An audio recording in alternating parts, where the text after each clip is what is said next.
Rich Dad on Brilliance Audio presents the unabridged recording of Rich Dad's Cash Flow Quadrant, Guide to Financial Freedom by Robert T. Kiyosaki, performed by Timothy Wheeler.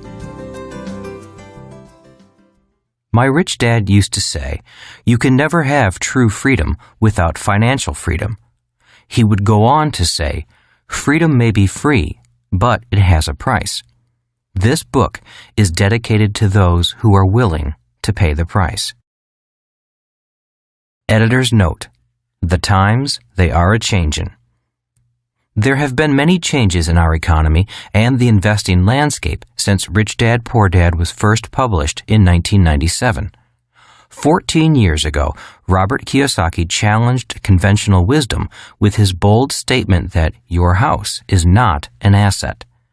His contrarian views on money and investing were met with skepticism, criticism, and outrage.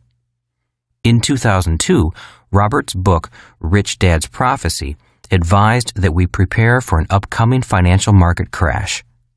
In 2006, Robert joined forces with Donald Trump to write Why We Want You to Be Rich, a book inspired by their concern for the shrinking middle class in America. Robert continues to be a passionate advocate for the importance and power of financial education. Today, in the wake of the subprime fiasco, record home foreclosures, and a global economic meltdown that is still raging, his words seem not only prophetic, but enlightened. Many skeptics have become believers. In preparing the 2011 edition of Rich Dad's Cash Flow Quadrant, Robert realized two things: that his message and teachings have withstood the test of time, and that the investment landscape, the world in which investors operate, has changed dramatically. These changes have affected and will continue to affect those in the I, investor quadrant, and have fueled Robert's decision to update an important section in this book. Chapter 5, The 5 Levels of Investors. Preface: what is your life's goal? What do you want to be when you grow up? That is a question most of us have been asked. I had many interests as a kid, and it was easy to choose. If it sounded exciting and glamorous, I wanted to do it. I wanted to be a marine biologist, an astronaut, a marine, a ship's officer, a pilot, and a professional football player. I was fortunate enough to achieve 3 of those goals: a Marine Corps officer, a ship's officer, and a pilot. I knew I did not want to become a teacher, a writer, or an accountant. I did not want to be a teacher because I did not like school. I did not want to be a writer because I failed English twice. And I dropped out of my MBA program because I could not stand accounting. Ironically, now that I have grown up, I have become everything I never wanted to become. Although I dislike school, today I own an education company. I personally teach around the world because I love teaching. Although I failed English twice because I could not write, today I am best known as an author. My book, Rich Dad, Poor Dad, was on the New York Times bestsellers list for over 7 years and is one of the top 3 best-selling books in the United States. The only books ahead of it are The Joy of Sex and The Road Less Traveled. Adding one more irony, Rich Dad, Poor Dad and my Cash Flow board game are a book and a game about accounting, another subject I struggled with. So, what does this have to do with the question, what is your goal in life? The answer is found in this simple yet profound statement by a Vietnamese monk, Thich Nhat Hanh. The path is the goal. In other words, finding your path in life is your goal in life. Your path is not your profession, how much money you make, your title, or your successes and failures. Finding your path means finding out what you were put here on this earth to do. What is your life's purpose? Why were you given this gift called life? And what is the gift you give back to life. Looking back, I know going to school was not about finding my life's path. I spent 4 years in military school, studying and training to be a ship's officer.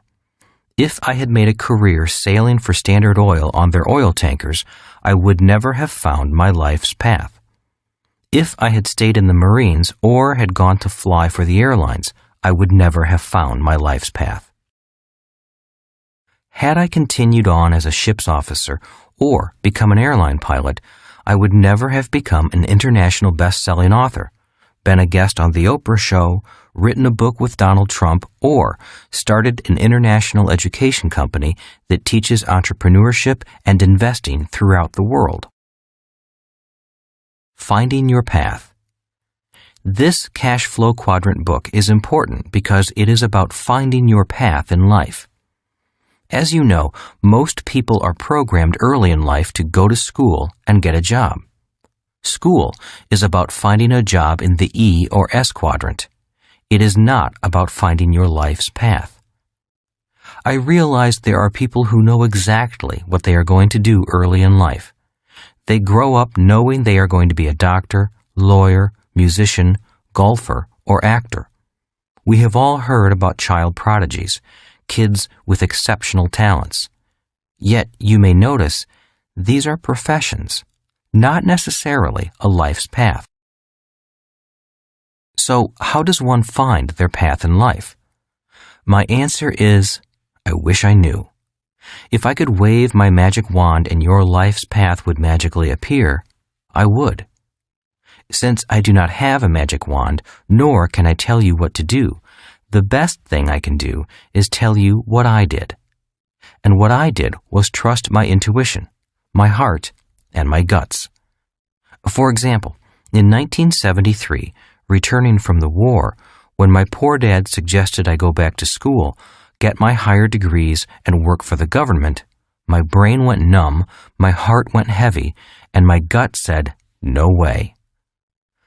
When he suggested I get my old job back with Standard Oil or fly for the airlines, again, my mind, heart, and gut said no. I knew I was through sailing and flying, although they were great professions and the pay was pretty good. In 1973, at the age of 26, I was growing up. I had followed my parents' advice and gone to school, received my college degree, and had 2 professions, a license to be a ship's officer and a license to fly. The problem was they were professions and the dreams of a child. At the age of 26, I was old enough to know that education is a process. For example, when I wanted to be a ship's officer, I went to a school that turned out ship's officers. And when I wanted to learn to fly, I went to Navy flight school, a 2-year process that turns non-pilots into pilots. I was cautious about my next educational process. I wanted to know what I was going to become before I started my next educational process. Traditional schools had been good to me. I had achieved my childhood professions. Reaching adulthood was confusing because there were no signs saying, this is the way. I knew what I didn't want to do, but I did not know what I wanted to do. It would have been simple if all I wanted was a new profession. If I had wanted to be a medical doctor, I would have gone to medical school. If I had wanted to be a lawyer, I would have gone to law school. But I knew there was more to life than just going to school to gain another professional credential. I did not realize it at the time, but at 26 years of age, I was now looking for my path in life, not my next profession. A different education. In 1973, in my last year of active duty flying for the Marine Corps when I was stationed near home in Hawaii, I knew I wanted to follow in my rich dad's footsteps. While in the Marines, I signed up for real estate courses and business courses on the weekends, preparing to become an entrepreneur in the B and I quadrants.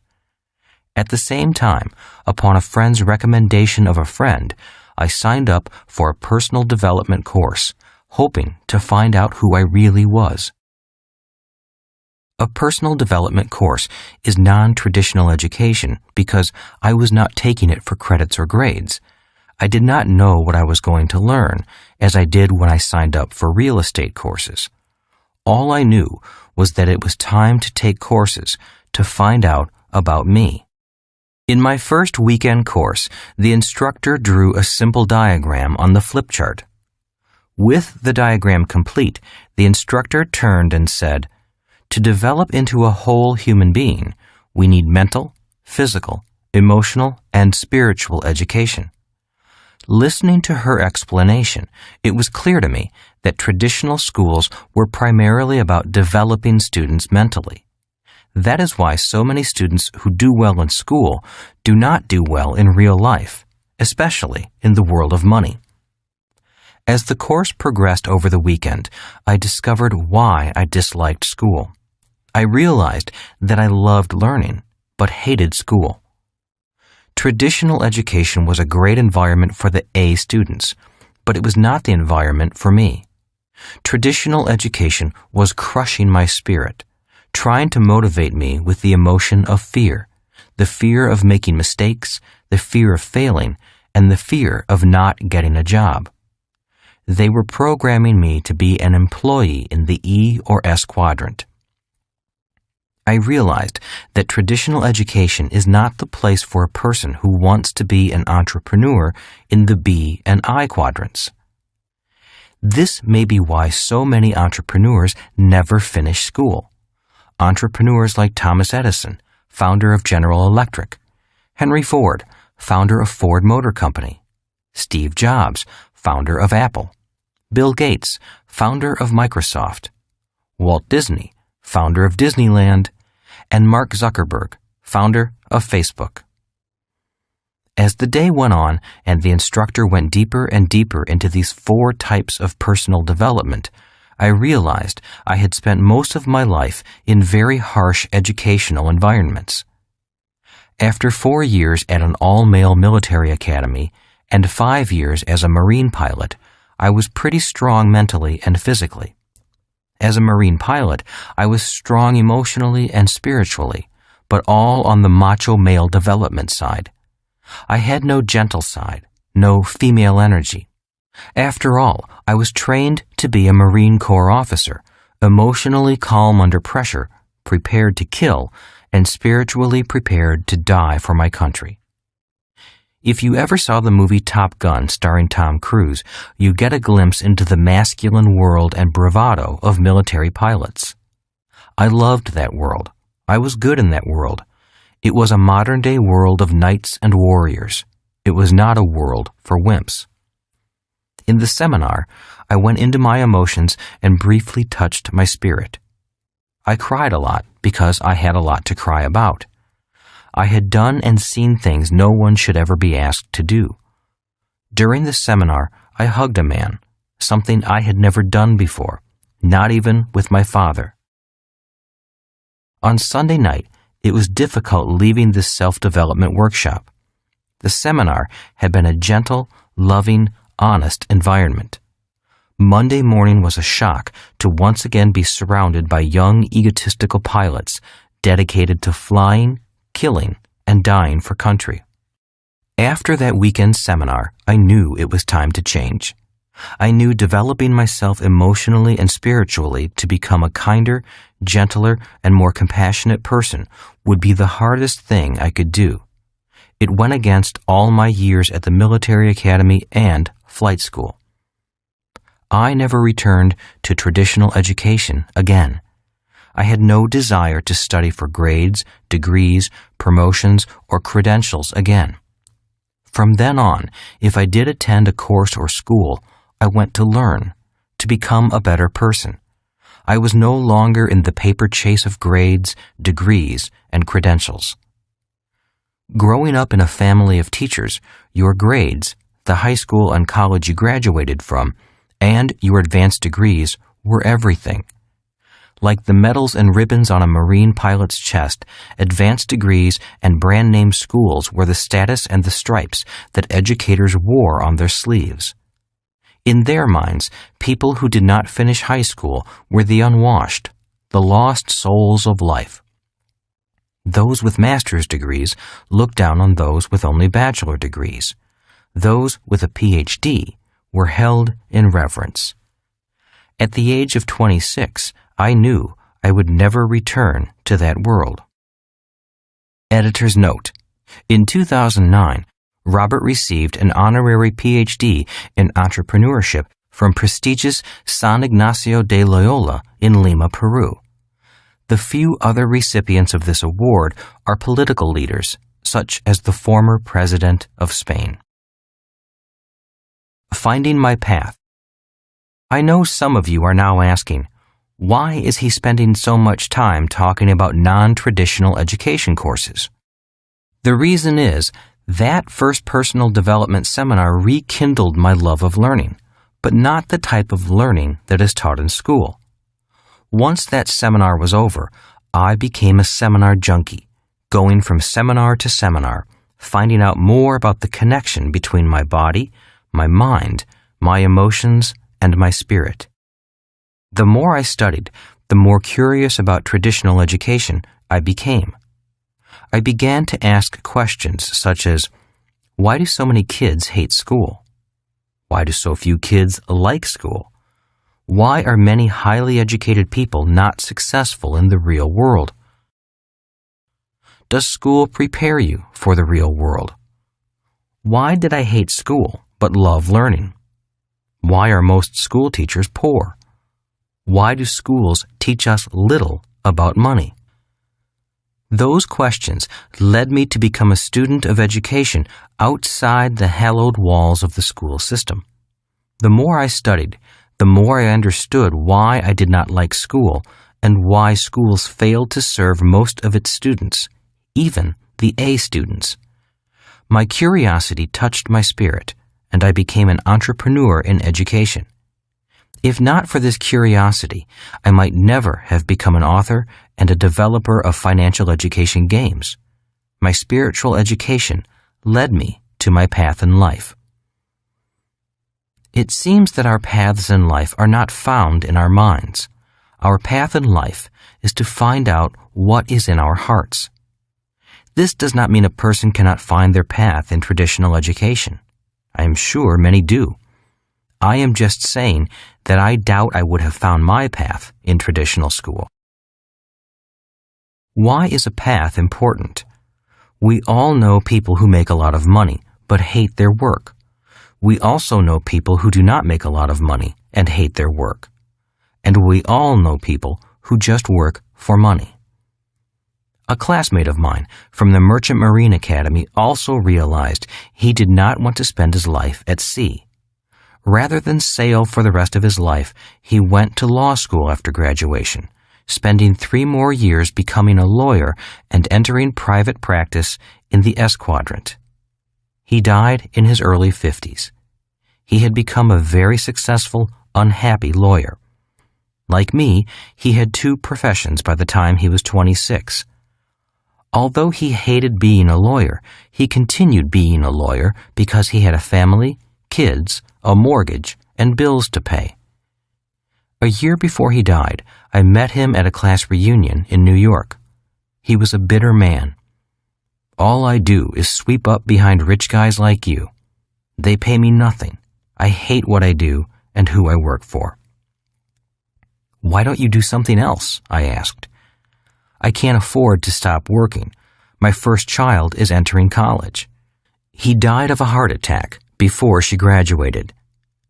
He made a lot of money via his professional training, but he was emotionally angry, spiritually dead, and soon his body followed.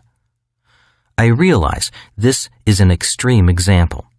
Most people do not hate what they do as much as my friend did. Yet it illustrates the problem when a person is trapped in a profession and unable to find their path. To me, this is the shortcoming of traditional education. Millions of people leave school only to be trapped in jobs they do not like. They know something is missing in life.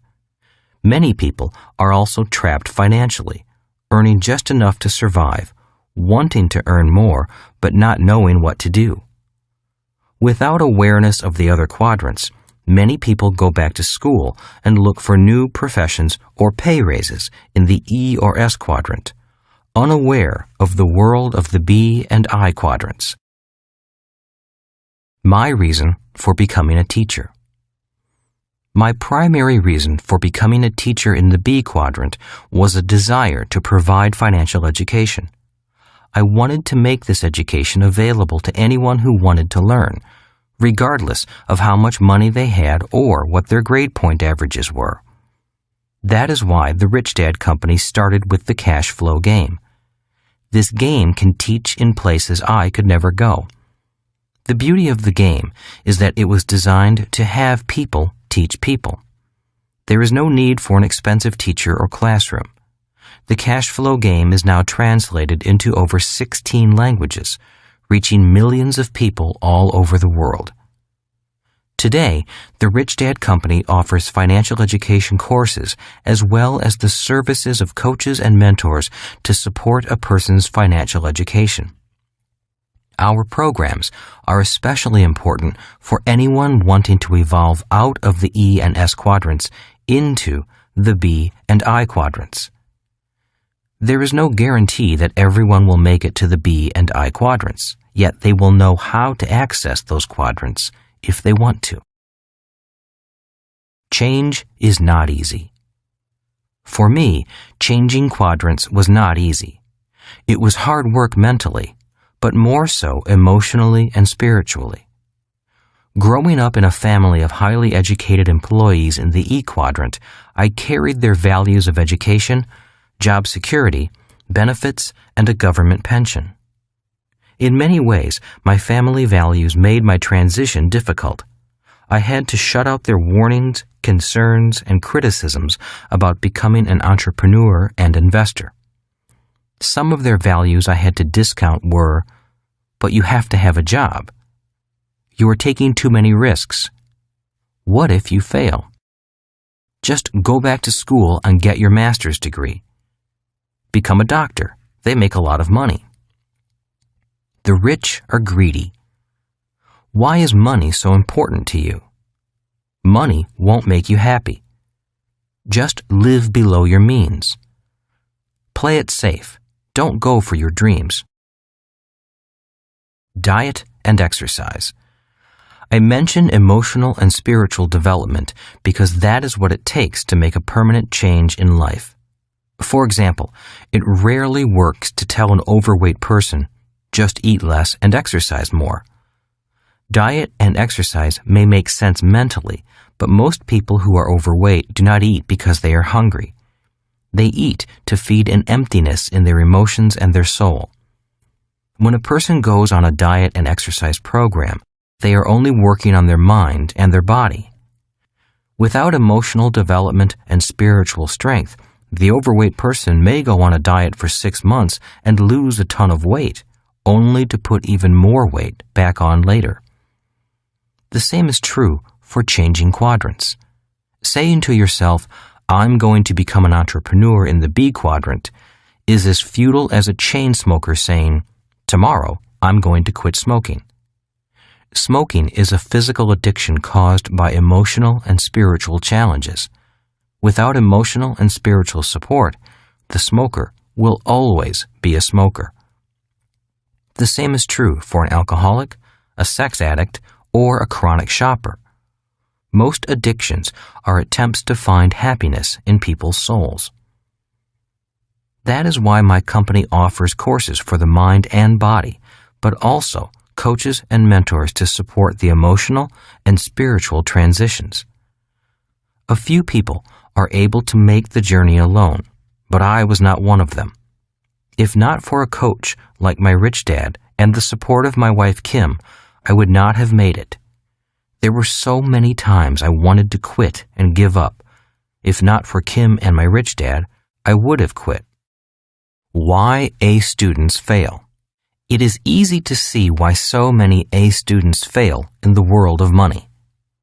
A person may be highly educated mentally, but if they are not educated emotionally, their fear will often stop their body from doing what it must do. That is why so many A students get stuck in analysis paralysis, studying every little detail but failing to do anything. This analysis paralysis is caused by our educational system punishing students for making mistakes. If you think about it, A students are A students simply because they made the fewest mistakes. The problem with that emotional psychosis is that, in the real world, people who take action are the ones who make the most mistakes and learn from them to win in the game of life. Just look at Presidents Clinton and Bush. Clinton could not admit he had sex, and Bush, too, could not recall any mistakes he made during his presidency. Making mistakes is human, but lying about your mistakes is criminal, a criminal act known as perjury.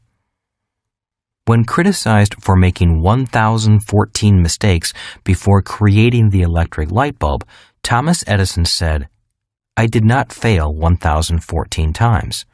I successfully found out what did not work 1,014 times." In other words, the reason so many people fail to achieve success is because they fail to fail enough times. One of the reasons so many people cling to job security is because they lack emotional education. They let fear stop them. One of the best things about military school and the Marine Corps is that these organizations spend a lot of time developing young men and women spiritually, emotionally, mentally, and physically. Although it was a tough education, it was a complete education, preparing us to do a nasty job. The reason I created the cash flow game is because the game educates the whole person. The game is a better teaching tool than reading or lecture, simply because the game involves the body, mind, emotions, and spirit of the player. The game is designed for players to make as many mistakes as possible with play money, and then learn from those mistakes. To me, this is a more humane way to learn about money. The path is the goal. Today, there are thousands of cash flow clubs all over the world. One reason why cash flow clubs are important is because they are a shelter from the storm, a way station on the path of life. By joining a cash flow club, you get to meet people like you, people who are committed to making changes, not just talking about change. Unlike school, there is not a requirement of past academic success. All that is asked is a sincere desire to learn and make changes. In the game, you will make a lot of mistakes in different financial situations, and will learn from your mistakes using play money. Cash flow clubs are not for those who want to get rich quick. Cash flow clubs are there to support the long-term mental, emotional, spiritual, physical, and financial changes a person needs to go through. We all change and evolve at different rates of speed, so you are encouraged to go at your own speed.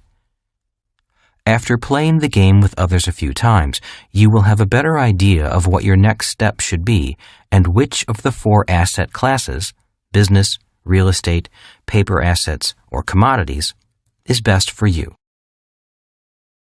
In conclusion, finding one's path is not necessarily easy. Even today, I do not really know if I am on my path or not.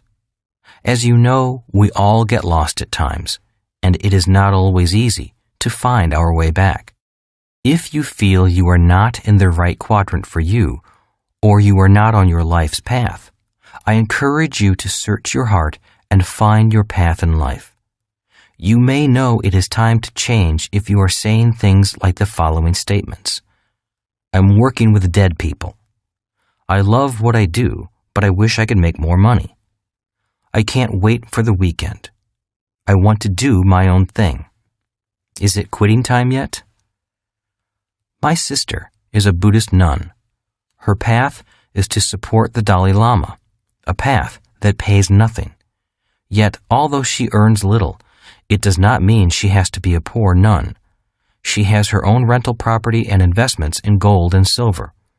Her strength of spirit and her financially educated mind allow her to follow her life's path without taking a vow of poverty. In many ways, it was a good thing I was labeled stupid in school. Although emotionally painful, that pain allowed me to find my life's path as a teacher. And like my sister, the nun, just because I am a teacher does not mean I have to be a poor teacher. Repeating what Thich Nhat Hanh said, the path is the goal.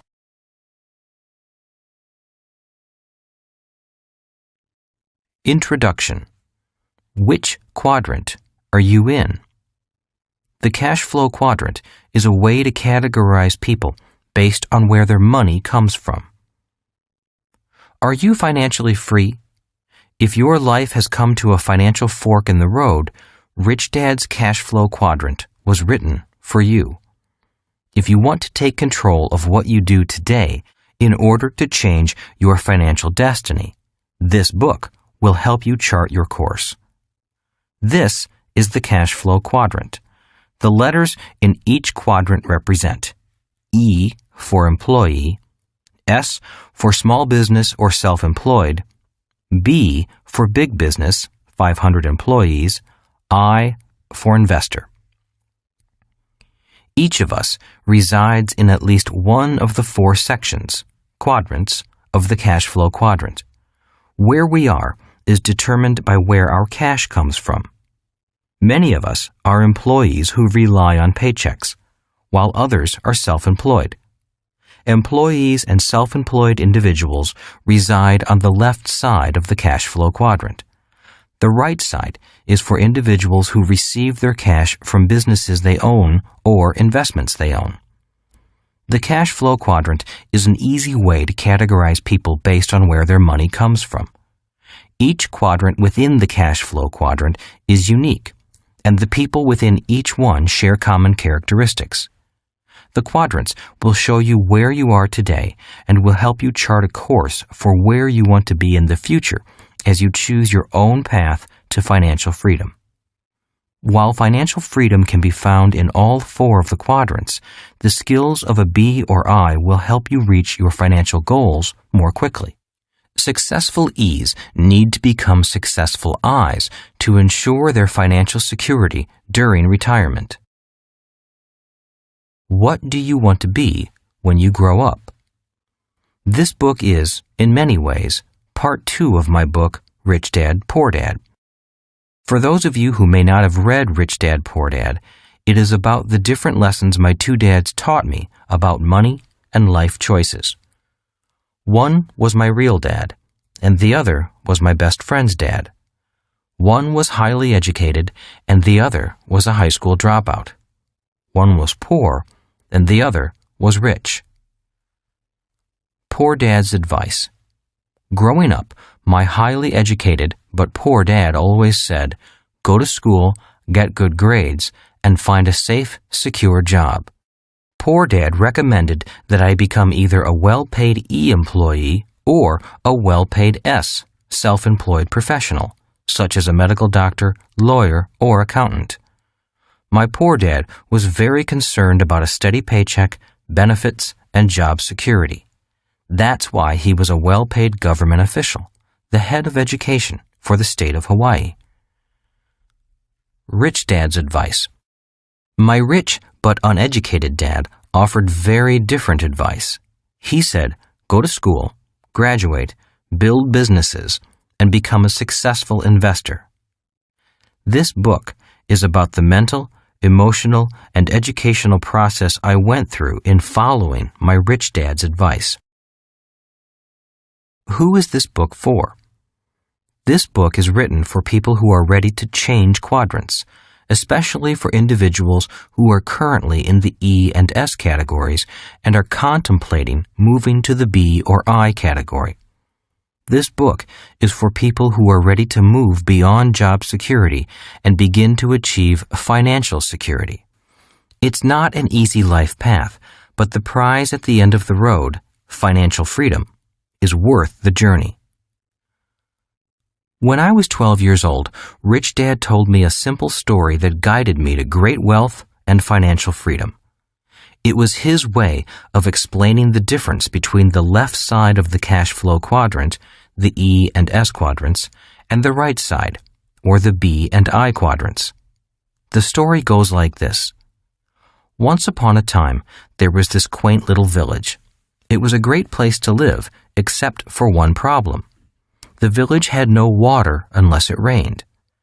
To solve this problem once and for all, the village elders asked contractors to submit bids to deliver water to the village on a daily basis. 2 people volunteered to take on the task, and the elders awarded the contract to both of them. They felt that a little competition would keep prices low and ensure a backup supply of water. The first person who won the contract, Ed, immediately ran out, bought 2 galvanized steel buckets, and began running back and forth to the lake, which was a mile away. He immediately began making money as he labored morning to dusk, hauling water from the lake with his 2 buckets. He would empty them into the large concrete holding tank the village had built. Each morning, he had to get up before the rest of the village awoke to make sure there was enough water for the people. It was hard work, but he was very happy to be making money and for having one of the 2 exclusive contracts for this business. The second winning contractor, Bill, disappeared for a while. He wasn't seen for months, which made Ed very happy since he had no competition. Instead of buying 2 buckets to compete with Ed, Bill wrote a business plan, created a corporation, found 4 investors, employed a president to do the work, and returned 6 months later with a construction crew. Within a year, his team had built a large volume stainless steel pipeline which connected the village to the lake. At the grand opening celebration, Bill announced that his water was cleaner than Ed's water. Bill knew that the villagers had complained about the water's lack of cleanliness. Bill also announced that he could supply the village with water 24 hours a day, 7 days a week. Ed could only deliver water on weekdays because he didn't want to work on weekends. Then, Bill announced that he would charge 75% less than Ed did for this higher quality, more reliable water.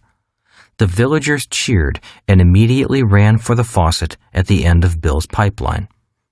In order to compete, Ed immediately lowered his rates by 75%, bought 2 more buckets, added covers to his buckets, and began hauling 4 buckets each trip. In order to provide better service, he hired his 2 sons to give him a hand on the night shift and on weekends. When his boys went off to college, he said to them, "Hurry back, because someday this business will belong to you." For some reason, his 2 sons never returned. Eventually, Ed had employees and union problems. The union demanded higher wages and better benefits and wanted its members to only haul 1 bucket at a time. Meanwhile, Bill realized that if this village needed water, then other villages must need water too. He rewrote his business plan and went off to sell his high-speed, high-volume, low-cost, clean water delivery system to villages throughout the world. He only makes a penny per bucket of water delivered, but he delivers billions of buckets of water every day. Whether he works or not, billions of people consume billions of buckets of water, and all that money pours into his bank account. Bill developed a pipeline to deliver money to himself, as well as water to the villages. Bill lived happily ever after. Ed worked hard for the rest of his life and had financial problems forever after. The end. That story about Bill and Ed has guided me for years. It has assisted me in my life's decision-making process. I often ask myself, am I building a pipeline or hauling buckets? Am I working hard or am I working smart? And the answers to those questions have made me financially free. That is what this book is about. It's about what it takes to become a B and an I. It's for people who are tired of hauling buckets and are ready to build pipelines for cash to flow into their pockets. This book is divided into 3 parts. Part 1. The first part of this book focuses on the core differences between people in the 4 quadrants. It shows why certain people gravitate to certain quadrants and often get stuck there without realizing it. It will help you identify where you are today in the quadrant and where you want to be in 5 years. Part 2. The second part of this book is about personal change. It's more about what you have to be instead of what you have to do. Part 3. The third part of this book explains how to find success on the right side of the cash flow quadrant. I will share more of my Rich Dad's secrets on the skills required to be a successful B and I. It will help you choose your own path to financial freedom. Throughout Rich Dad's Cash Flow Quadrant, I continue to stress the importance of financial intelligence. If you want to operate on the right side, the B and I quadrant side, you must be smarter than if you choose to stay on the left side, the E and S quadrant side. To be a B or I, you must be able to control the direction of your cash flow. This book is written for people who are ready to make changes in their lives to move beyond job security and begin to build their own pipelines to achieve financial freedom. We are in the information age, which offers more opportunities for financial reward than ever before. Individuals with the skills of the B's and I's will be able to identify and seize those opportunities. To be successful in the information age, a person needs information from all 4 quadrants. Unfortunately, our schools are still in the industrial age and still prepare students for only the left side of the cash flow quadrant. If you're looking for new answers to move forward in the information age, this book is for you. It doesn't have all the answers, but it will share the deep personal and guiding insights I gained as I traveled from the E and S side to the B and I side. Part 1. The Cash Flow Quadrant. Chapter 1. Why don't you get a job? To someone who values a job, it's difficult to explain why you might not want one. In 1985, my wife Kim and I were homeless. We were unemployed and had little money left in savings. Our credit cards were exhausted, and we lived in an old brown Toyota with reclining seats that served as beds. At the end of 1 week, the harsh reality of who we were, what we were doing, and where we were headed began to sink in. Our homelessness lasted another 2 weeks. When a friend realized our desperate financial situation, she offered us a room in her basement. We lived there for 9 months. We kept our situation quiet. For the most part, Kim and I looked quite normal on the surface. When friends and family were informed of our plight, the first question was always, "Why don't you get a job?" At first, we attempted to explain, but we usually failed to clarify our reasons. To someone who values a job, it's difficult to explain why you might not want one. We did odd jobs occasionally and earned a few dollars here and there, but we did that only to keep food in our stomachs and gas in the car. Those few extra dollars were only fuel to keep us going toward our singular goal. I must admit that during moments of deep personal doubt, the idea of a safe, secure job with a paycheck was appealing. But because job security wasn't what we were looking for, we kept pushing on, living day to day on the brink of the financial abyss. That year, 1985, was the worst of our lives as well as one of the longest. Anyone who says that money isn't important obviously has not been without it for long. Kim and I fought and argued often. Fear, uncertainty, and hunger shortens the human emotional fuse, and often we fight with the person who loves us the most. Yet love held the two of us together, and our bond as a couple grew stronger because of the adversity. We knew where we were going. We just didn't know if we would ever get there. We knew we could always find safe, secure, high-paying jobs. Both of us were college graduates with good job skills and solid work ethics. But we weren't after job security. We wanted financial freedom. By 1989, we were millionaires. Although financially successful in some people's eyes, we still hadn't reached our goal of true financial freedom. That took until 1994. By then, we never had to work again for the rest of our lives. Barring any unforeseen financial disaster, we were both financially free. Kim was 37 and I was 47. It doesn't take money to make money. I started this chapter with a discussion about our being homeless and having nothing in 1985 because I often hear people say, it takes money to make money. I disagree. To get from homeless in 1985 to rich in 1989 and then to financial freedom by 1994 didn't take money. We had no money when we started, and we were in debt. It also doesn't take a good formal education.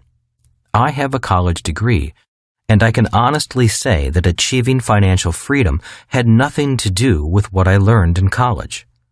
I didn't find much demand for my years of studying calculus, spherical trigonometry, chemistry, physics, French, and English literature.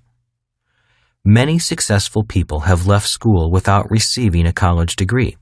People such as Thomas Edison, founder of General Electric, Henry Ford, founder of Ford Motor Company, Bill Gates, founder of Microsoft, Ted Turner, founder of CNN, Michael Dell, founder of Dell Computers, Steve Jobs, founder of Apple Computer, and Ralph Lauren, founder of Polo. A college education is important for traditional professions, but not for how these people found great wealth. They developed their own successful businesses, and that was what Kim and I were striving for. So, what does it take? I am often asked, if it doesn't take money to make money, and schools don't teach you how to become financially free, then what does it take?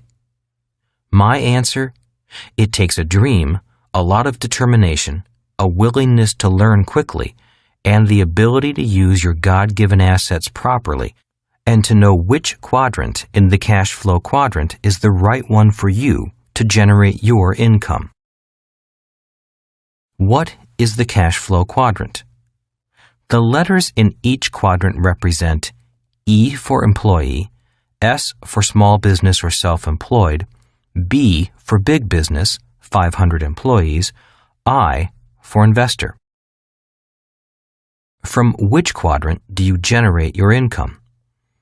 The cash flow quadrant represents the different methods by which income or money is generated. For example, an employee earns money by holding a job and working for a person or a company. Self-employed people earn money working for themselves. A business owner owns a business that generates money, and investors earn money from their various investments. In other words, money generating more money. Different methods of income generation require different frames of mind, different technical skills, and different educational paths. Different people are attracted to different quadrants. While money is all the same, the way it's earned can be vastly different. If you begin to look at the 4 different labels for each quadrant, you might want to ask yourself, which quadrant do I generate the majority of my income from? Each quadrant is different. To generate income from different quadrants requires different skills and a different personality, even if the person found in each quadrant is the same. Changing from quadrant to quadrant is like playing golf in the morning and then attending the ballet at night. You can earn income in all 4 quadrants. Most of us have the potential to generate income from all 4 quadrants. Which quadrant you or I choose to earn our primary income from is not so much dependent upon what we learned in school. It's more about who we are at the core, our values, strengths, weaknesses, and interests. These core differences attract us to or repel us from each quadrant. Yet, regardless of what type of work we perform, we can still work in all 4 quadrants. For example, a medical doctor could choose to earn income as an E and join the staff of a large hospital or an insurance company, work for the government in the public health field, or become a military doctor. This same doctor could also decide to earn income as an S and start a private practice, setting up an office, hiring staff, and building a private list of patients. Or the doctor could decide to become a B and own a clinic or laboratory and have other doctors on staff. This doctor probably would hire a business manager to run the organization. In this case, the doctor would own the business but not have to work in it. The doctor also could decide to own a business that has nothing to do with the medical field while still practicing medicine somewhere else. In this case, the doctor would be earning income as both an E and as a B. As an I, the doctor could generate income from being an investor in someone else's business or in vehicles like the stock market, bond market, and real estate. The important words are generate income from. It's not so much what we do, but more how we generate income. Different methods of income generation. More than anything, it's the internal differences of our core values, strengths, weaknesses, and interests that affect which quadrant we decide to generate our income from. Some people love being employees, while others hate it. Some people love owning companies, but don't want to run them. Others love owning companies and also love running them. Some people love investing, while others can't get past the risk of losing money. Most of us are a little of each of these characters. Being successful in the 4 quadrants often means redirecting some internal core values. You can be rich or poor in all 4 quadrants. It is important to note that you can be rich or poor in all 4 quadrants. There are people who earn millions and people who go bankrupt in each of the quadrants. Being in one quadrant or another does not necessarily guarantee financial success.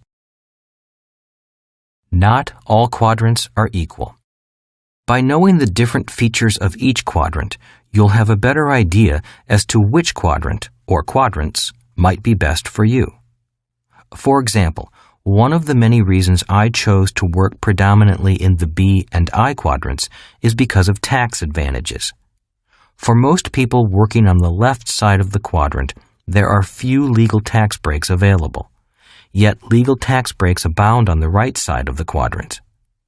By working to generate income in the B and I quadrants, I could acquire money faster and keep that money working for me longer without losing large chunks of it to the government in the form of taxes. Different ways of earning money. When people ask why Kim and I were homeless, I tell them it was because of what my rich dad taught me about money. For me, money is important, yet I didn't want to spend my life working for it. That is why I didn't want a job. If we were going to be responsible citizens, Kim and I wanted to have our money work for us, rather than spend our lives physically working for money. That is why the cash flow quadrant is important. It depicts the different ways money is generated. There are ways of being responsible and creating money other than physically working for it. Different fathers, different ideas about money. My highly educated dad had a strong belief that the love of money was evil and that excessive profit meant you were greedy. He felt embarrassed when the newspapers published how much he made because he felt he was overcompensated in comparison to the teachers who worked for him. He was a good, honest, hard-working man who did his best to defend his point of view that money wasn't important to his life. My highly educated yet poor dad constantly said, "I'm not that interested in money." I'll never be rich. I can't afford it. Investing is risky. Money isn't everything. Money supports life. My rich dad had a different point of view. He thought it foolish to spend your life working for money and to pretend that money wasn't important.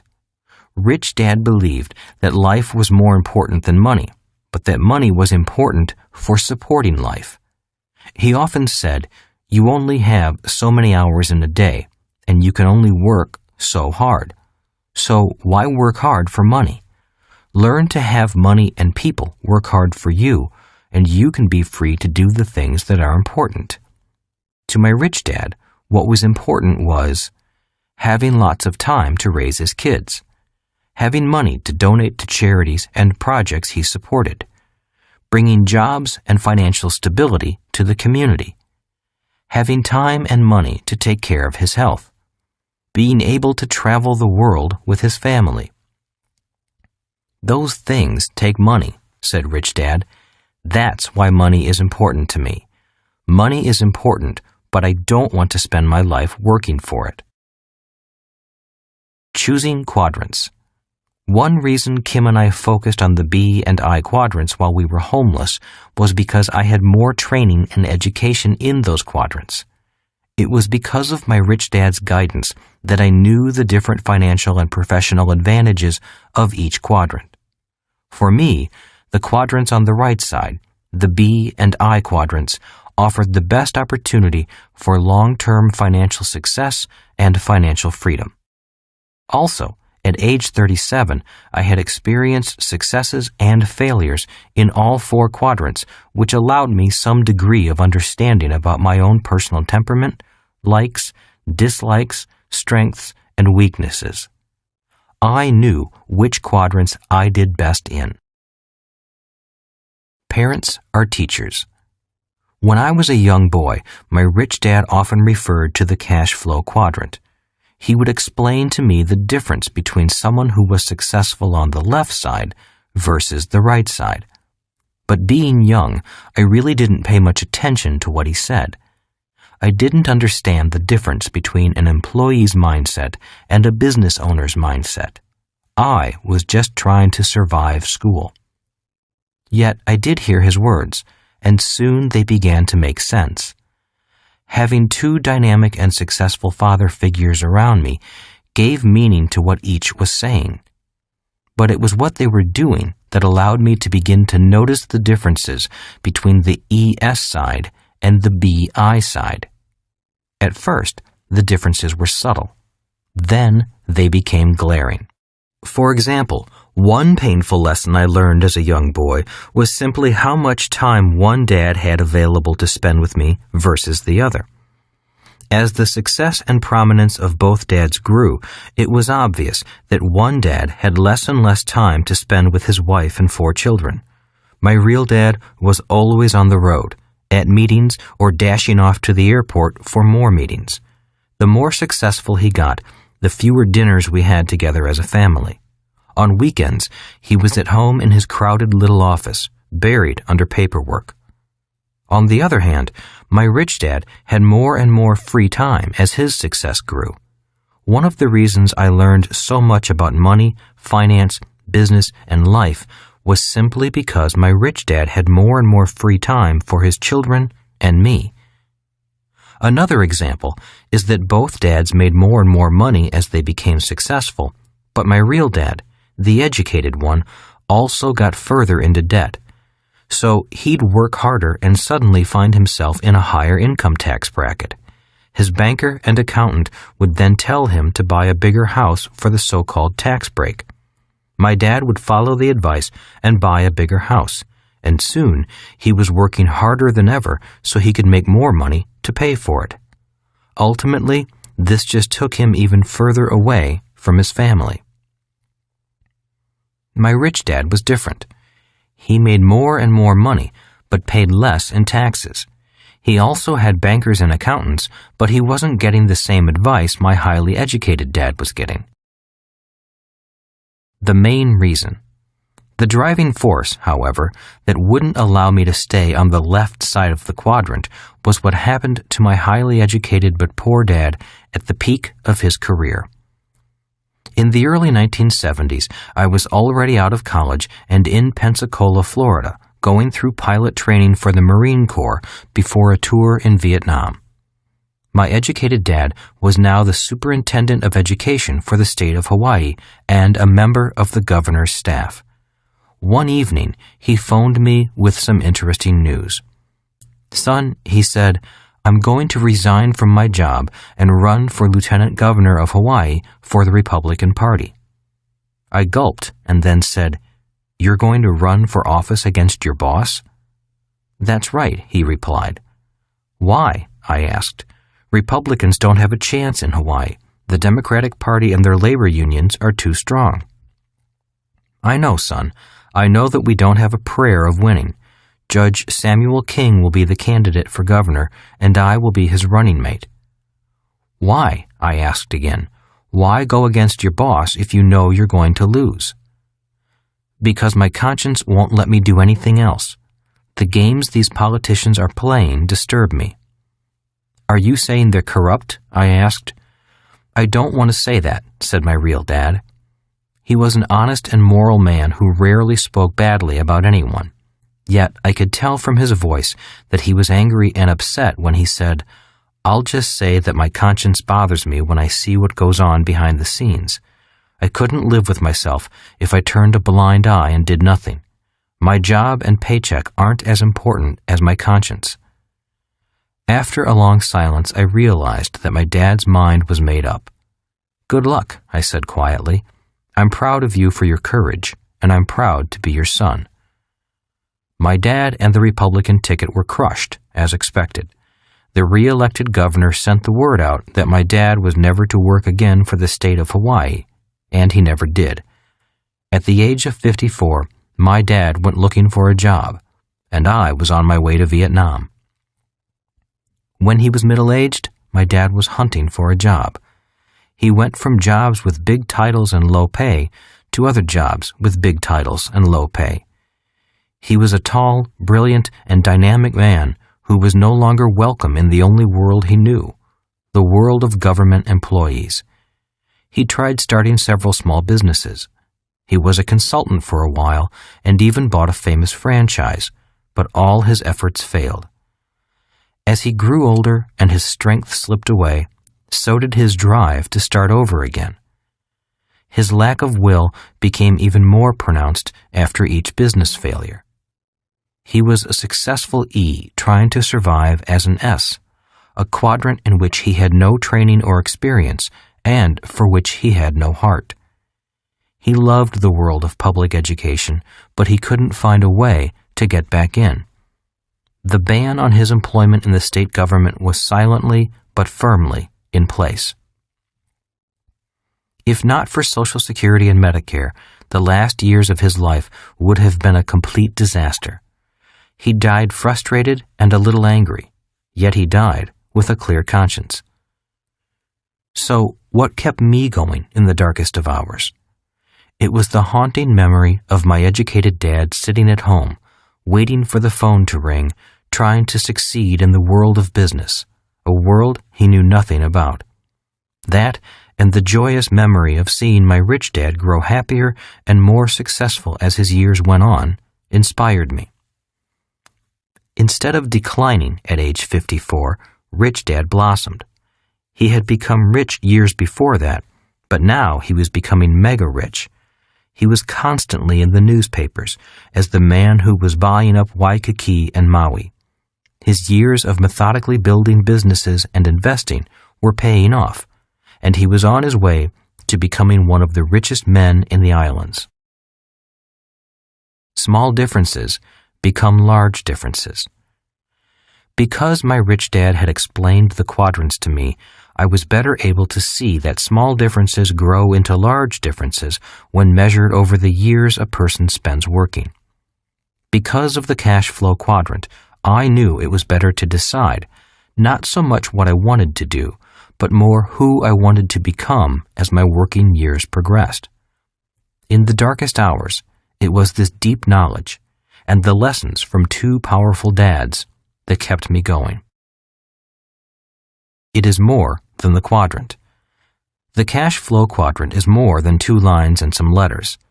If you look below the surface of this simple diagram, you will find completely different worlds, as well as different ways of looking at the world. As a person who has looked at the world from both the left and the right sides, I can honestly say the world looks much different depending on which side you are on. One quadrant is not better than another. Each has strengths and each has weaknesses. This book is written to give you a glimpse into the different quadrants and into the personal development required to be financially successful in each of them.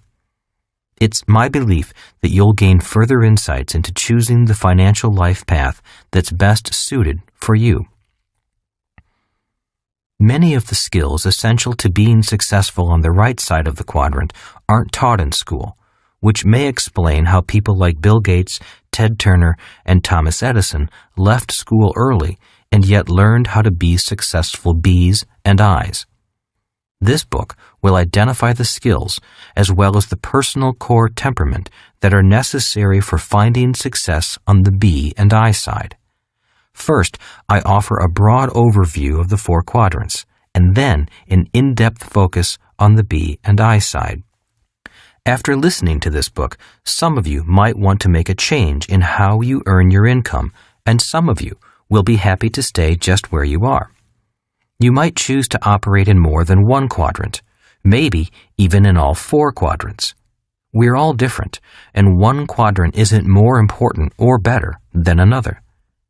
In every village, town, city, and nation in the world, there is a need for people to operate in all 4 quadrants in order to ensure the financial stability of the community. Also, as we grow older and gain different experiences, our interests change. For example, I notice that many young people right out of school are often happy to get a job. But after a couple of years, a few of them decide they aren't interested in climbing the corporate ladder, or they lose interest in their chosen field. These changes of age and experience often cause a person to search for new avenues of growth, challenge, financial reward, and personal happiness. I hope this book offers some fresh ideas for attaining those goals. In short, this book isn't about homelessness, but about finding a home in a quadrant or quadrants.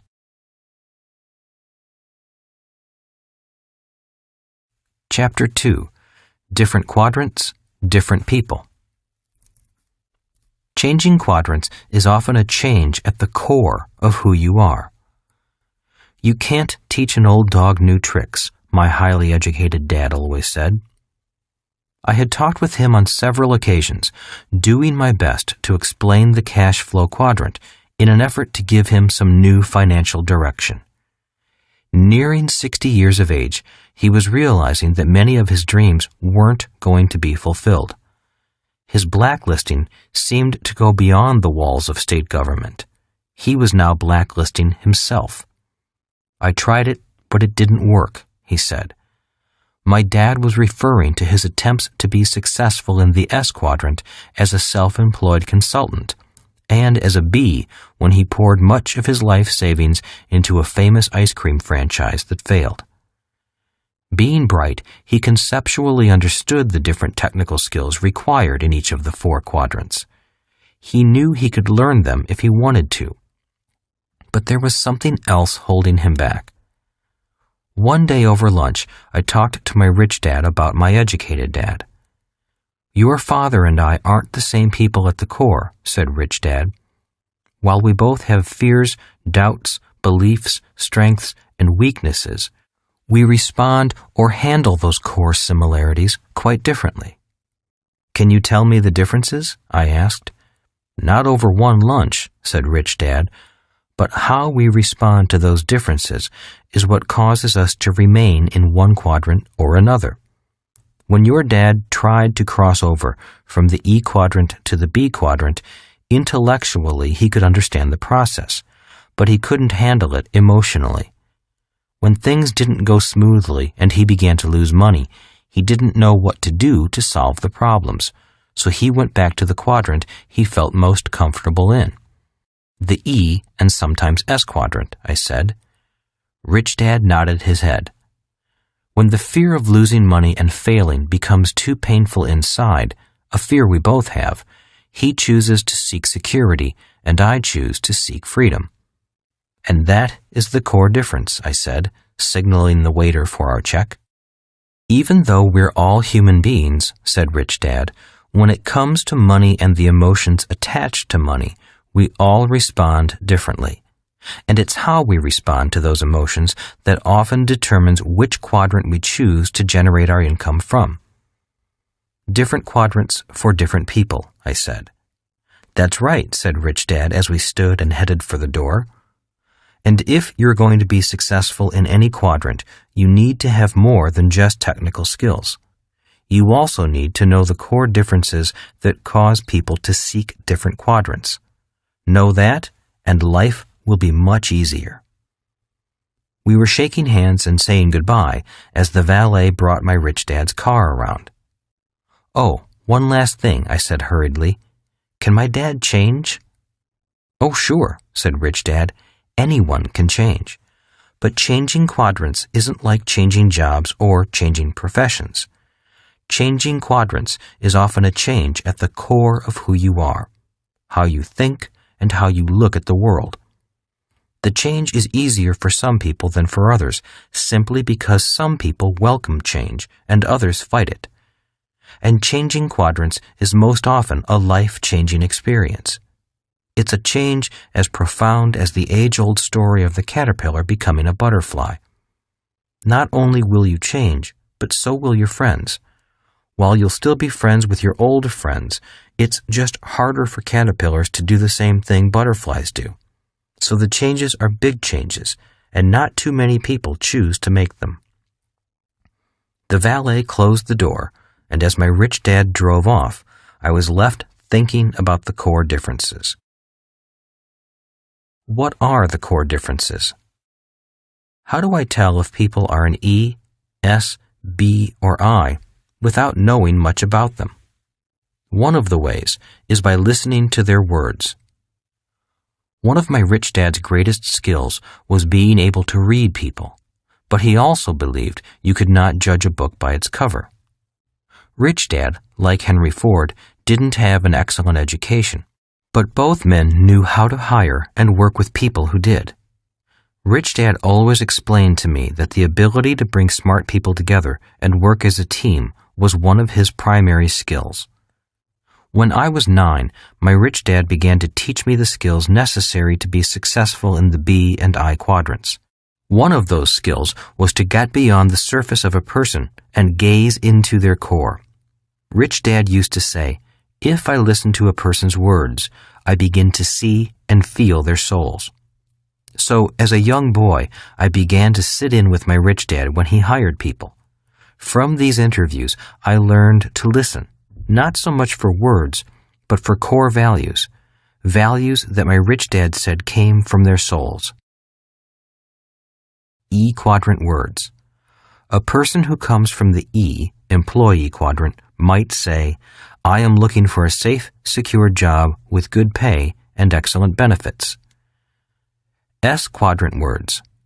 A person who comes from the S, self-employed quadrant, might say, my rate is $75 per hour, or my normal commission rate is 6% of the total price, or I can't seem to find people who want to work and do the job right, or I've got more than 20 hours into this project. B quadrant words. A person operating out of the B, business owner, quadrant might say, I'm looking for a new president to run my company. I quadrant words. Someone operating out of the I, investor quadrant might say, is my cash flow based on an internal rate of return or net rate of return? Words are tools. Once my Rich Dad knew who the person he was interviewing was at their core, at least for that moment, he would know what they were really looking for, what he had to offer, and what words to use when speaking to them. Rich Dad always said, words are powerful tools. Rich Dad constantly reminded his son Mike and me of this. If you want to be a leader of people, then you need to be a master of words. So one of the skills necessary to be a great B is to be a master of words, knowing which words work on which kinds of people. He trained us to first listen carefully to the words a person used. Then we would know which words we should use and when to use them in order to respond to that person in the most effective way. Rich Dad explained, one word may excite one type of person, while that same word would completely turn off another person. For example, the word risk might be exciting to a person in the I quadrant, but evoke total fear to someone in the E quadrant. To be great leaders, Rich Dad stressed that we first had to be great listeners. If you don't listen to the words a person uses, you'll never be able to feel their soul. And if you don't listen to their soul, you'll never know to whom you are talking. Core differences. The reason he would say, hear their words, feel their souls, is because behind the words a person chooses are the core values and core differences of that individual. The following are some of the generalities that separate people in one quadrant from those in another. 1. The E, employee. When I hear the words secure or benefits, I get a sense of who the speaker might be at the core. The word secure is a word often used in response to the emotion of fear. If a person feels fear, then the need for security is often a commonly used phrase for someone who comes predominantly from the E quadrant. When it comes to money and jobs, there are many people who simply hate the feeling of fear that comes with economic uncertainty, hence the desire for security. The word benefit means people would also like some kind of additional reward that is spelled out, a defined and assured extra compensation, such as health insurance or a retirement plan. The key is that they want to feel secure and see it in writing. Uncertainty doesn't make them happy. Certainty does. Their internal workings say, I'll give you this if you promise to give me that in return. They want their fear reduced by the presence of some degree of certainty, so they seek security and strong agreements when it comes to employment.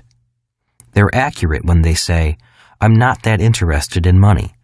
For them, the idea of security is often more important than money.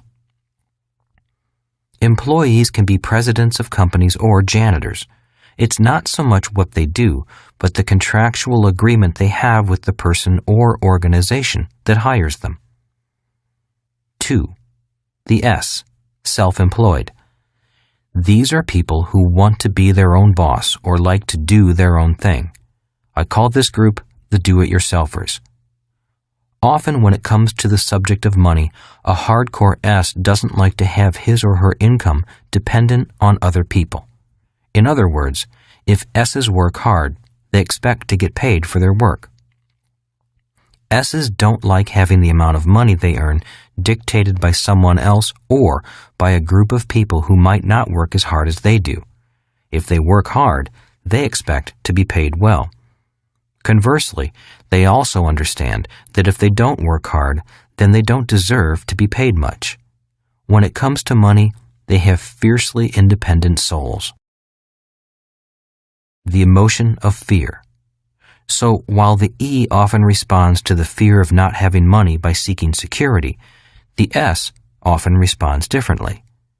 The people in this quadrant respond to fear, not by seeking security, but by taking control of the situation and doing it on their own. That is why I call the S group the do-it-yourself group. When it comes to fear and financial risk, they want to take the bull by the horns. In this group, you will find well-educated professionals who spend years in school, such as doctors, lawyers, and dentists. Also in the S group are people who took educational paths other than or in addition to traditional school. In this group are direct commission salespeople and real estate agents, as well as small business owners like retail shopkeepers, cleaners, restaurateurs, consultants, therapists, travel agents, car mechanics, plumbers, carpenters, preachers, electricians, hairstylists, and artists. This group's favorite song would be either Nobody Does It Better or I Did It My Way. Self-employed people are often hardcore perfectionists. They often want to do something exceptionally well. In their mind, they don't think anyone else does it better than they do, so they really don't trust anyone else to do it. In many respects, they are true artists with their own style and methods of doing things. And that is why we hire them. If you hire a brain surgeon, you want that brain surgeon to have had years of training and experience. But most importantly, you want this brain surgeon to be a perfectionist. The same goes for a dentist, hairstylist, marketing consultant, plumber, electrician, lawyer, or a corporate trainer. You, as the client hiring this person, want someone who is the best. For people in this group, money isn't the most important thing about their work. Their independence, the freedom to do things their way, and being respected as experts in their field are much more important than mere money. When hiring them, it's best to tell them what you want done and then leave them alone to do it. They don't need or want supervision. If you meddle too much, they'll simply walk off the job and tell you to hire someone else. Remember, independence trumps money for this group. They often have a hard time hiring other people to do what they do simply because, in their mind, nobody else is up to the task. Also, if this group trains someone to do what they do, that newly trained person often ends up leaving to do their own thing, or be their own boss, to do things their way, or to have a chance to express their individuality. Many S-types are hesitant to hire and train other people because, once trained, they often end up as their competition. This, in turn, keeps the S-types working harder at doing things on their own. 3. The B, business owner. This group of people could almost be the opposite of the S. Those who are true Bs like to surround themselves with smart people from all four categories, E, S, B, and I. Unlike the S, who doesn't like to delegate work because no one can do it better, the B likes to delegate. The true motto of a B is, why do it yourself when you can hire someone to do it for you, and they can do it better? Henry Ford fits this mold. As one popular story goes, a group of so-called intellectuals came by to condemn Ford for being ignorant. They claimed he really didn't know much. So Ford invited them into his office and challenged them to ask him any question, and he would answer it. So this panel assembled around America's most powerful industrialist and began to ask him questions. Ford listened to their questions and, when they were through, he simply reached for several phones on his desk and called in some of his bright assistants and asked them to give the panel the answers they sought. He ended by informing the panel that he'd rather hire smart people who went to school to come up with answers so he could leave his mind clear to do more important tasks like thinking. One of the quotes credited to Ford goes, "Thinking is the hardest work there is. That is why so few people engage in it." Leadership is bringing out the best in people. My rich dad's idol was Henry Ford. He had me read books about people like Ford and John D. Rockefeller, the founder of Standard Oil. Rich Dad constantly encouraged Mike and me to learn the essence of leadership and the technical skills of business.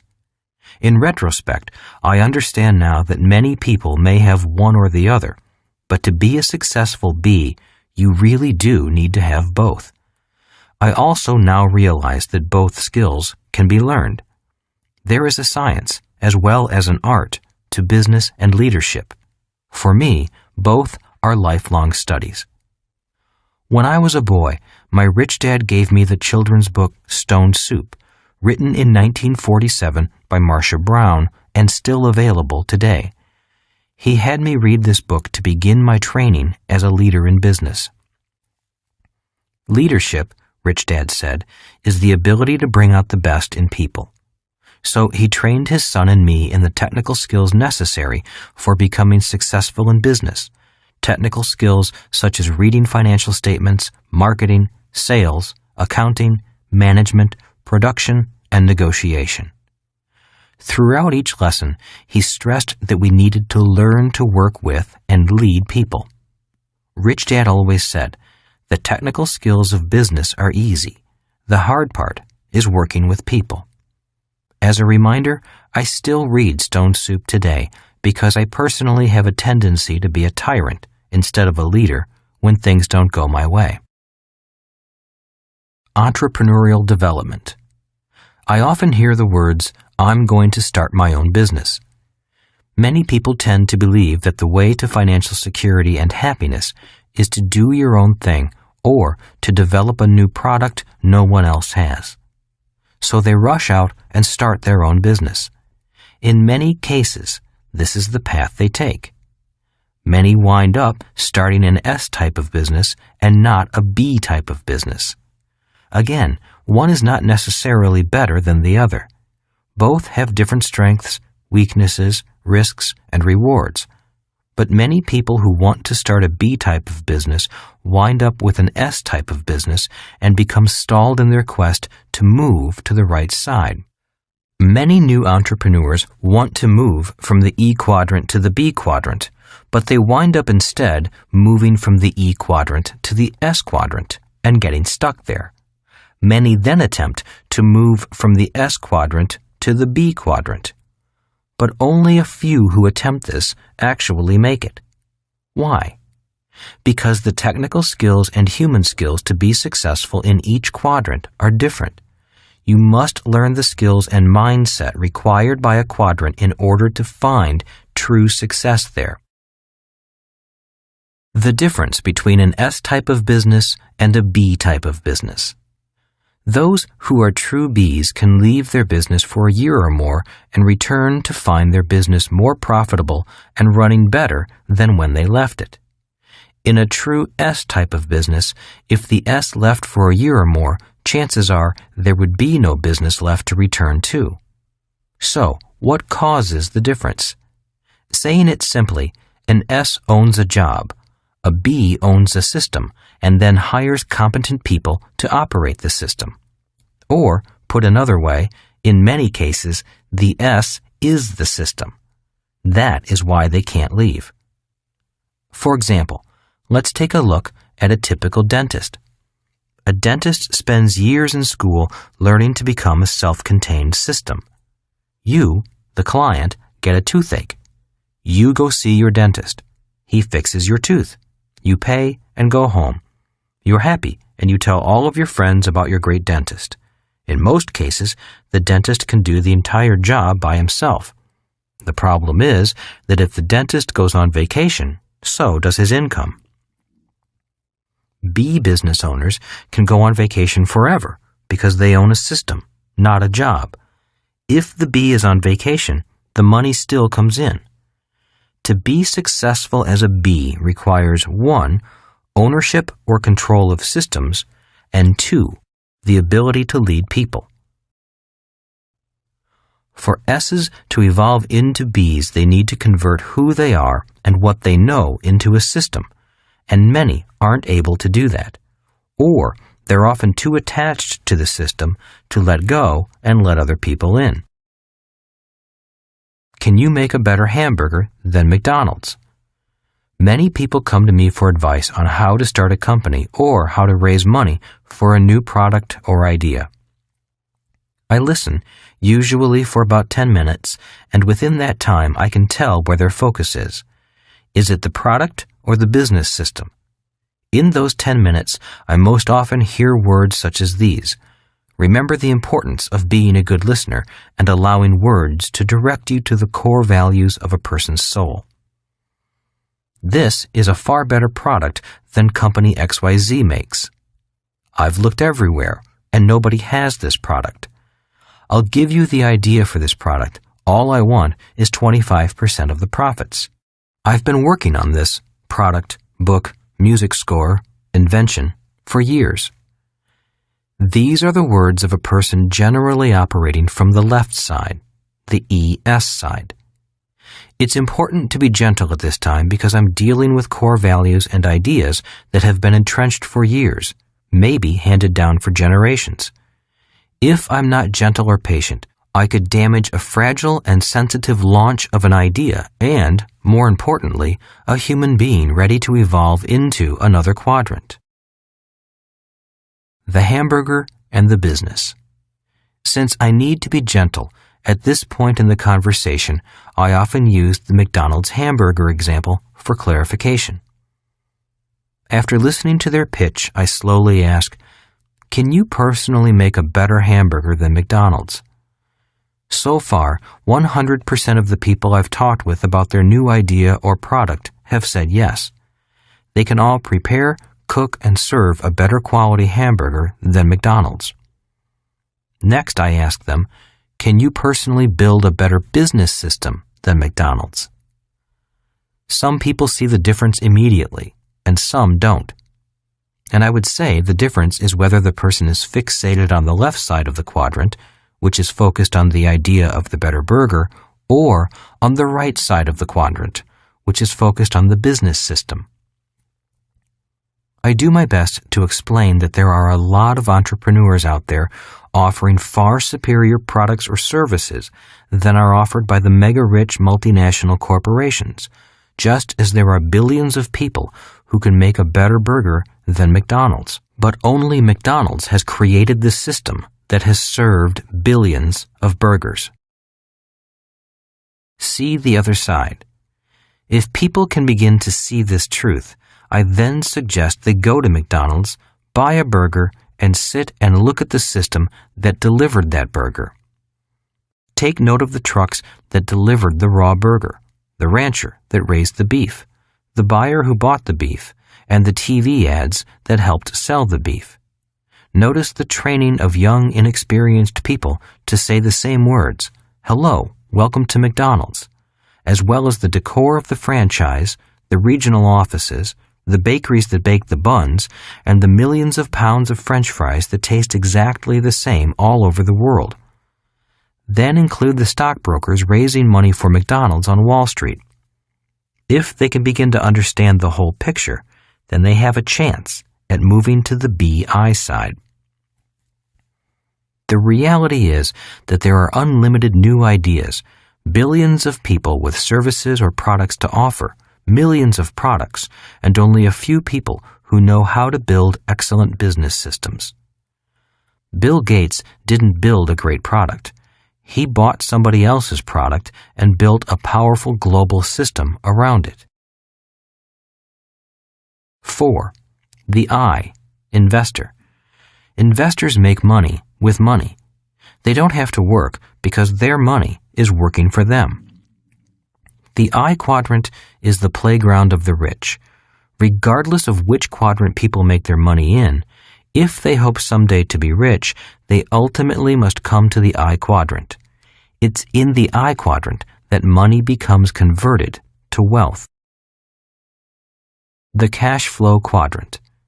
The cash flow quadrant simply makes distinctions on how income is generated, whether as an E, employee, S, self-employed, B, business owner, or I, investor.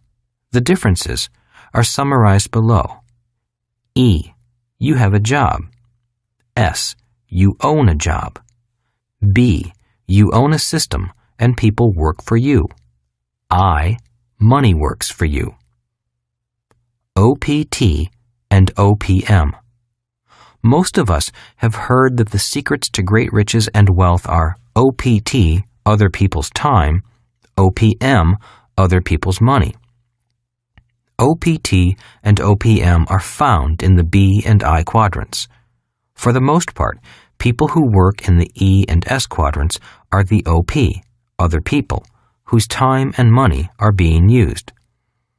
A primary reason Kim and I took time to build a B-type of business rather than an S-type was because we recognized the long-term benefit of using other people's time. One of the drawbacks to being a successful S is that success simply means more hard work. In other words, good work results in more hard work and longer hours. In designing a B type of business, success simply means increasing the system and hiring more people. In other words, you work less, earn more, and enjoy more free time. The remainder of this book goes through the skills and mindset required for the right side of the cash flow quadrant. It's my experience that being successful on the right side requires a different mindset and different technical skills. If people are flexible enough to make these changes, I think they'll find the process of achieving greater financial security or freedom easy. For other people, the process might be too difficult because many people are frozen in one quadrant and one mindset. At a minimum, you'll find out why some people work less, earn more, pay less in taxes, and feel more financially secure than others. It's simply a matter of knowing which quadrant to work out of and when. A guide to freedom. The cash flow quadrant is not a set of rules. It's only a guide for those who wish to use it. It guided Kim and me from financial struggle to financial security, and then to financial freedom. The difference between the rich and everyone else. A few years ago, I read an article that said most rich people receive 70% of their income from investments, or the I quadrant, and less than 30% from wages, or the E quadrant. If they were an E, chances are that they were employees of their own corporation. For most everyone else, the poor and the middle class, at least 80% of their income comes from wages from the E or S quadrant, and less than 20% from investments in the I quadrant. The difference between being rich and being wealthy. In Chapter 1, I wrote that Kim and I were millionaires by 1989, but we weren't financially free until 1994. There's a difference between being rich and being wealthy. By 1989, our business was making us a lot of money. We were earning more and working less because the business system was growing without any more physical effort on our part. We had achieved what most people would consider financial success. However, we still needed to convert the cash flow coming from the business into even more tangible assets that would generate additional cash flow. We had grown our business into a success. Now, it was time to focus on growing our assets to the point where the cash flow from all of our assets would be greater than our living expenses. By 1994, the passive income from all of our assets was greater than our expenses. At that point, we were wealthy. Our business is considered an asset because it generated income and operated without much physical input. For our own personal sense of wealth, we wanted to make sure we also had tangible assets, such as real estate and stocks, that were throwing off more passive income than our expenses before we claimed to be wealthy. Once the income coming from tangible assets in our asset column was greater than the money coming in from the business, we sold the business to our partner. We were now wealthy. The definition of wealth. The definition of wealth is the number of days you can survive without physically working, or anyone else in your household physically working, and still maintain your standard of living. For example, if your monthly expenses are $5,000 a month and you have $20,000 in savings, your wealth is approximately 4 months, or 120 days. Wealth is measured in time, not dollars. By 1994, Kim and I were wealthy indefinitely, barring great economic changes, because the income from our investments was greater than our monthly expenses. Ultimately, it's not how much money you make that matters, but how much money you keep, and how long that money works for you. Every day I meet many people who make a lot of money, but all of their money goes out the expense column. Every time they make a little more money, they go shopping. They often buy a bigger house or new car, which results in long-term debt and more hard work. Nothing is left to go into the asset column. The money goes out so fast that you'd think they took some kind of financial laxative. Redline finances. In the world of cars, there's a saying about keeping the engine at redline. Redline means the throttle is keeping the RPMs of the engine close to the redline, the maximum speed the car's engine can maintain without blowing up. Many people, rich and poor, operate constantly at the financial redline of their personal finances. No matter how much money they make, they spend it as fast as it comes in. The trouble with operating your car's engine at redline is that the life expectancy of the engine is shortened. The same is true with operating your finances at the redline. Several of my doctor friends say that one of the main problems they see today is stress caused by working hard and never having enough money. One says that the biggest cause of health disorders is something she calls cancer of the wallet. Money making money. Regardless of how much money people make, ultimately, they should put some in the I quadrant. The I quadrant is where your money makes more money. It's based on the idea that your money works hard so you don't have to work. Although the I quadrant is important to your financial health, there are other forms of investing worth noting. Other forms of investing. People invest in their education. Traditional education is important. The more education you have, the better your chances may be to earn more money, depending on your choice of profession. Given that the average person spends 40 years or more actively working, college or some type of higher education may be a good investment. Giving your loyalty and best efforts to an employer is another form of investment. In return, via contract, the employee is rewarded with a pension for life. This was a form of investment popular in the industrial age that is now almost obsolete in the information age. Other people invest in having large families and, in turn, have their children care for them in their old age. That form of investing was the norm in the past, yet due to economic constraints in the present, it has become more difficult for families to handle the living and medical expenses of parents. Government retirement programs such as Social Security and Medicare, which are often paid for through payroll deductions, are another form of investment mandated by law. Due to massive changes in demographics and costs, this form of investment will probably not be able to keep many of the promises it has made. And there are independent investment vehicles for retirement that are called individual retirement plans.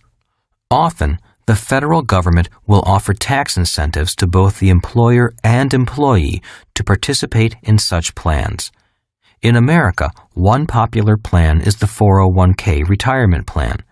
In countries such as Australia, they are called superannuation plans. Income received from investments. Although the above are all forms of investing, the I quadrant focuses on investments that generate income on an ongoing basis during your working years.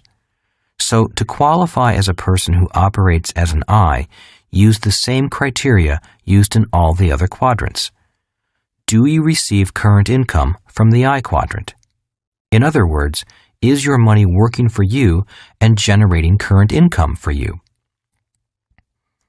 Let's look at a person who buys a house as an investment and rents it out. If the rent collected is greater than the expenses to operate the property, that income is coming from the I quadrant. The same is true for people who receive interest from savings or dividends from stocks and bonds. So the qualifier for the I quadrant is how much income you generate from the quadrant without working in it. Is my retirement account a form of investment?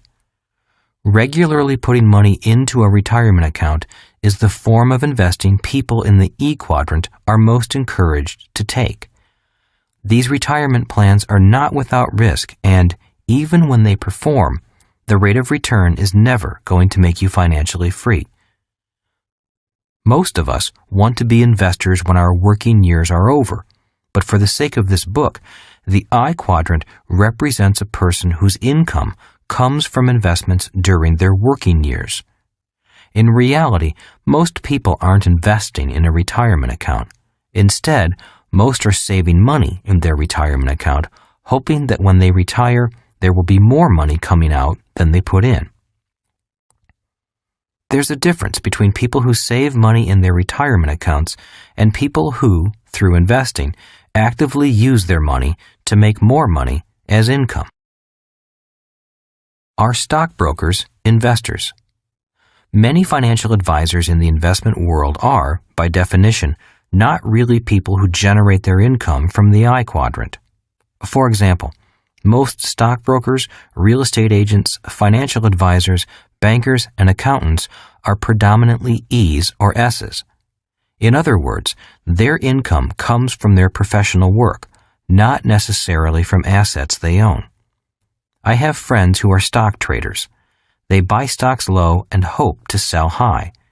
In reality, their profession is trading, much like a person who owns a retail shop and buys items at wholesale and sells them at retail.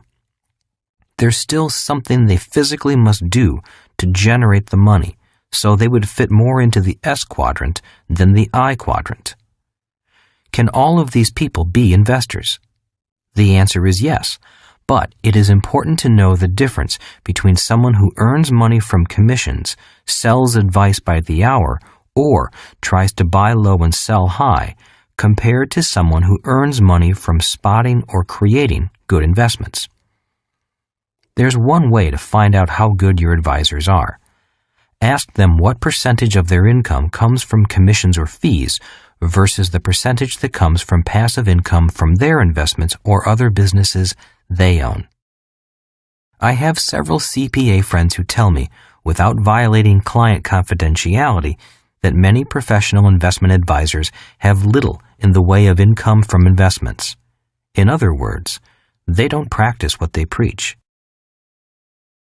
Advantages of income from the I quadrant. So the primary distinction of people who earn their money from the I quadrant is that they focus on having their money make money. If they're good at it, they can have that money work for them and for their family for hundreds of years. Besides the obvious advantages of knowing how to make money with money and not having to get up and go to work, there are also many tax advantages that aren't available to people who have to work for their money. One of the reasons the rich get richer is because they can make millions and pay, legally, little or no tax on that money. That's because they make money in the asset column, not in the income column. They make money as investors, not workers. Moreover, people who work for money are often taxed at higher rates than investors, and their taxes are withheld from their wages. They never even see that portion of their income. Why aren't more people investors? The I quadrant is the quadrant for working less, earning more, and paying less in taxes. So why aren't more people investors? The reason is the same reason many people don't start their own businesses. It can be summed up in one word: risk. Many people don't like the idea of handing over their hard-earned money and, possibly, not having it come back. Many people are so afraid of losing that they choose not to invest, no matter how much money they could make in return. A Hollywood celebrity once said, "It's not return on the investment that I worry about, it's the return of the investment." This fear of losing money seems to divide investors into four broad categories. 1. People who are risk-averse and do nothing but play it safe, keeping their money in the bank. 2. People who turn the job of investing over to someone else, such as a financial advisor or a mutual fund manager. 3. gamblers. 4. Investors. The difference between a gambler and an investor is simple. For a gambler, investing is a game of chance. For an investor, investing is a game of skill. And for the people who turn their money over to someone else to invest, investing is often a game they don't want to learn.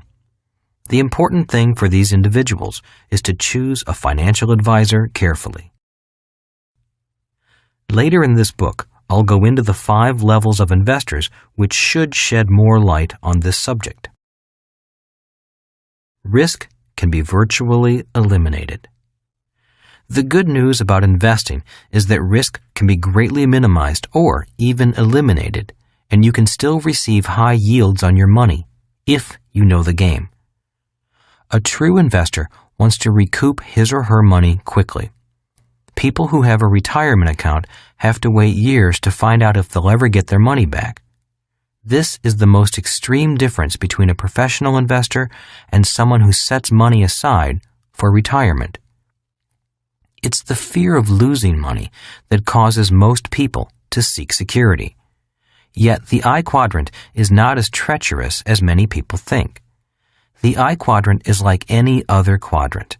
It has its own skills and mindset. The skills to be successful in the I quadrant can be learned if you're willing to take the time to learn. A new age begins. In 1989, the Berlin Wall was torn down, as was communism. This, in my opinion, signaled the end of the industrial age and the start of the information age. The difference between industrial age pension plans and information age pension plans. The voyage of Columbus in 1492 roughly coincides with the start of the industrial age. The fall of the Berlin Wall in 1989 is the event that marked the end of that age. For some reason, it seems that every 500 years in modern history, great cataclysmic changes occur. We're in one such period right now. That change has already threatened the financial security of hundreds of millions of people, most of whom are not yet aware of the financial impact of that change, and many of whom can't afford it. The change is found in the difference between an industrial age pension plan and an information age pension plan. When I was a boy, my rich dad encouraged me to take risks with my money and learn to invest. He'd always say, if you want to get rich, you need to learn how to take risks. Learn to be an investor. At home, I told my educated dad about my rich dad's suggestion that we learn how to invest and manage risk. My educated dad replied, I don't need to learn how to invest. I have a government pension plan, a pension from the teachers' union, and guaranteed Social Security benefits. Why take risks with my money? My educated dad believed in industrial age pension plans, such as government employee pensions and Social Security. He was happy when I signed up for the U.S. Marine Corps. Instead of being worried that I might lose my life in Vietnam, he simply said, stay in for 20 years and you'll get a pension and medical benefits for life. Although still in use, such pension plans are becoming obsolete. The idea of a company being financially responsible for your retirement and the government picking up the balance of your retirement needs through pension schemes is an old, outdated idea. People need to become investors. As we move from defined benefit pension plans, or what I call industrial age retirement plans, to defined contribution pension plans, or information age pension plans, the result is that you, as an individual, must now be financially responsible for yourself. Amazingly, few people have noticed the change and understand its ramifications. Industrial age pension plans. In the industrial age, a defined benefit pension plan meant that the company guaranteed you, the worker, a defined amount of money, usually paid monthly, for as long as you lived. People felt secure because these plans assured a steady income. Information age pension plans. But in 1974, the rules changed with the passage of the Employee Retirement Income Security Act, ERISA. Suddenly, companies were no longer guaranteeing financial security at the end of your working days. Instead, employers began offering defined contribution retirement plans. Defined contribution means that you only get back what you and the company have contributed while you were working. In other words, your pension is defined solely by what has been contributed. If you and your company put no money in, then you got no money out. The good news is that in the information age, life expectancy has increased. The bad news is that you might outlive your pension, if you even have one. Risky pension plans. What many people don't understand is that whatever you and your employer put into the plan is no longer guaranteed to exist when you decide to pull it out. This is because plans like the 401k and the superannuation are subject to market forces. In other words, one day you could have $1 million in the account. But if there were a stock market crash, which every market occasionally has, your $1 million could be cut in half or even wiped out. With defined contribution plans, the guarantee of lifelong income is gone. People today who retire at age 65 and begin to live on their defined contribution plan could run out of money by, let's say, age 75. Then what do? Dust off the resume? And what about the government's defined benefit pension plan? Well, in the United States, Social Security is expected to be bankrupt by the year 2037, with Medicare bankrupt by 2017. Even today, Social Security doesn't provide much in the way of income. What will happen when 77 million baby boomers begin to want the money they paid in, but it's not there? In 1998, President Clinton's popular cry of "Save Social Security" was well received. Yet, as Democratic Senator Ernest Hollings pointed out, obviously, the first way to save Social Security is to stop looting it. For decades, the federal government has been responsible for borrowing the retirement money for expenditures, a government-sanctioned Ponzi scheme. Many politicians seem to think that Social Security is income that can be spent rather than an asset that should be held in trust. Too many people counting on the government. I write my books and create products such as the educational cash flow board game because the industrial age is history, and we must prepare for the opportunities of the information age. My concern as a private citizen is that, from my generation forward, we aren't properly prepared to handle the differences between the industrial age and the information age. A case in point is how we prepare financially for our retirement years. The idea of go to school and get a safe, secure job was a good one for people born before 1930. Today, everyone needs to go to school to prepare for a job or career, but we also need to know how to invest. And investing is not a subject taught in school. One of the problems created by the industrial age is that too many people are dependent upon the government to solve their individual problems. Today, we're facing even bigger problems because we have delegated our personal financial responsibility to the government. It's estimated that by the year 2020, there will be 275 million Americans, with 100 million of them expecting some kind of government support. This will include federal employees, military retirees, postal workers, teachers, other government employees, and retirees expecting Social Security and Medicare payments. They're contractually correct in expecting government support because, in one way or another, most have been investing into that promise throughout their working lives. Unfortunately, there were too many promises made for too many years. Now the bill is coming due. I don't think those financial promises can be kept. If our government begins to raise taxes even higher to pay for those promises, Those who can escape will escape to countries that have lower taxes. In the information age, the term offshore won't necessarily mean another country as a tax haven. Offshore could mean cyberspace. A great change is at hand. I recall President John F. Kennedy warning, "A great change is at hand." Well, that change is here.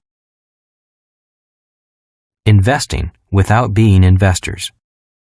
The change from defined benefit to defined contribution pension plans is forcing millions of people throughout the world to become investors, with little investor education. Many people who have spent their lives avoiding financial risks are now being forced to take them. Most will find out when it comes time to retire whether they were wise investors or careless gamblers. Today, the stock market is fueled by many things, one of which is non-investors trying to become investors. A large majority of these people, the E's and S's, are people who by nature are security-oriented. That's why they seek secure jobs or start small businesses they can control.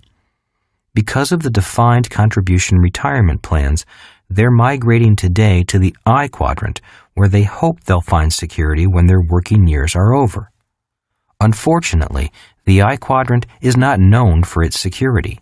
The I quadrant is the quadrant of risk. Because so many people on the left side of the cash flow quadrant come looking for security, the stock market responds in kind. That's why you often hear the following words.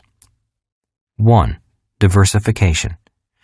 People who seek security use the word diversification a lot. Why? Because the strategy of diversification is an investment strategy for not losing.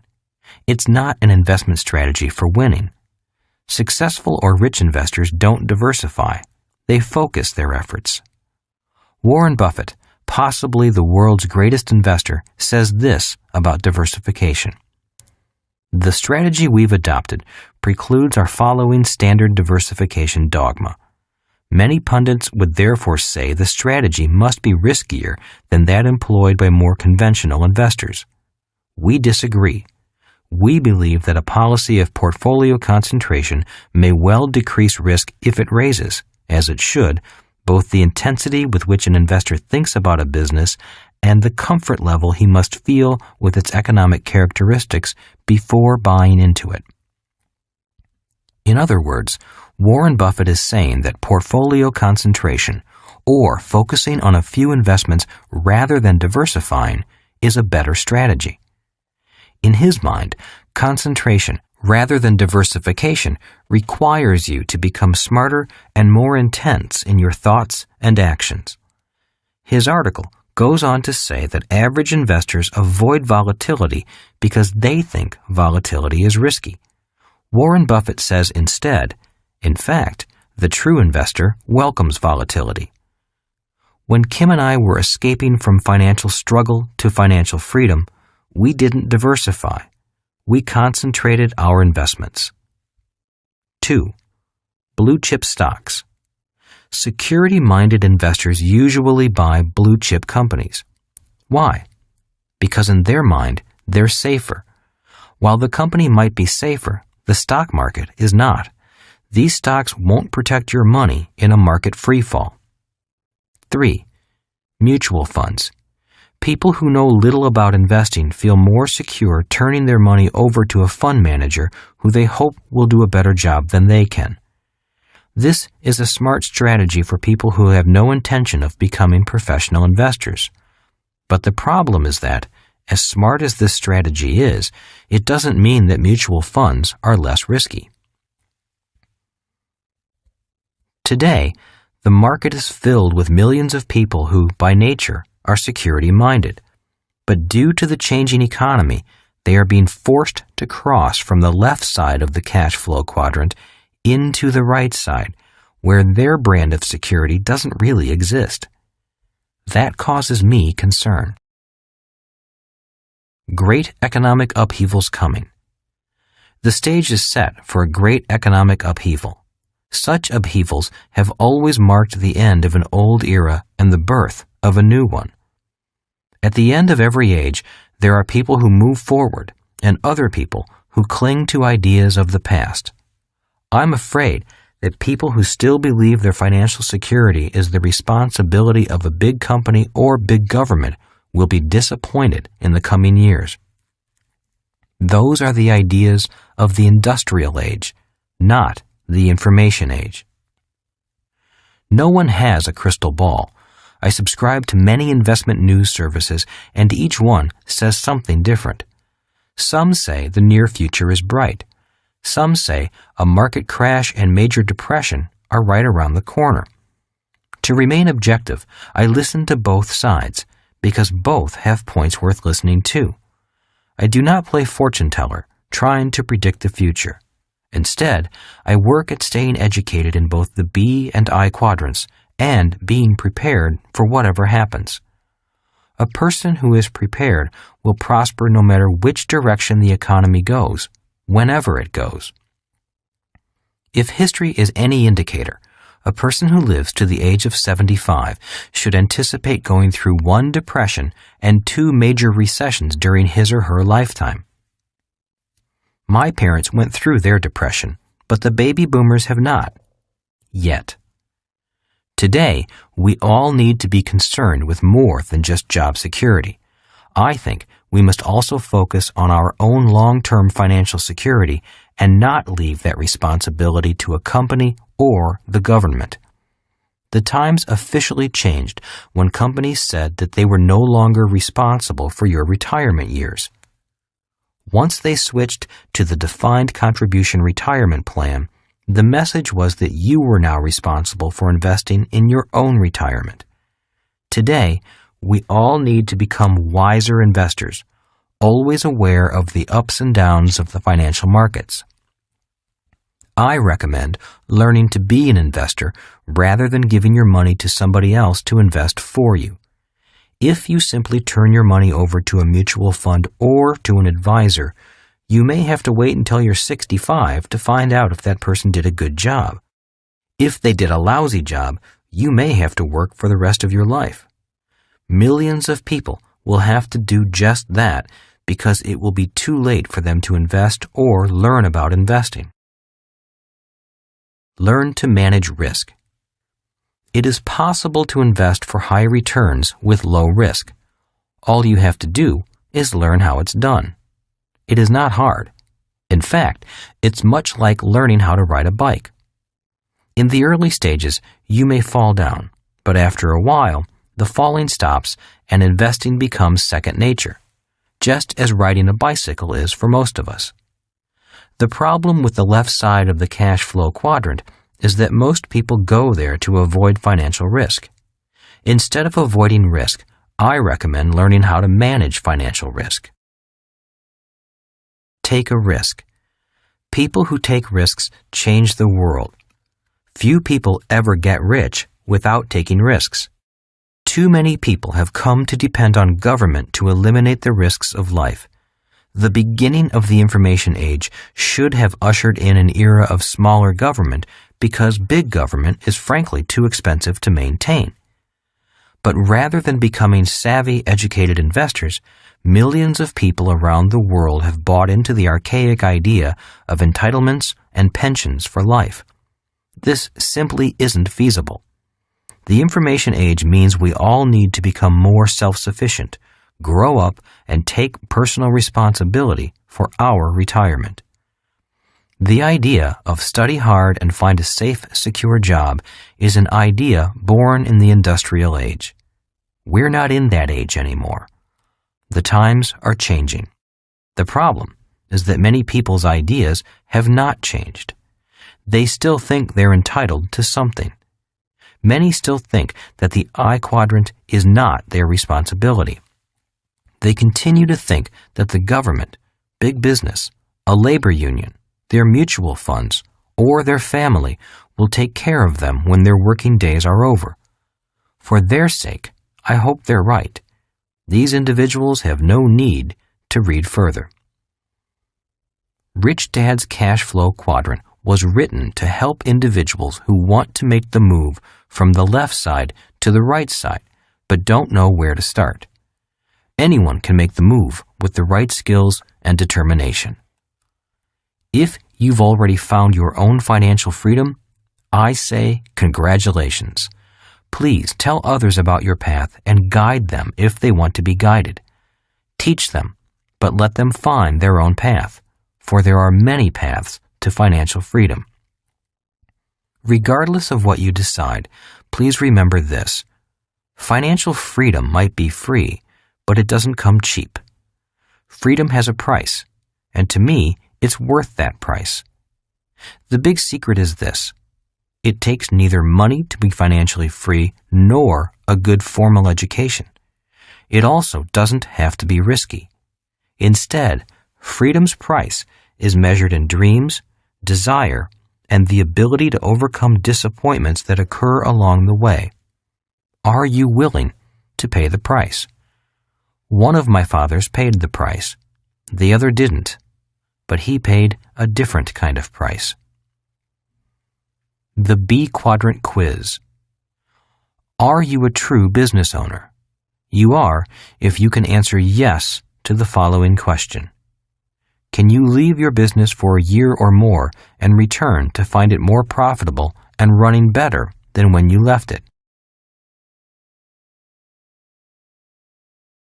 Chapter 3. Why people choose security over freedom. Many people seek job security because that's what they are taught, both at school and at home. Both of my dads recommended that I go to college and get a degree, but it was after receiving the degree that their advice took different paths. My highly educated dad constantly advised, go to school, get good grades, and then get a good, safe, secure job. He was recommending a life path focused on the left side of the cash flow quadrant. Their advice was different because one dad was concerned with job security and the other focused on financial freedom. Why people seek job security. The primary reason many people seek job security is because that's what they are taught to seek, both at school and at home. As adults, millions of people still continue to follow that advice. Many of us are conditioned from our earliest days to think about job security rather than financial security or financial freedom. And because most of us learn little to nothing about money at home or at school, it's only natural that we cling ever more tightly to the idea of job security instead of reaching for freedom. If you look at the cash flow quadrant, you'll notice that the left side is motivated by security. The right side is motivated by freedom. Trapped by debt. The main reason that 90% of the population is working on the left side is because that's the side they learned about at school. After leaving school, they often end up with lots of expenses and may fall into debt. This means they must cling ever tighter to a job or to professional security just to pay the bills. I often meet young people who receive their college diploma along with the bill for their college loans. Several of them told me that they're depressed when they see that they are in debt thousands and thousands of dollars for their college education.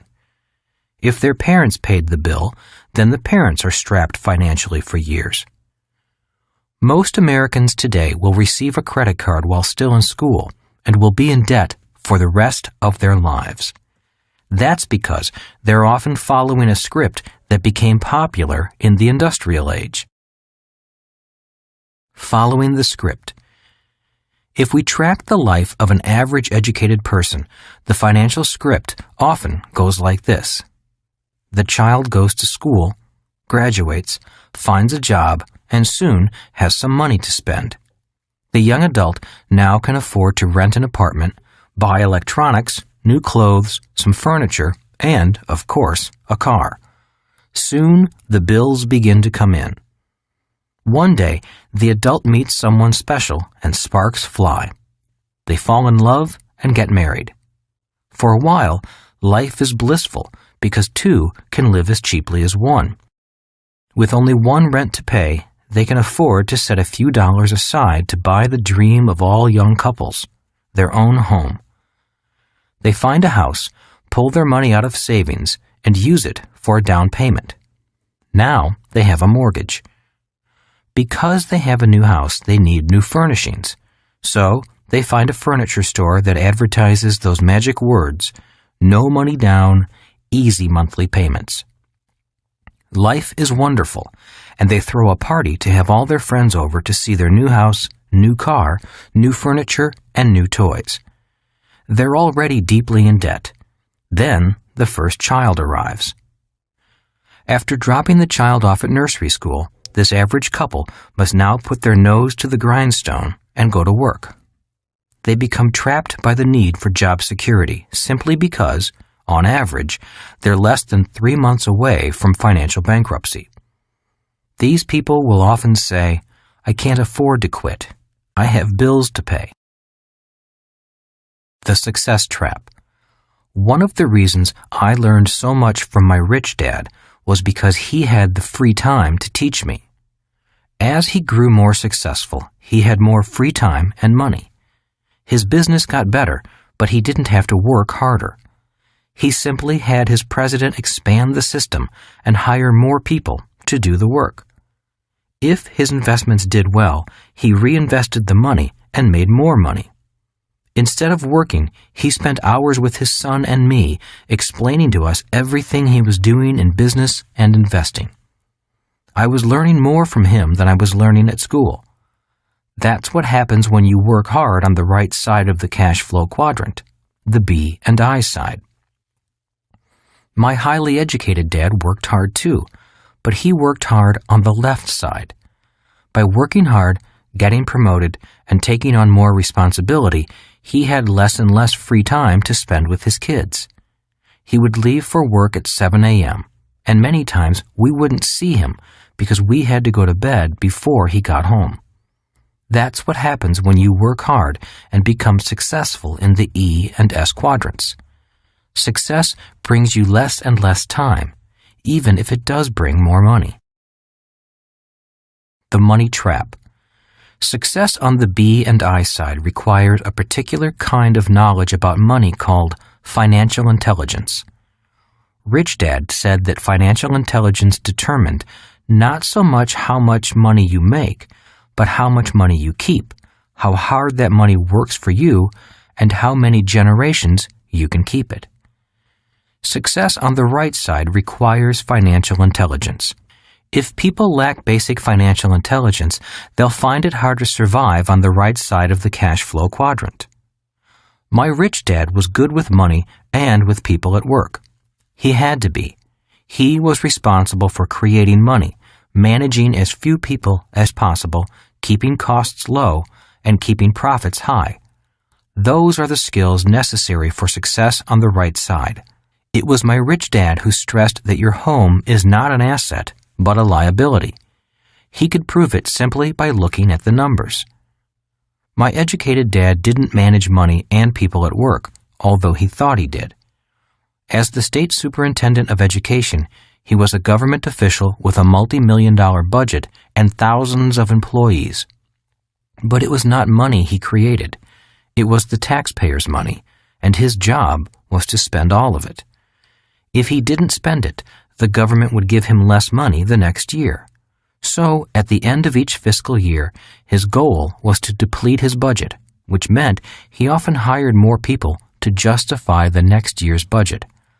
The funny thing was that the more people he hired, the more problems he had. As a young boy observing both fathers, I began to take mental notes of what kind of life I wanted to lead. My educated dad was a voracious reader of books, so he was word literate, but he was not financially literate. Because he couldn't read numbers on a financial statement, he had to take the advice of his banker and accountant, and both told him that his house was an asset and that it should be his largest investment.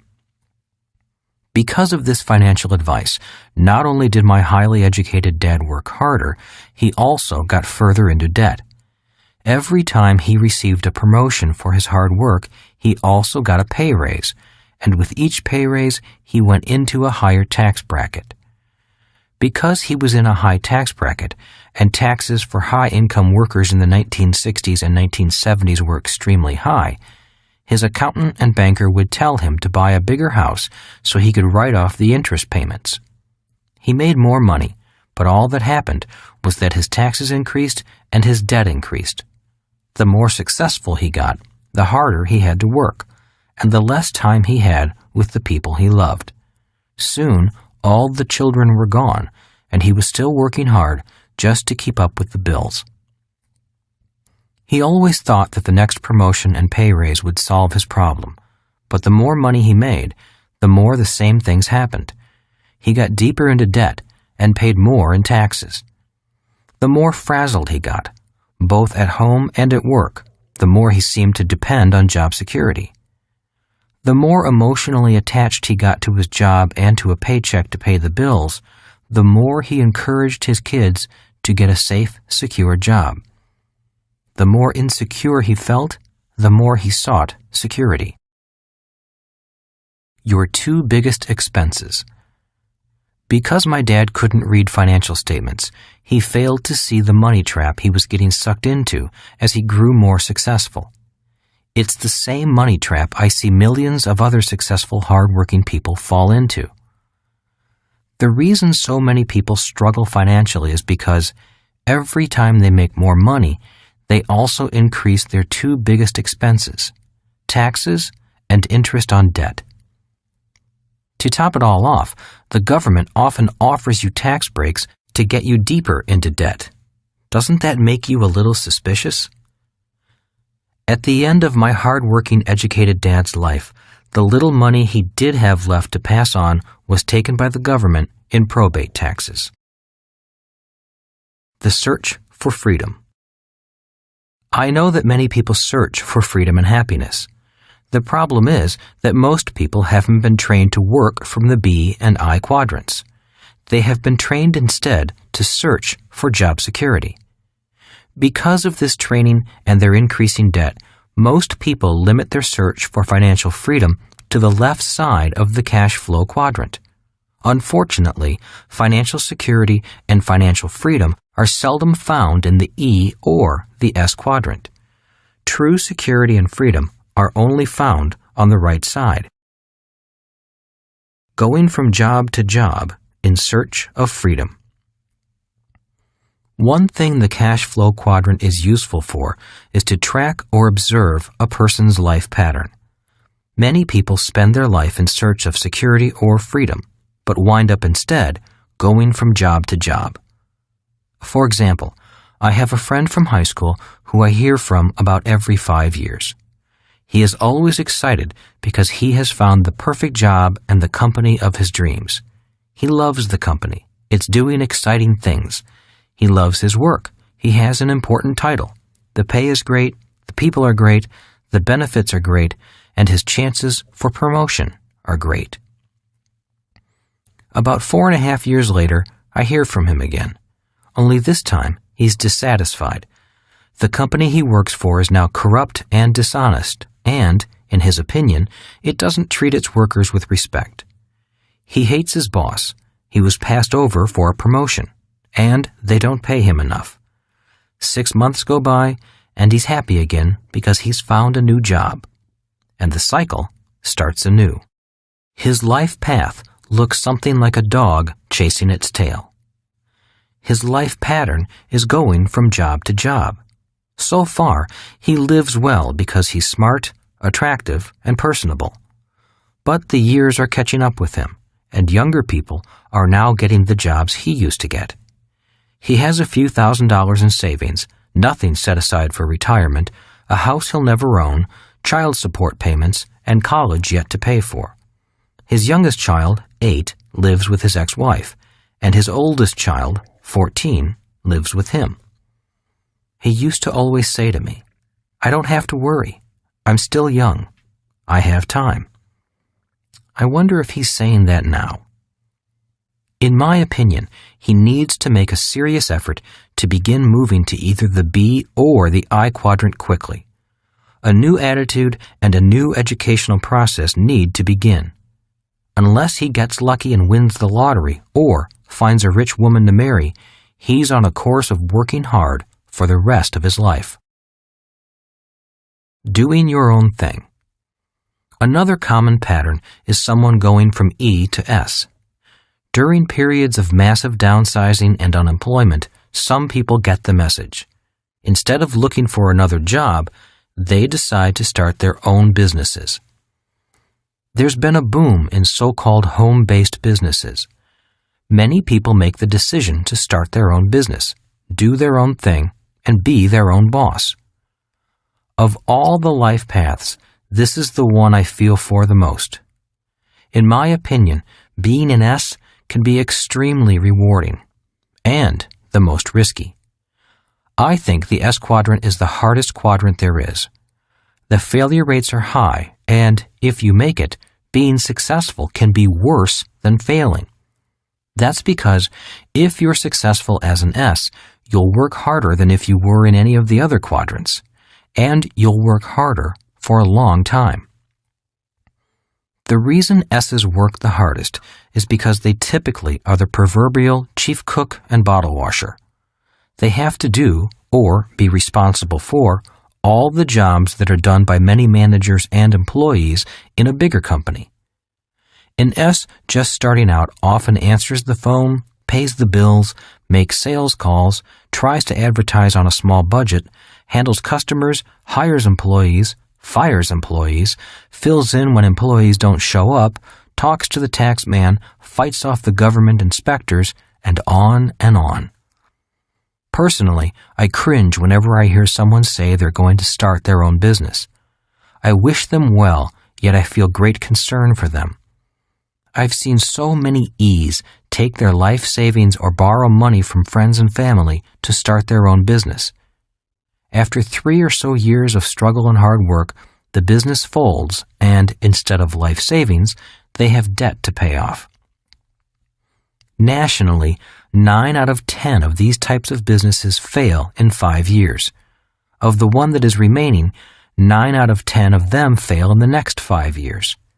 In other words, 99 out of 100 small businesses ultimately disappear in 10 years. I think the reason most fail in the first 5 years is due to lack of experience and lack of capital.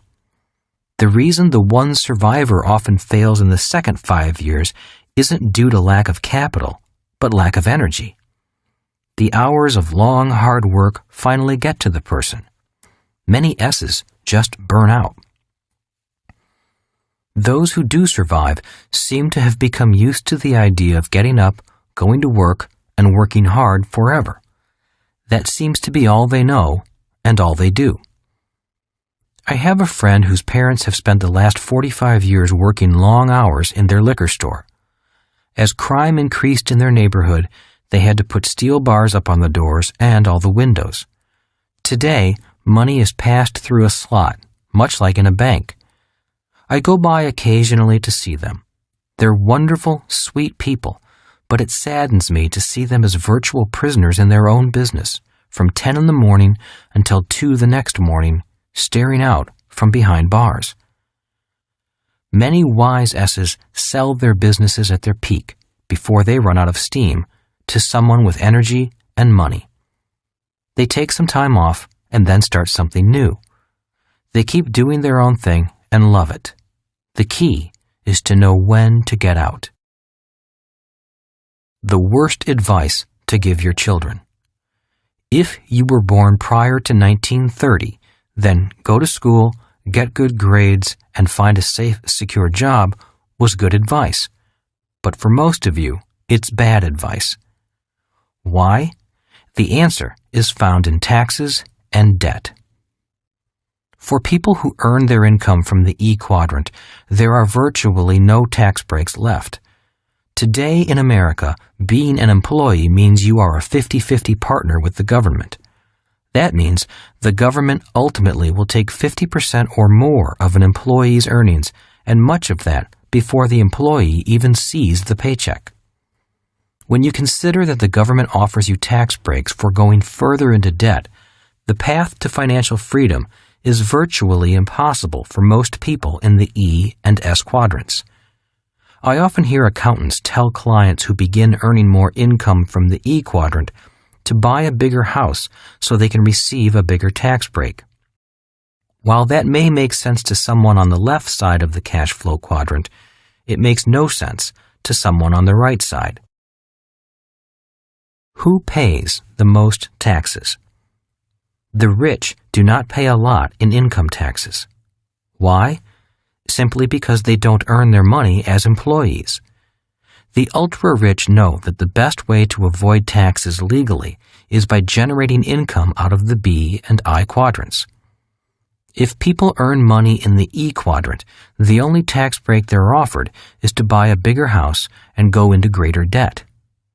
Viewed from the right side of the cash flow quadrant, that isn't financially intelligent. To people on the right side, that's like saying, "Give me $1 and I will give you 50 cents back." Taxes are unfair. I often hear people say, "It's un-American not to pay taxes."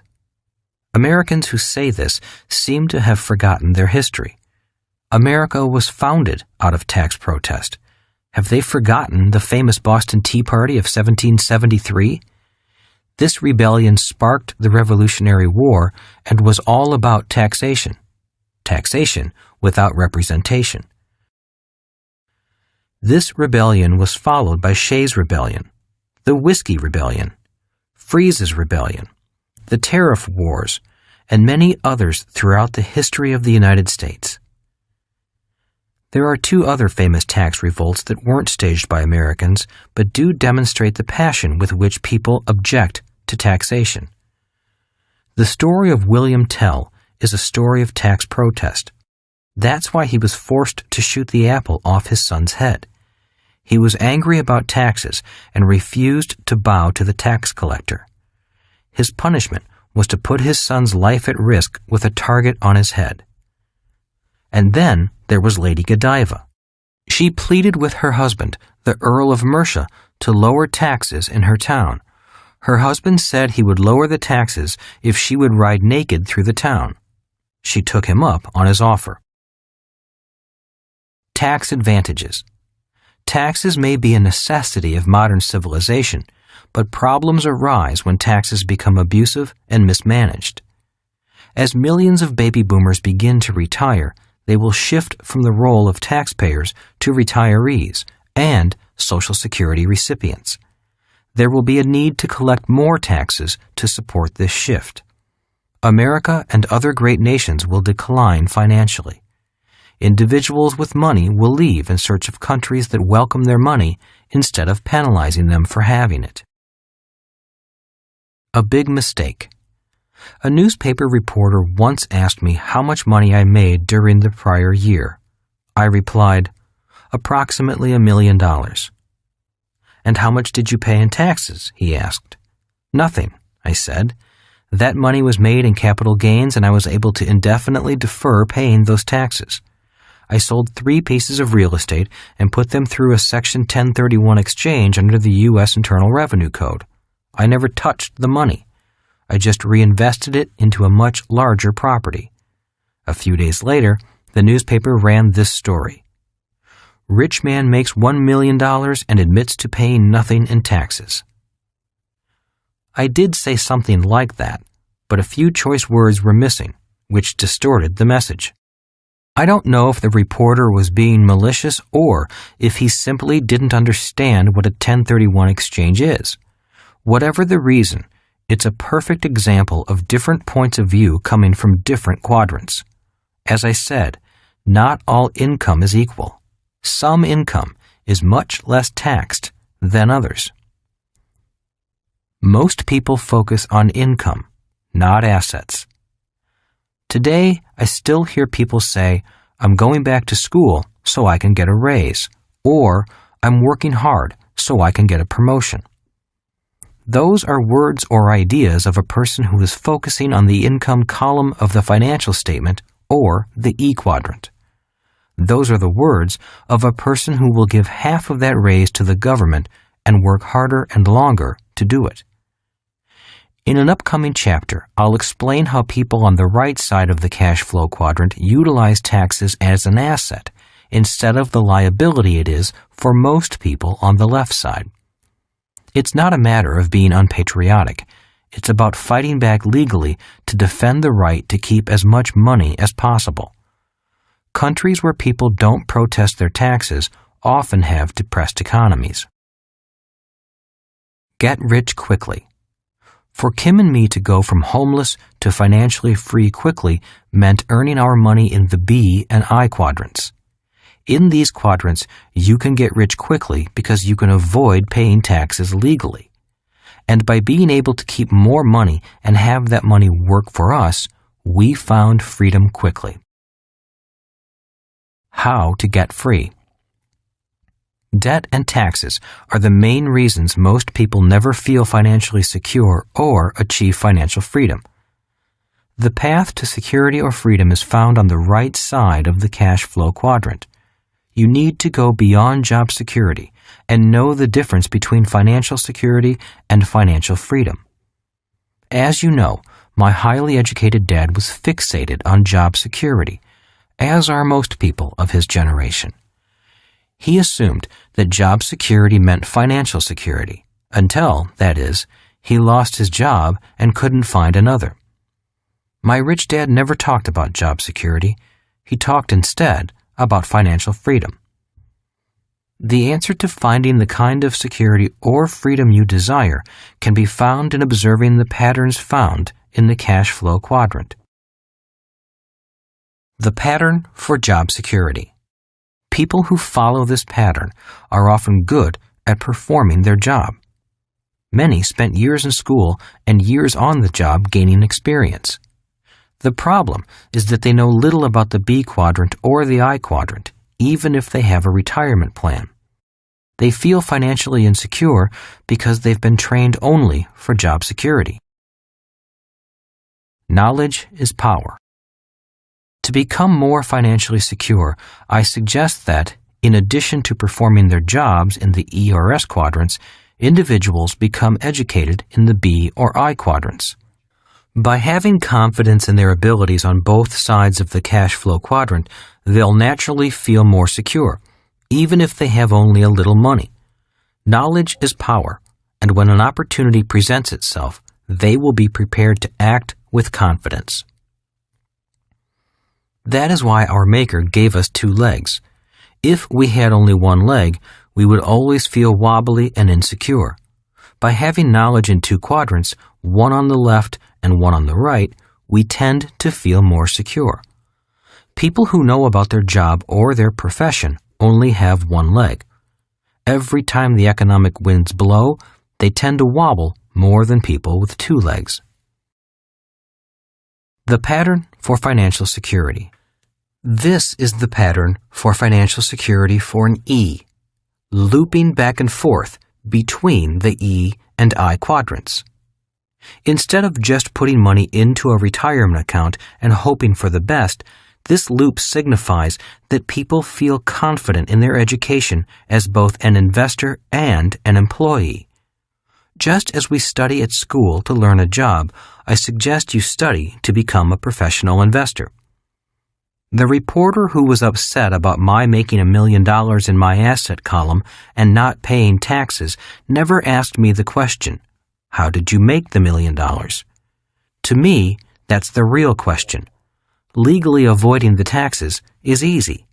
Making the million wasn't so easy. A second path to financial security could be looping between the E and B quadrants. And financial security for an S loops between the S and I quadrants. The average American millionaire is self-employed, lives frugally, and invests for the long term. The pattern above reflects that financial life path. This path, the S to the B, is often the path that many great entrepreneurs like Bill Gates take. It's not the easiest, but, in my mind, it is one of the best. Two are better than one. Back in Chapter 2, I discussed how the average rich person earns 70% of their income from the right side and less than 30% from the left side. I found that no matter how much money people make, they will feel more secure if they operate in more than one quadrant. Financial security is having a secure footing on both sides of the cash flow quadrant. Millionaire firefighters. I have two friends who are examples of success on both sides of the cash flow quadrant. They have tremendous job security with benefits, and they have also achieved great financial wealth on the right side. Both are firefighters who work for the city government. They enjoy good, steady pay, excellent benefits and retirement plans, and work only 2 days a week. 3 days a week, they work as professional investors. The remaining 2 days, they relax and spend time with their families. One buys old houses, fixes them up, and collects rent. He owns 45 houses that pay him $10,000 a month net after debt, taxes, maintenance, and management and insurance. He earns $3,500 a month as a firefighter, making his total monthly income more than $13,000 and his annual income about $150,000 and growing. He has 5 more years before retirement, and his goal is to have $200,000 a year in income at age 56. Not bad for a government employee with 4 kids. The other friend spends his time analyzing companies and taking major long-term positions in stocks and options. His portfolio is now more than $3 million. If he cashed it out and moved the money into an investment that earns 10% interest a year, he would have an income of approximately $300,000 per year for life, even taking into account average market fluctuations. Again, not bad for a government employee with 2 kids. Both friends have enough passive income from their 20 years of investing to have retired by age 40, but they both enjoy their work and want to retire with full benefits. Then they'll be free to enjoy the benefits of success gained from both sides of the cash flow quadrant. Money alone does not bring security. I have met many people who have millions in their retirement accounts and still feel insecure. Why? Because it's money generated from their job or business. They often have the money invested in a retirement account, but know little to nothing about the subject of investments. If that money disappears and their working days are over, what do they do then?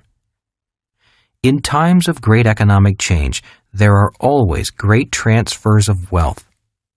Even if you don't have much money, it's important to invest in your education because, when the changes come, you'll be better prepared to handle them. Don't be caught unaware and afraid. As I said, no one can predict what will happen, so it's best to be prepared for whatever happens. And that means getting educated now. The pattern for financial freedom.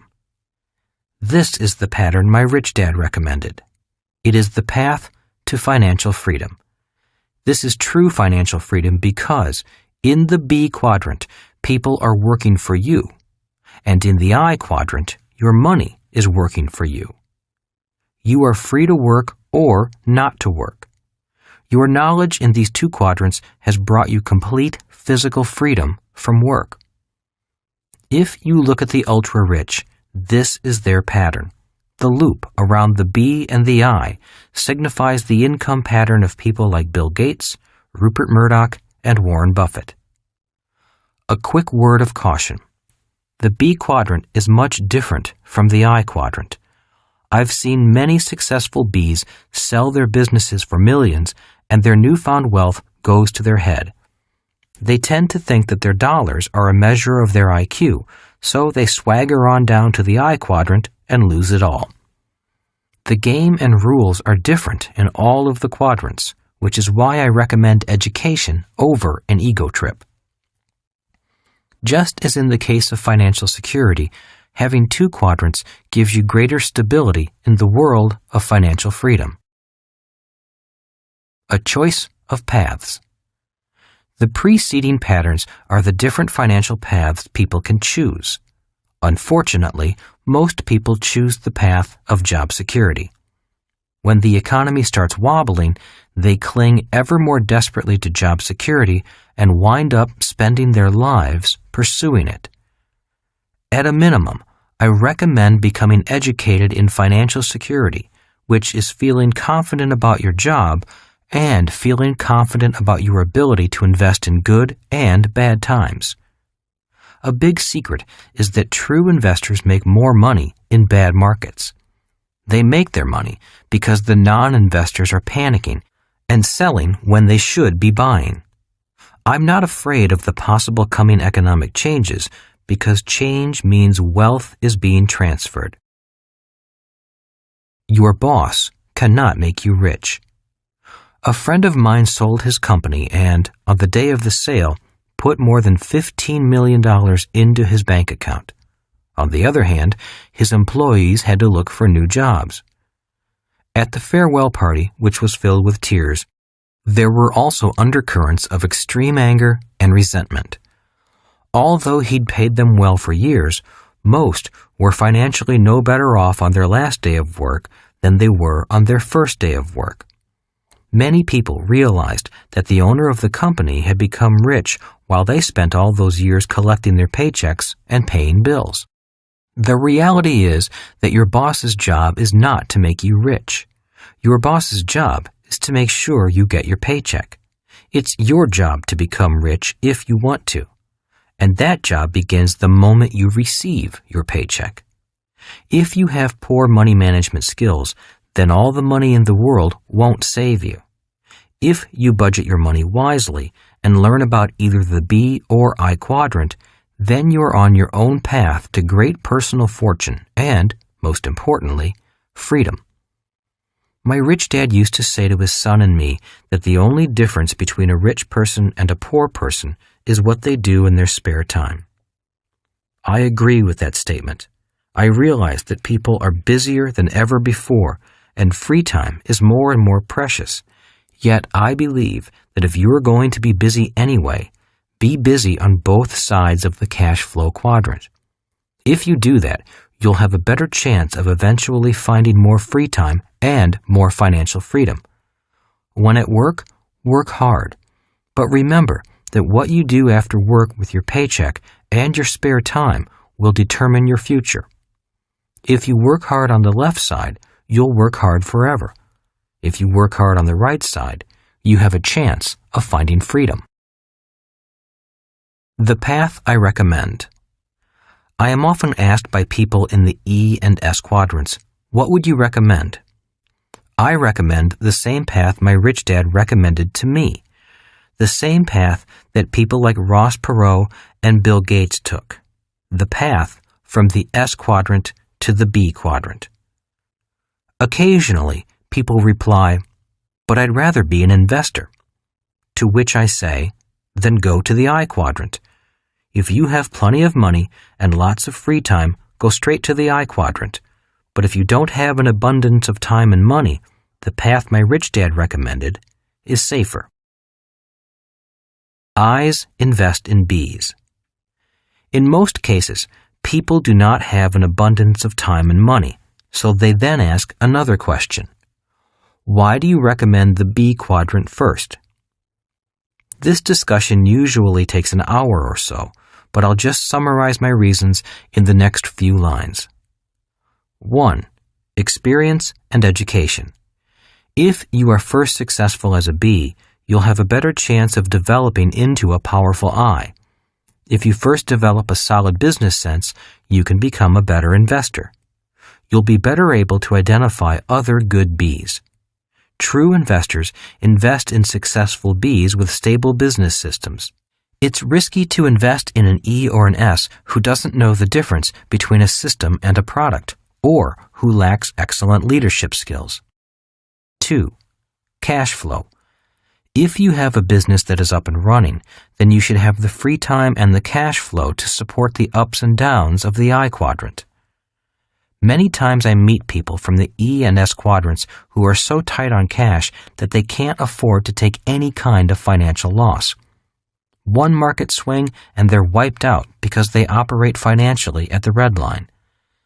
The reality is that investing is capital and knowledge intensive. Sometimes it takes lots of capital and requires a lot of time to gain the necessary knowledge. Many successful investors have lost many times before winning. Successful people know that success is a poor teacher. Learning comes from making mistakes, and in the I quadrant, mistakes cost money. If you lack both knowledge and capital, it's financial suicide to try to become an investor. By developing the skill of becoming a good B first, you'll also be providing the cash flow necessary to help you become a good investor. The business you develop as a B will provide the cash to support you as you gain the education to become a good investor. Once you have gained the knowledge to become a successful investor, you'll understand how I can say, it does not always take money to make money. Good news. The good news is that it's easier than ever before to be successful in the B quadrant because of technology. Although it's not as easy as just getting a minimum wage job, the systems are in place now for more and more people to find financial success as Bs. Chapter 4. The 3 kinds of business systems. Your goal is to own a system and have people work that system for you. In moving to the B quadrant, remember that your goal is to own a system and have people work that system for you. You can develop the business system yourself, or you can look for a system to purchase. Think of the system as the bridge that will allow you to cross safely from the left side of the cash flow quadrant to the right side. It's your bridge to financial freedom. There are 3 main types of business systems commonly in use today. They are 1. Traditional C corporations, where you develop your own system. 2. Franchises, where you buy an existing system. 3. Network marketing, where you buy into and become part of an existing system. Each business system has its strengths and weaknesses, yet each ultimately does the same thing. If operated properly, each system will provide a steady stream of income without much physical effort on the part of the owner once it's up and running. The problem is getting it up and running. In 1985, when people asked Kim and me why we were homeless, we simply said, "We're building a business system." It was a business system that was a hybrid of the traditional C corporation and a franchise. As stated before, the B quadrant requires a knowledge of both systems and people.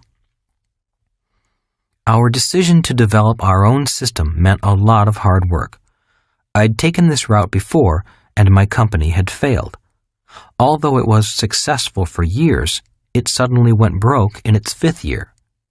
When success came to us, we weren't ready with an adequate system. Our system began to break down even though we had hard-working people. We felt like we were on a good-sized yacht that had sprung a leak in a location we could not determine. You may lose 2 or 3 companies. When I was in high school, my rich dad told Mike and me that he had nearly lost a company when he was in his 20s. That was the best and worst experience of my life, he said. As much as I hated it, I learned more by repairing it and eventually turning it into a huge success. Knowing that I was contemplating starting my own company, Rich Dad said to me, "You may lose 2 or 3 companies before you build a successful one that lasts." He was training Mike to take over his empire, but because my dad was a government employee, I wasn't going to inherit an empire. I had to build my own. Success is a poor teacher. Success is a poor teacher, Rich Dad always said. We learn the most about ourselves when we fail, so don't be afraid of failing. Failing is part of the process of success. You can't have success without failure.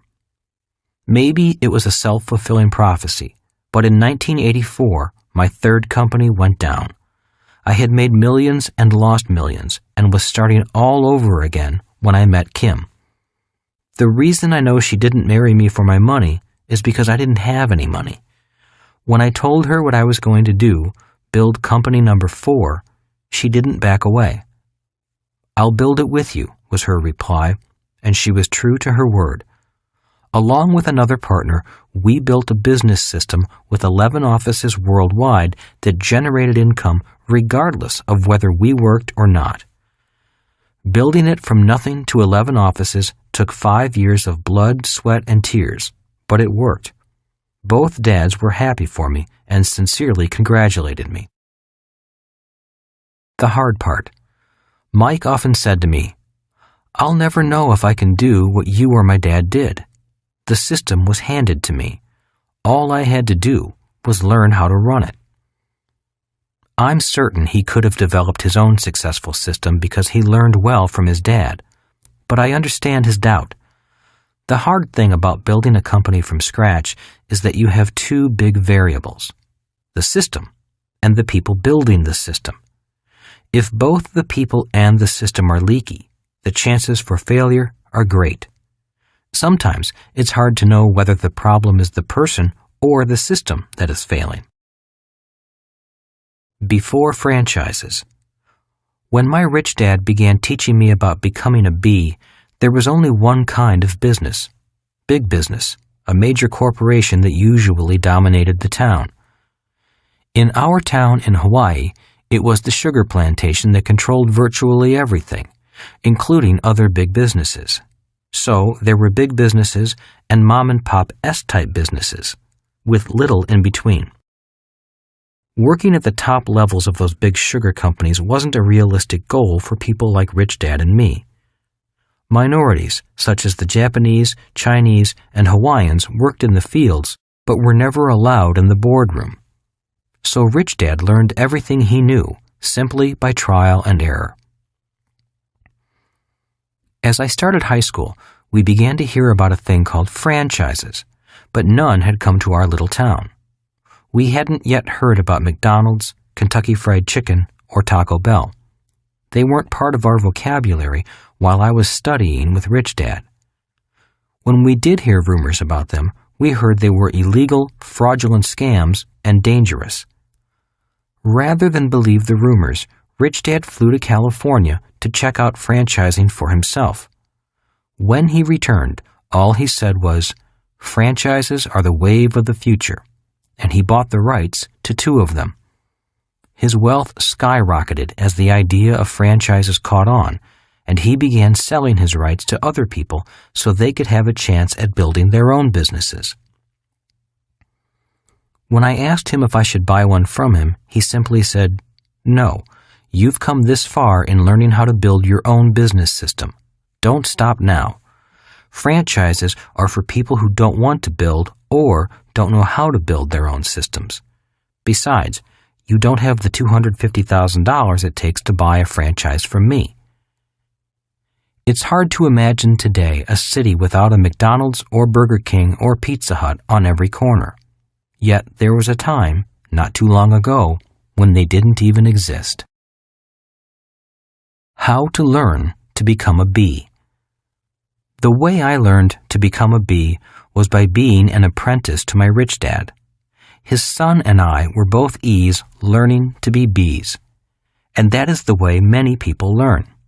It's called on-the-job training. This is the way many closely held family empires are passed on from one generation to the next. The problem is that not too many people are privileged or lucky enough to learn the behind-the-scenes aspects of becoming a B. Most corporate management training programs are just that. The company only trains you to be a manager. Few teach what it takes to be a B. Often, people get stuck in the S quadrant on their journey to the B quadrant. This happens primarily because they don't develop a strong enough system and end up becoming an integral part of the system. Successful Bs develop a system that will run without their involvement. There are 3 ways you can make it to the B side quickly. 1. Find a mentor. My rich dad was my mentor. A mentor is someone who has already done what you want to do and is successful at doing it. Don't find an advisor. An advisor is someone who tells you how to do it but may not have personally done it. Most advisors are in the S quadrant. The world is filled with S's trying to tell you how to be a B or an I. My rich dad was a mentor, not an advisor. One of the biggest tips my rich dad gave me was this: be careful of the advice you take. While you must keep your mind open, always be aware of which quadrant the advice is coming from. My rich dad taught me about systems and how to be a leader of people, not a manager of people. Managers often see their subordinates as inferiors. Leaders must direct people who are often smarter. A traditional way of learning about systems is getting your MBA from a prestigious school and then getting a fast-track job that takes you up the corporate ladder. An MBA is important because you learn the basics of accounting and how the financial numbers relate to the systems of a business. Yet, having an MBA doesn't mean you're competent to run all the systems that ultimately make up a complete business system. To learn about all the systems necessary in a big company, you'll need to spend 10 to 15 years there and learn all the different aspects of the business. You should then be prepared to leave and start your own company. Working for a successful major corporation is like being paid by your mentor. Even with a mentor and/or years of experience, this first method is labor-intensive. Creating your own system requires a lot of trial and error, upfront legal costs, and paperwork. All of this occurs at the same time you're trying to develop your people. 2. Buy a franchise. Another way to learn about systems is to buy a franchise. When you buy a franchise, you're buying a tried and proven operating system. By buying the franchise system, instead of trying to create your own system, you can focus on developing your people. Buying the system removes one big variable when you're learning how to be a B. Many banks will loan money for a franchise, but not for a small startup business, because they recognize the importance of systems and how starting with a good system lowers their risk. A word of caution. Franchises are hard for people with an S quadrant mentality who want to do their own thing. If you buy a franchise system, be an E. Just do it exactly the way they tell you to do it. Nothing is more tragic than the courtroom fights between franchisees and franchisors. The fights happen because the people who buy the system really want to do it their way, not the way the person who created the system wants it done. If you want to do your own thing, then do it after you've mastered both systems and people. My highly educated dad failed, even though he bought a famous ice cream franchise. Although the system was excellent, the business still failed. In my opinion, the franchise failed because his partners were all E's and S's who didn't know what to do when things started to go bad and didn't ask for support from the parent company. In the end, the partners fought among themselves and the business went down. They forgot that a true B is more than a system. It's also dependent on good people to operate the system. Banks don't lend money to people without systems. If a bank won't lend money to a small business without a system, why should you? Almost daily, people come to me with business plans with the hope of raising money for their idea or their project. Most of the time, I turn them down for one main reason. The people raising the money don't know the difference between a product and a system. I've had friends ask me to invest money in developing a new music CD, and others who want me to help form a new nonprofit to change the world. As much as I might like the project, the product, or the person, I'll turn them down if they have little or no experience in creating and running business systems. Just because you can sing doesn't mean you understand the systems of marketing, finance and accounting, sales, human resources, and the many other systems that are required to keep a business afloat and make it successful. For a business to survive and thrive, 100% of all the systems must be functioning and accountable. For example, an airplane is a system of systems. If it takes off and, let's say, the fuel system fails, there often is a crash. The human body is also a system of systems. Most of us have had a loved one die because one of the body systems failed. The same thing happens in business. That is why building a tried and true business system isn't easy. It's the systems you forget about or don't pay attention to that cause you to crash and burn. That's why I rarely invest with an E or S who has a new product or idea. Professional investors tend to invest in proven systems with people who know how to run those systems. If banks lend based only on tried and true systems and the person who is going to run them, then you should do the same if you want to be a smart investor. 3. Get involved in network marketing, also called multi-level marketing or direct distribution systems. Just as with franchises, the U.S. legal system initially attempted to outlaw network marketing. It has been banned and restricted in some countries. Any new system or idea often goes through a period of being classified as strange and suspicious. At first, I also thought that network marketing was a scam. But over the years, I've studied the various systems available through network marketing, watched several friends become successful at this form of B, and changed my mind. After I dropped my prejudices and began researching network marketing, I found many people who were sincerely and diligently building successful network marketing businesses. When I met these people, I saw the impact their business had on other people's lives and financial futures. I began to truly appreciate the value of the network marketing system. For a reasonable entry fee, often around $200, people can buy into an existing system and immediately start building their business. Due to the technological advances in the computer industry, these organizations are totally automated, and the headaches of paperwork, order processing, distribution, accounting, and follow-up are almost entirely managed by the network marketing software systems. New distributors can focus all of their efforts on building their business instead of worrying about the normal startup headaches of a small business. One of my old friends, who did more than $1 billion in real estate business in 1 year, recently signed on as a network marketing distributor and began building his business. I was surprised to find him so diligently building a network marketing business because he definitely didn't need the money. When I asked him why, he explained it this way. I went to school to become a CPA, and I have an MBA in finance.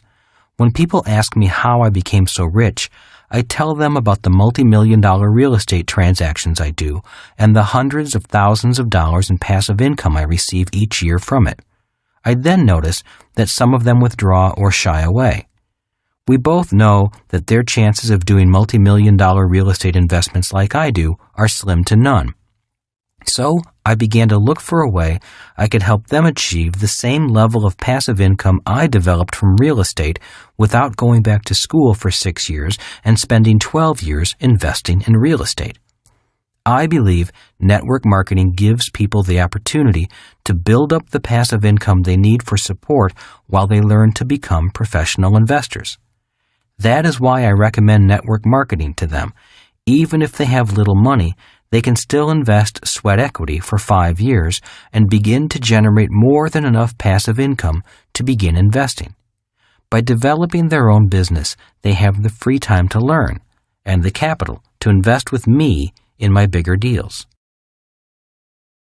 After researching several opportunities, my friend joined a network marketing company as a distributor and started a network marketing business with people who might someday want to invest with him. He's now doing well in his network marketing business as well as in his investment business. He told me, "I did it initially because I wanted to help people find the money to invest. and now I'm getting rich from a whole new business. Twice a month, he holds classes on Saturdays. At the first meeting, he teaches people about business systems and people, or how to develop into a successful bee. On the second meeting of the month, he teaches them about financial literacy and financial intelligence in order to turn them into savvy eyes. His class sizes are growing rapidly. The pattern he recommends is the same one I recommend. A personal franchise. That's why today I recommend that people consider network marketing. Many famous franchises cost $1 million or more to buy. Network marketing is like buying a personal franchise, often for less than $200. I know much of network marketing is hard work, but success in any quadrant is hard work. I personally generate no income as a network marketing distributor. I researched several network marketing companies and their compensation plans. While doing my research, I did join several companies just because their products are so good and I use them as a consumer. The one recommendation I have for finding a good organization to help you move to the right side of the cash flow quadrant is to focus not so much on the product, but on the education the organization offers. There are network marketing organizations that are only interested in having you sell their system to your friends, and there are organizations primarily interested in educating you and helping you succeed. From my research into network marketing, I found two important things you can learn through their programs that are essential to become a successful bee. 1. To be successful, you need to learn to overcome your fear of being rejected and to stop worrying about what other people say and think about you. So many times I've met people who hold themselves back simply because of what their friends might say if they did something different. I know, because I was the same way. Coming from a small town, everyone knew what everyone else was up to. If someone didn't like what you were doing, the whole town heard about it and made your business their business. One of the things I told myself over and over was, what you think of me is none of my business. What is most important is what I think about myself. One of the reasons my rich dad encouraged me to work in sales for the Xerox Corporation for 4 years wasn't because he liked copiers, but because he wanted me to overcome my shyness and fear of rejection. 2. To be successful, you must also learn to lead people. Working with different kinds of people is the hardest thing about business. The people I've met who are successful in any business are those who are natural leaders. The ability to get along with and inspire people is a priceless skill, a skill that can be learned. As I said, the transition from the left side to the right side isn't so much what you do, but who you have to become. If you learn how to handle rejection, how to not be affected by what other people think of you, and how to lead people, you'll find prosperity. So I endorse any network marketing organization that is primarily committed to developing you as a human being rather than developing you into a salesperson. I would seek organizations that, 1, are proven with a successful track record, a distribution system, and a compensation plan that have been successful for years. 2, have a business opportunity you can succeed with, believe in, and share confidently with others. 3, have ongoing long-term educational programs to develop you as a human being. Self-confidence is vital on the right side of the cash flow quadrant. 4, have a strong mentor program. You want to learn from leaders, not advisors. You want to learn from people who are already leaders, who are on the right side, and who want you to succeed. 5, have people you respect and enjoy being with. If the organization meets these 5 criteria, then and only then look at the product. Too many people look at the product instead of the business system and the organization behind the product. In some of the organizations I looked into, their pitch was, the product sells itself. It's easy. If you're looking to be a salesperson, an S, then the product is the most important thing. But if you're developing into a long-term B, then the system, lifelong education, and the people are most important. A friend and colleague of mine who is knowledgeable in this industry reminded me about the value of time, one of our most precious assets. A true success story in a network marketing company is when your commitment of time and hard work in the short term results in significant long-term passive income. Once you've built a strong organization below you, you can stop working and your revenue stream will continue from the efforts of the organization you've built. The most important key to success with a network marketing company is a long-term commitment on your part, as well as the organization's part, in order to mold you into the business leader you want to become. A system is a bridge to freedom. Being homeless was not an experience I want to repeat. Yet for Kim and me, the experience was priceless. Today, freedom and security are found not so much in what we have, but in what we know we can create with confidence. Since that time, we have created or helped develop a real estate company, an oil company, a mining company, and 2 education companies. So the process of learning how to create a successful system was beneficial for us. Yet I don't recommend the process to anyone unless they truly want to go through it.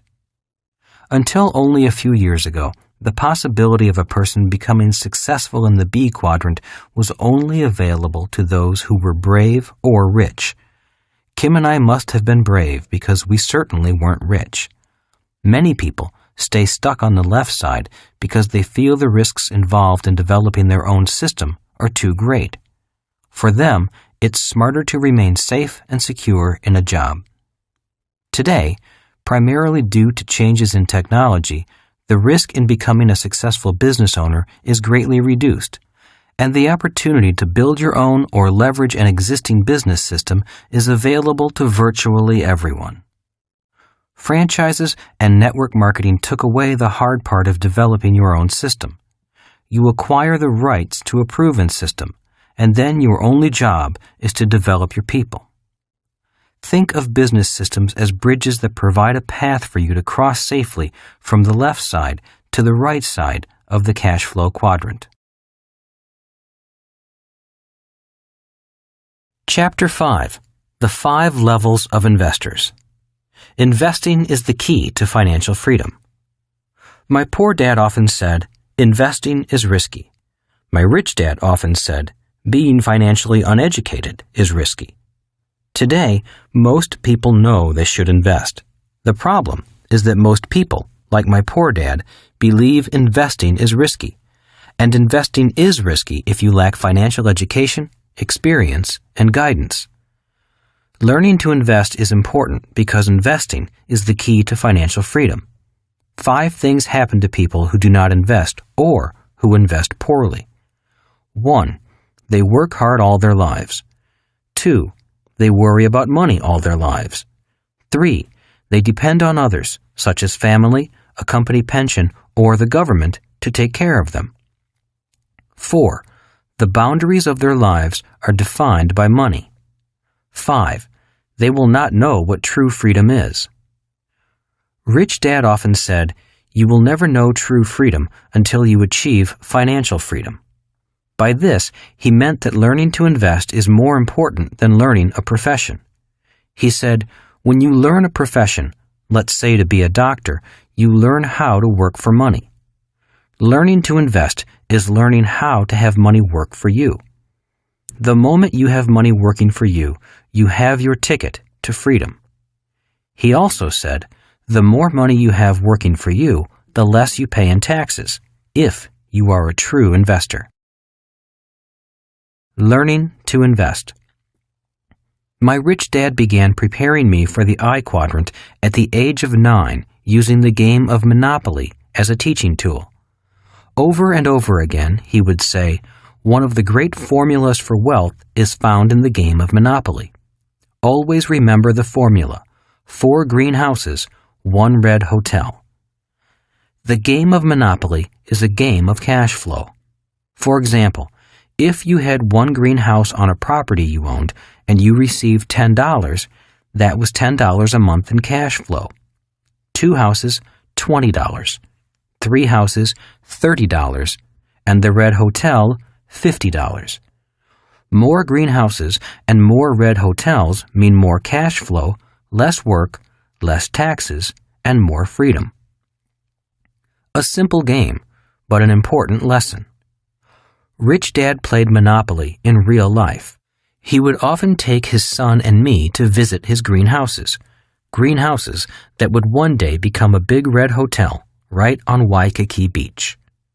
As I grew up and watched my rich dad play the game of Monopoly in real life, I learned many valuable lessons about investing. Some of those lessons are: investing is not risky. Investing is fun. Investing can make you very, very rich. More importantly, investing can set you free from the struggle of earning a living and worrying about money.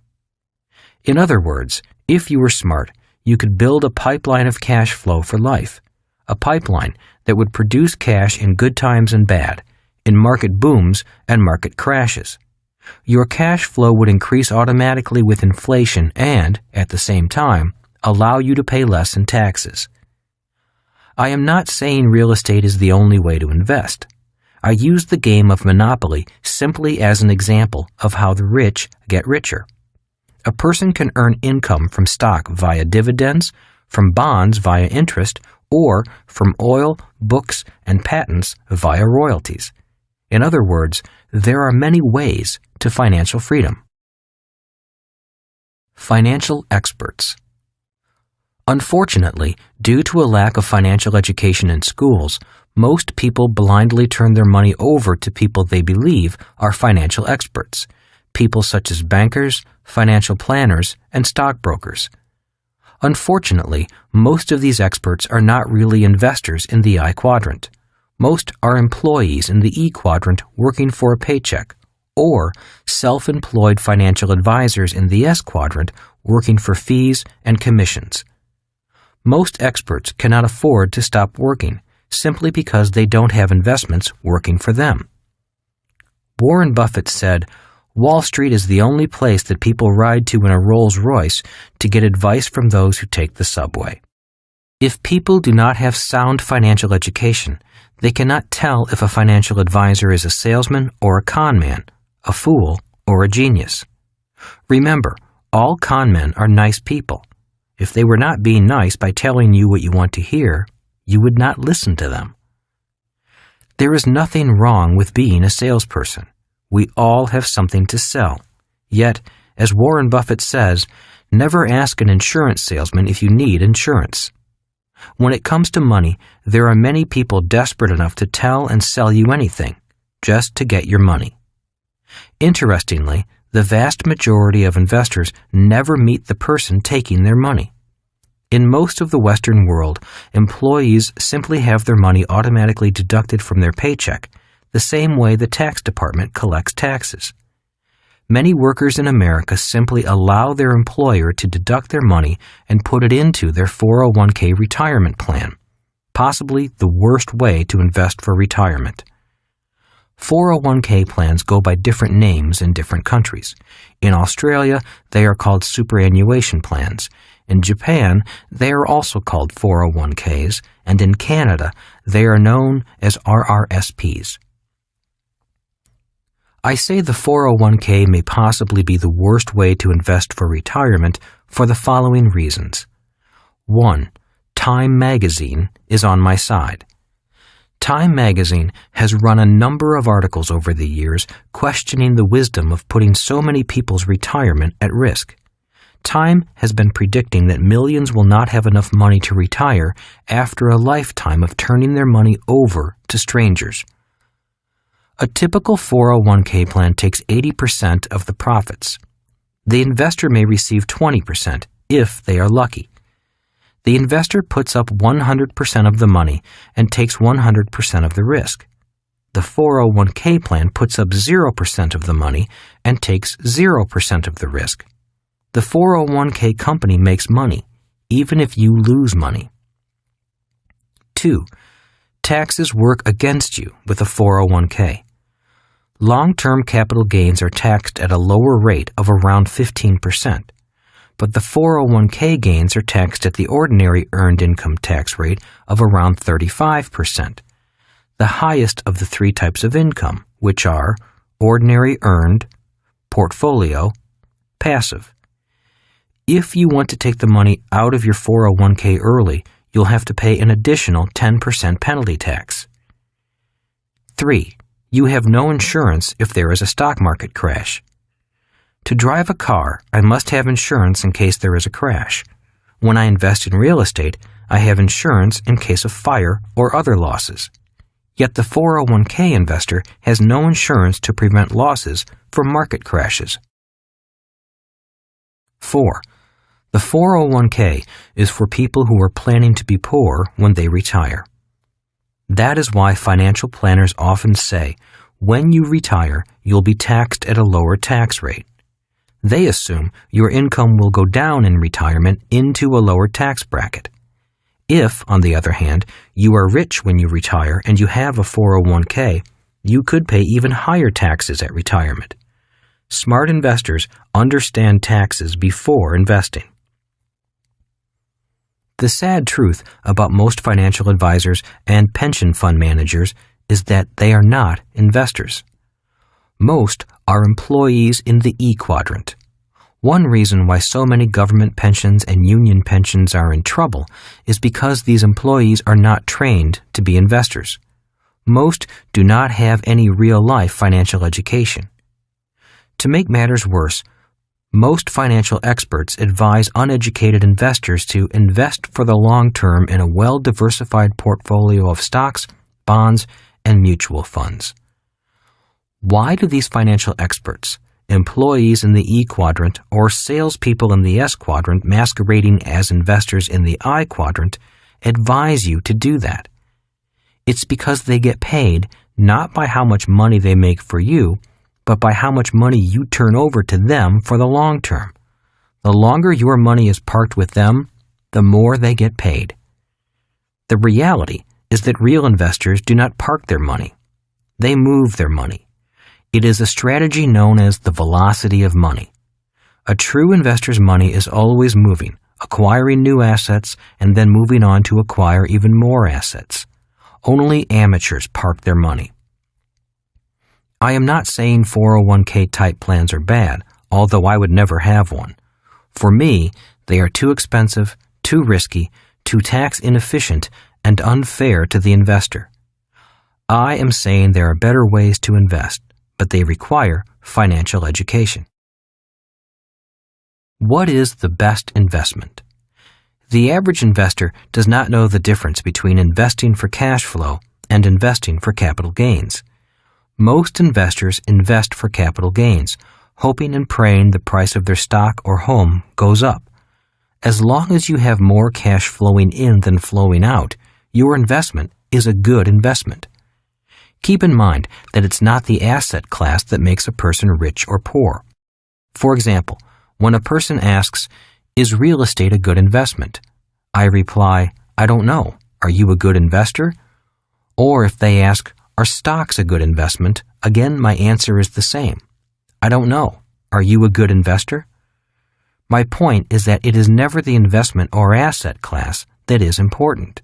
Success or failure, wealth or poverty, depends solely on how smart the investor is. A smart investor will make millions in the stock market. An amateur will lose millions.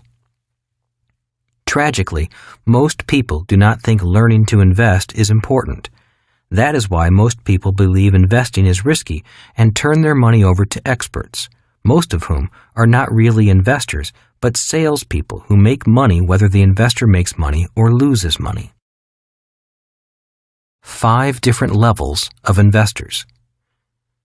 There are 5 types or levels of investors found in the I quadrant. Level 1. The zero financial intelligence level. Sadly, in America, once the richest country in the world, Over 50% of the U.S. population is at the bottom level of the I quadrant. Simply said, they have nothing to invest. There are many people who make a lot of money who fall into this category. They earn a lot and spend more than they earn. I have a friend who looks very rich. He has a good job as a real estate broker, a beautiful wife, and 3 kids in private school. They live in a beautiful house overlooking the Pacific Ocean in San Diego. He and his wife drive expensive European cars. When his son and daughters were old enough, they too drove expensive cars. They looked rich, but what they had was bad debt. They looked rich, but were poorer than most poor people. Now, they are homeless. When the real estate market crashed, they crashed. They were no longer able to pay the interest on all the debt they had accumulated. When we were younger, this same friend made a lot of money. Unfortunately, it was his low financial intelligence level, 0, that caused him to be a 0 over the long run. In fact, he is so deeply in debt that he is really a sub-zero investor. Like many people, everything he buys loses value or costs him money. Nothing he buys makes him richer.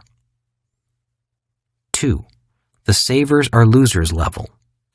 Many people believe it is smart to save money. The problem is that today money is no longer money. Today people are saving counterfeit dollars, money that can be created at the speed of light. In 1971, President Nixon took the U.S. dollar off the gold standard and money became debt. The primary reason why prices have risen since 1971 is simply because the United States now has the power to print money to pay its bills. Today, savers are the biggest losers. Since 1971, the U.S. dollar has lost 95% of its value when compared to gold. It will not take another 40 years to lose its remaining 5%. Remember, in 1971, gold was $35 an ounce. 40 years later, gold was $1,400 an ounce. That is a massive loss of purchasing power for the dollar. The problem grows worse as the U.S. national debt escalates into the trillions of dollars and the U.S. continues to print more counterfeit money. As the Federal Reserve Bank and central banks throughout the world print trillions of dollars at high speed, every printed dollar means higher taxes and more inflation. In spite of this fact, millions of people continue to believe saving money is smart. It used to be smart when money was money. The biggest market in the world is the bond market. Bond is another word for savings. There are many different types of bonds for different types of savers. There are U.S. Treasury bonds, corporate bonds, municipal bonds, and junk bonds. For years, it was assumed that U.S. government bonds and government municipal bonds were safe. Then the financial crisis of 2007 began. As many of you know, the crisis was caused by mortgage bonds such as mortgage-backed securities, or MBS, also known as derivatives. Millions of these mortgage bonds were made up of subprime mortgages, which were loans to subprime or high-risk borrowers. You may recall that some of those borrowers had no income and no job. Yet they were buying homes they could never pay for. The Wall Street bankers took these subprime loans and packaged them into bonds, magically got this subprime bond labeled as prime, and sold them to institutions, banks, governments, and individual investors. To me, this is fraud, but that is the banking system. Once the subprime borrower could no longer pay the interest on their mortgages, these MBS bonds began blowing up all over the world. Interestingly, it was Warren Buffett's firm, Moody's, that blessed these subprime mortgages as AAA prime debt, the highest rating for bonds. Today, many people blame the big banks, such as Goldman Sachs and J.P. Morgan, for the crisis. Yet if anyone should be blamed for this crisis, it should be Warren Buffett. He is a smart man, and he knew what he was doing. Moody's was blessing rotting dog meat as grade A prime beef. That is criminal. The problem is that these subprime bonds are now causing ripple effects all over the world. Today, countries such as Ireland and Greece are in serious trouble, unable to pay the interest on their bonds. In the United States, governments and municipalities are going broke, unable to pay the interest on their bonds. In 2011, millions of individuals, many retirees, pension funds, governments, and banks are in trouble as the bond market proves how unsafe bonds can be. On top of that, rising inflation makes bonds an even riskier investment, which is why savers who only know how to save are losers. For example, if a bond is paying 3% interest and inflation is running at 5%, the value of a 3% bond crashes, wiping out investors' value. China could be the biggest loser of all. China holds $1 trillion in U.S. bonds. Every time the U.S. government devalues the dollar by printing more money and issuing more bonds, the value of China's $1 trillion investment in the United States goes down. If China stops buying U.S. government bonds, the world economy will stop and crash. Millions of retirees are just like China. Retirees in need of a steady income after retirement believed government bonds were safe. Today, as governments, big and small, go bust and inflation rises, retirees are finding out that savers who saved money in bonds are losers. Municipal bonds are IOUs issued by states, cities, hospitals, schools, and other public institutions. One advantage of municipal bonds is that many are tax-free income. The problem is that municipal bonds are not risk-free. Millions of municipal bond investors are now finding out that the municipal bonds they invested in are in serious trouble. In the United States, more than $3 trillion is invested in municipal bonds. It is estimated that 2/3 of those bonds are now at risk because these public institutions are broke. If more money is not pumped in, the United States could implode from the center as states, cities, hospitals, and schools begin to default, just as subprime homeowners defaulted and stopped paying on their home mortgages. The bond market is the biggest market in the world, bigger than the stock market or the real estate market. The main reason it is the biggest is because most people are savers, level 2 investors. Unfortunately, after 1971, when the rules of money changed, savers became the biggest losers, even if they saved money by investing in bonds. Remember that savers, bondholders, and most people who save money in a retirement plan are people who park their money, investing for the long term, while professional investors move their money. Professional investors invest their money in an asset, get their money back without selling the asset, and move their money on to buy more assets. That is why savers who park their money are the biggest losers. Level 3, the I'm too busy level. This is the investor that is too busy to learn about investing.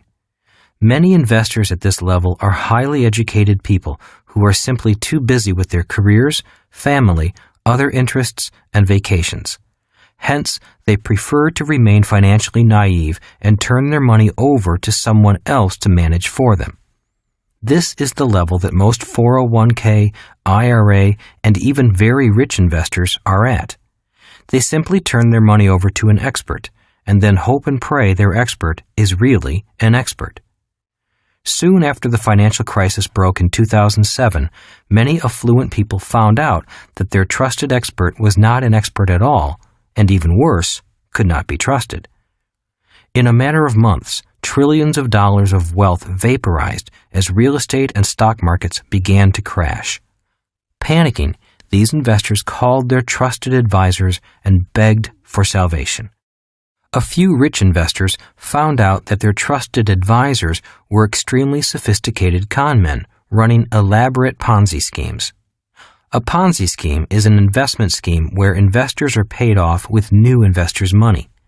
The scheme works well as long as there are new investors adding new money to pay off the old investors. In the United States, Bernie Madoff became famous because he made off with billions in rich people's money. There are legal Ponzi schemes and illegal Ponzi schemes. Social Security is a legal Ponzi scheme, as is the stock market. In both instances, the scheme works as long as new money flows into the scheme. If new money stops flowing in, the scheme, be it Madoff's scheme, Social Security, or Wall Street, collapses. The problem with the level 3 investor, the I'm too busy investor, is that the person learns nothing if they lose their money.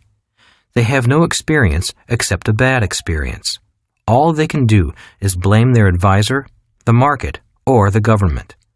It is hard to learn from one's mistakes if the person does not know what mistakes were made. Level 4, the I'm a professional level. This is the do-it-yourself investor in the S quadrant. Many retirees become level 4 investors once their working days are over. This investor may buy and sell a few stocks, often from a discount broker. After all, why should they pay a stockbroker's higher commission when they can do their own research and make their own decisions? If they invest in real estate, the do-it-yourselfer will find, fix, and manage their own properties. And if the person is a gold bug, they will buy and store their own gold and silver. In most cases, the do-it-yourselfer has very little, if any, formal financial education. After all, if they can do it themselves, why should they learn anything? If they do attend a course or two, it is often in a narrow subject area. For example, if they like stock trading, they will focus only on stock trading. The same is true for the small real estate investor. At the age of 9, when Rich Dad began my financial education with the game of Monopoly, he wanted me to have a bigger picture of the world of investing. The following are some of the basic big-picture asset classes he wanted me to spend my life learning: business, real estate, paper assets, commodities. As more people realize the need to invest, millions of them will become small level 4 investors in all 4 categories. After the 2007 market crash, millions of people have become entrepreneurs starting small businesses, and many are investing in real estate while prices are low. Most, however, are trying their hand at stock trading and stock picking. As the dollar declines in value, millions of people are beginning to save gold and silver instead of dollars. Obviously, those who also invest in their ongoing financial education, taking classes regularly and hiring a coach to enhance their performance, will outpace those who just do it on their own. With a sound financial education, a few of the level 4 investors will climb to the next level, the level 5 investor, the capitalist. Level 5, the capitalist level. This is the richest people in the world level.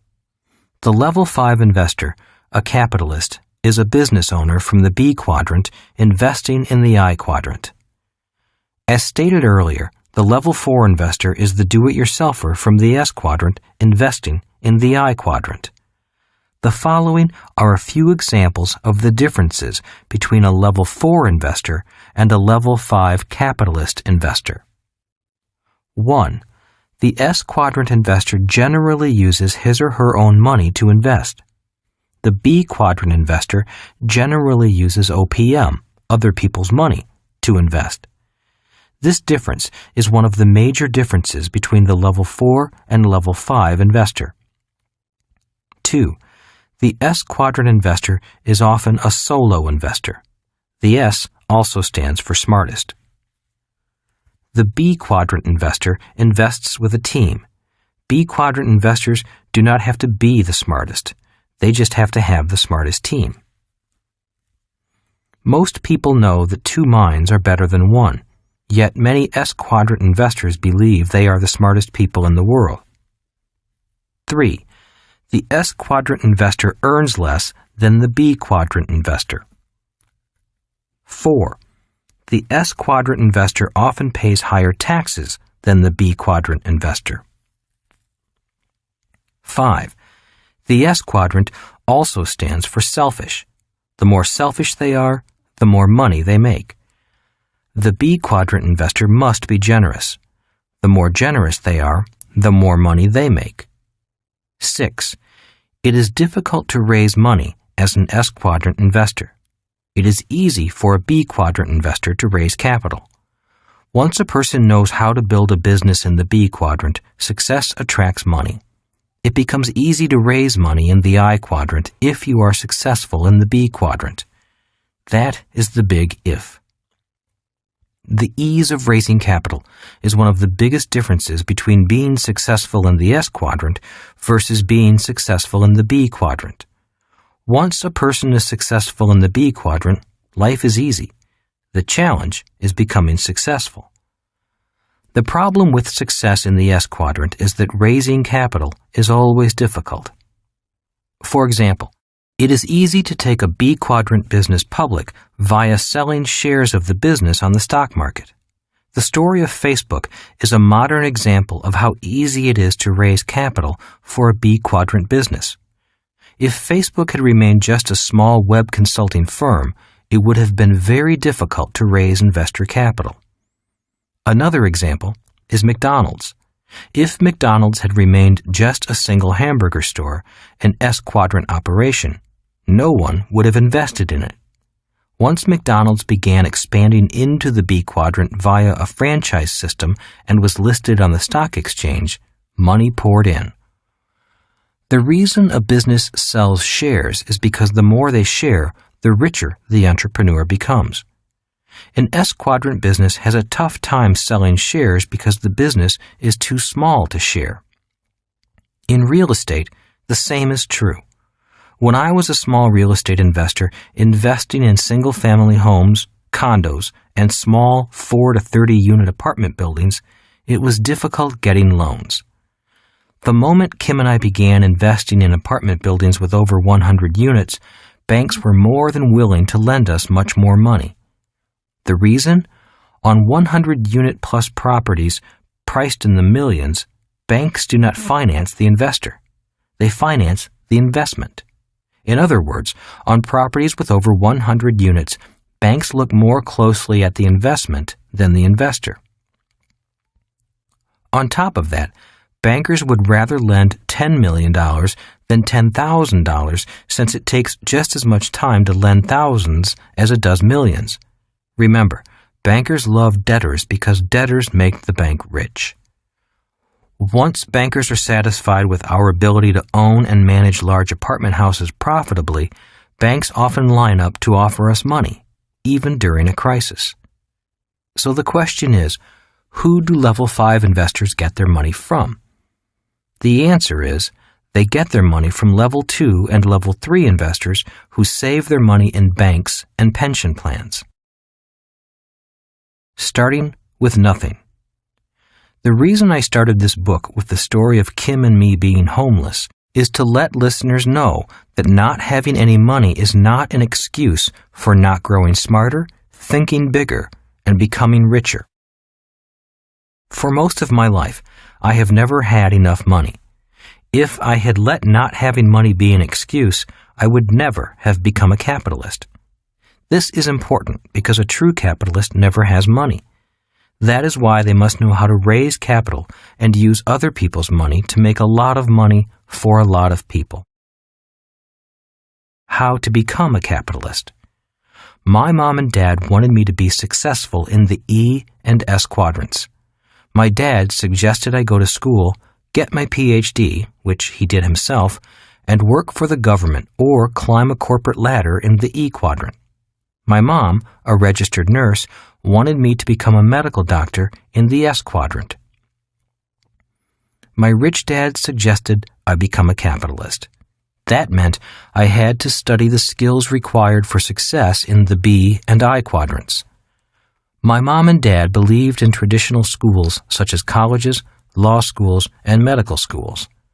They valued good grades, degrees, and credentials, such as a law degree or a medical license. My rich dad believed in education, but not the type of education found in traditional schools. Rather than go to school, my rich dad signed up for seminars and courses that improved his business and investing skills.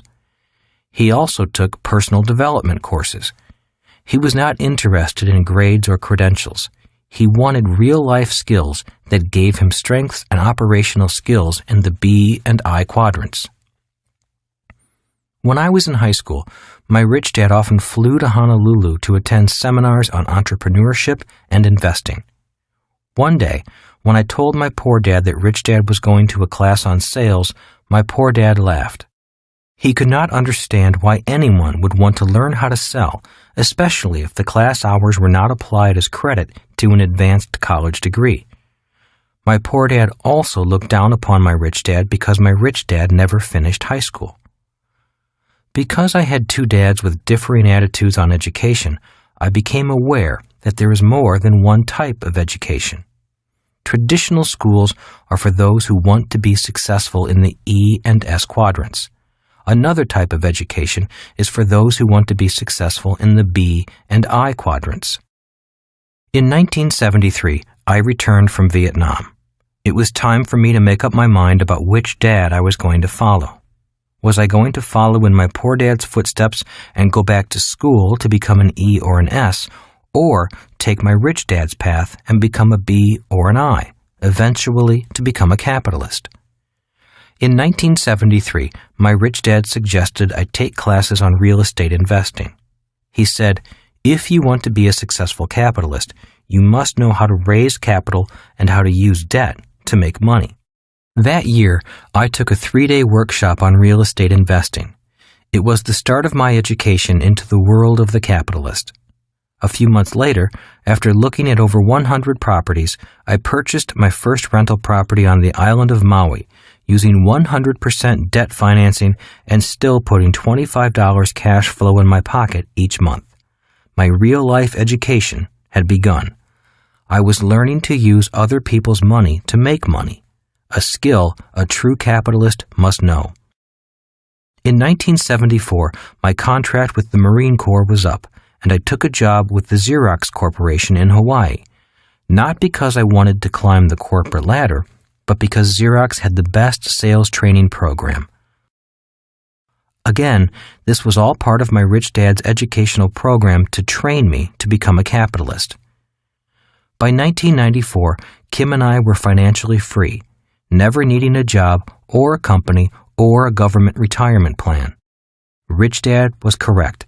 My education could set me free, but not the education found in traditional schools.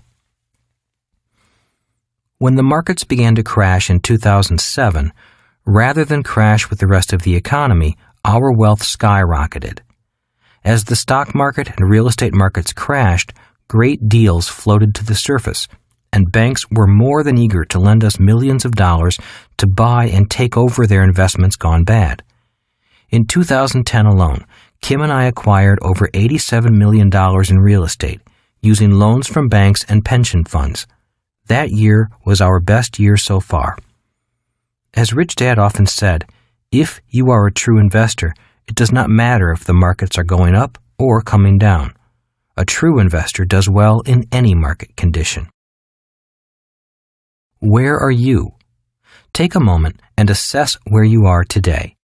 Are you at investor level 1?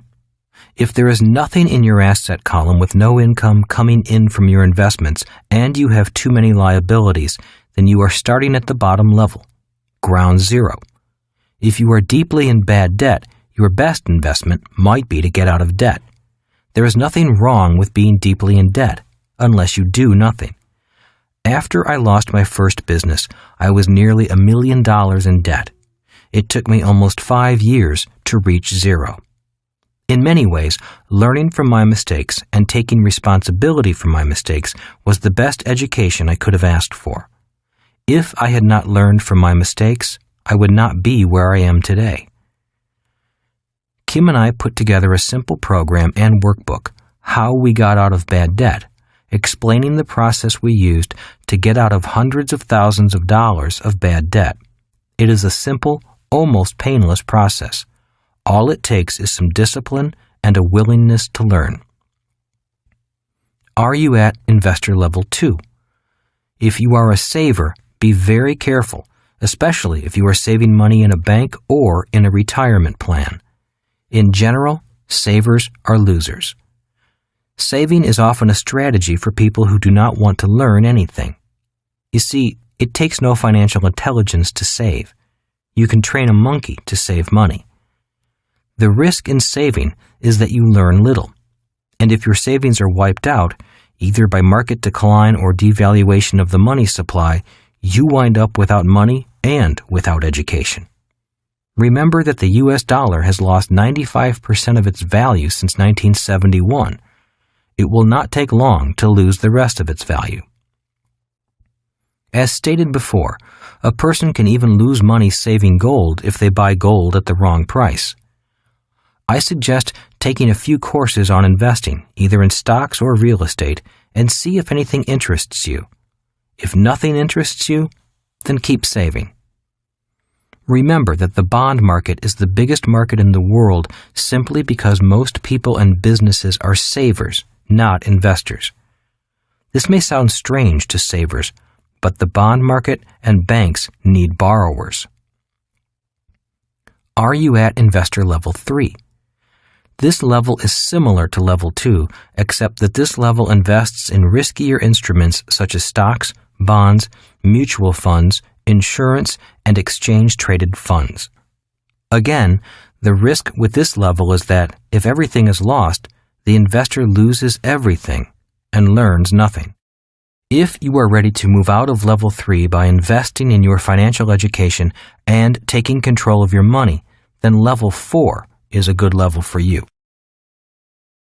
Are you at investor level 4? If you are here as a professional investor, congratulations. Very few people invest the time to learn and manage their own money. The key to success at level 4 is lifelong learning, great teachers, great coaches, and like-minded friends. Level 4 investors take control of their lives, knowing that their mistakes are their opportunities to learn and to grow. The fear of investing does not frighten them. It challenges them. Are you at investor level 5? To me, being a capitalist investor at level 5 is like being on top of the world. Literally, the world is your oyster. The world has no borders. In this world of high-speed technology, it is easier than ever to be a capitalist in a world of plenty. If you are at this level, keep learning and keep giving. Remember that true capitalists are generous because a B quadrant capitalist knows you must give more to receive more. It's your choice. One great thing about freedom is the freedom to choose to live the life you want to live. In 1973, at the age of 26, I knew I did not want to live my life the way my parents chose to live. I did not want to be living below my means, living paycheck to paycheck, trying to make ends meet. To me, this was not living. It may have been good for them, but I knew in my heart that it was not right for me. I also knew that going back to school for advanced degrees was not for me. I knew school did not make people rich because I grew up in a family of advanced degrees. Most of my uncles and aunts had master's degrees, and a few had their doctorates. I did not want to climb a corporate ladder in the E quadrant either, nor did I want to be a very special specialist in the S quadrant. So I took the path less traveled and decided to become an entrepreneur and professional investor. I wanted the freedom to travel the world, do business, and invest. It was my choice. I do not recommend that path for everyone, but I do recommend that a person choose. That is what freedom is, the power to choose. I encourage you to look at the 5 levels of investors and make your choice. Each level has its pros and cons, its advantages and disadvantages. Each level has a price greater than money. If you choose level 1, 2, or 3, there are many other people and organizations qualified to support your investment life at those levels. In 1997, Kim and I created the Rich Dad Company to provide educational games, programs, and coaches for those individuals who seek to be level 4 and level 5 investors. A final word on investing. In the world of money, you will often see the term ROI, return on investment. Depending upon whom you talk to, ROI will vary. For example, if you talk to a banker, he or she may say, "We pay 3% interest on your money." For many people, this may sound good. If you talk to a financial planner, they may say, "You can expect a return on your investment of 10% per year." To many people, a 10% return is exciting. To most people, especially those in the E and S quadrants, the higher your return, the greater the risk.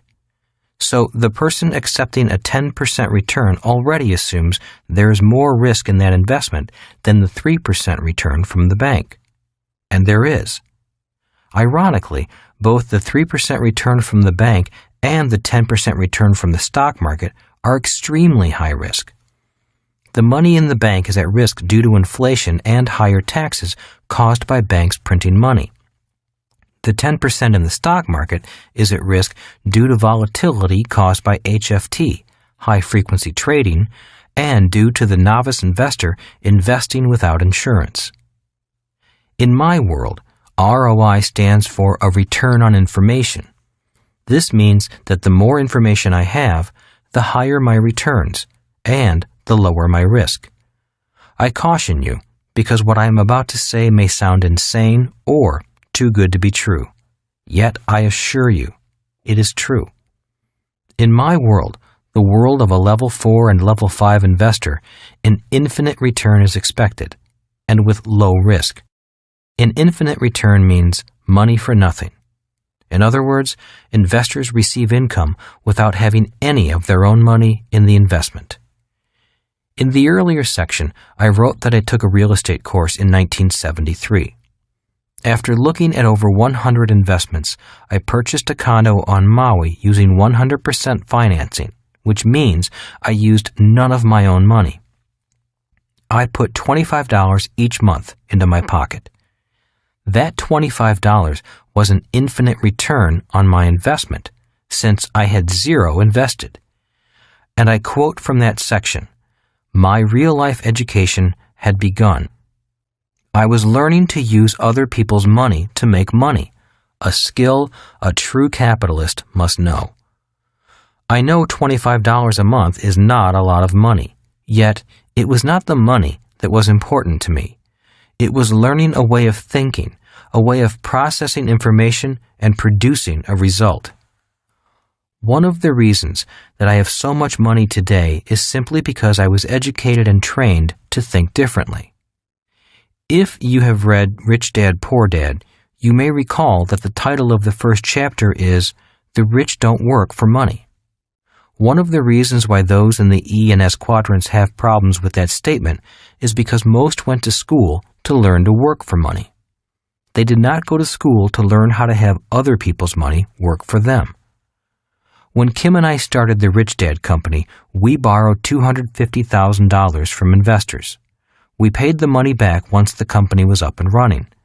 Today, the business has returned multi-millions of dollars, not only to Kim and me, but to companies and individuals associated with Rich Dad. As I said, capitalists are generous. My point is that the moment a person knows how to make money out of nothing, or with other people's money or a bank's money, they enter a different world. It's a world almost exactly opposite from the E and S quadrants world of hard work, high taxes, and low returns on investment. The reason most people believe saving is smart and a 10% return in the stock market is worth it is simply due to a lack of financial education. Your best ROI is not a return on your investment, but a return on your information. This is why a financial education is essential, especially for the uncertainty of the world ahead. Remember this about the word education. Education gives us the power to turn information into meaning. In the information age, we are drenched with financial information. Yet without financial education, we cannot turn information into useful meaning for our lives. In closing, I say the I quadrant is the most important quadrant for your future. No matter what you do for a living, How well you do in the I quadrant will determine your future. In other words, even if you make very little money in the E or S quadrant, financial education in the I quadrant is your ticket to freedom and financial security. For example, my sister is a Buddhist nun. She earns nearly zero in the S quadrant. Yet she attends our investment courses and has steadily been increasing her financial education. Today, her future is bright because she stopped saving money in the bank and buying mutual funds and began investing in real estate and silver. In the 10 years between 2000 and 2010, she has made much more money in the I quadrant than she could ever make as a nun in the S quadrant. I am very proud of my sister. She may be a nun by profession, but she does not have to be a poor nun. Before listening further. Before we go on, here's the big question. 1. What level of investor are you? If you are truly sincere about getting wealthy quickly, review the 5 levels. Each time I review the levels, I see a little of myself in all the levels.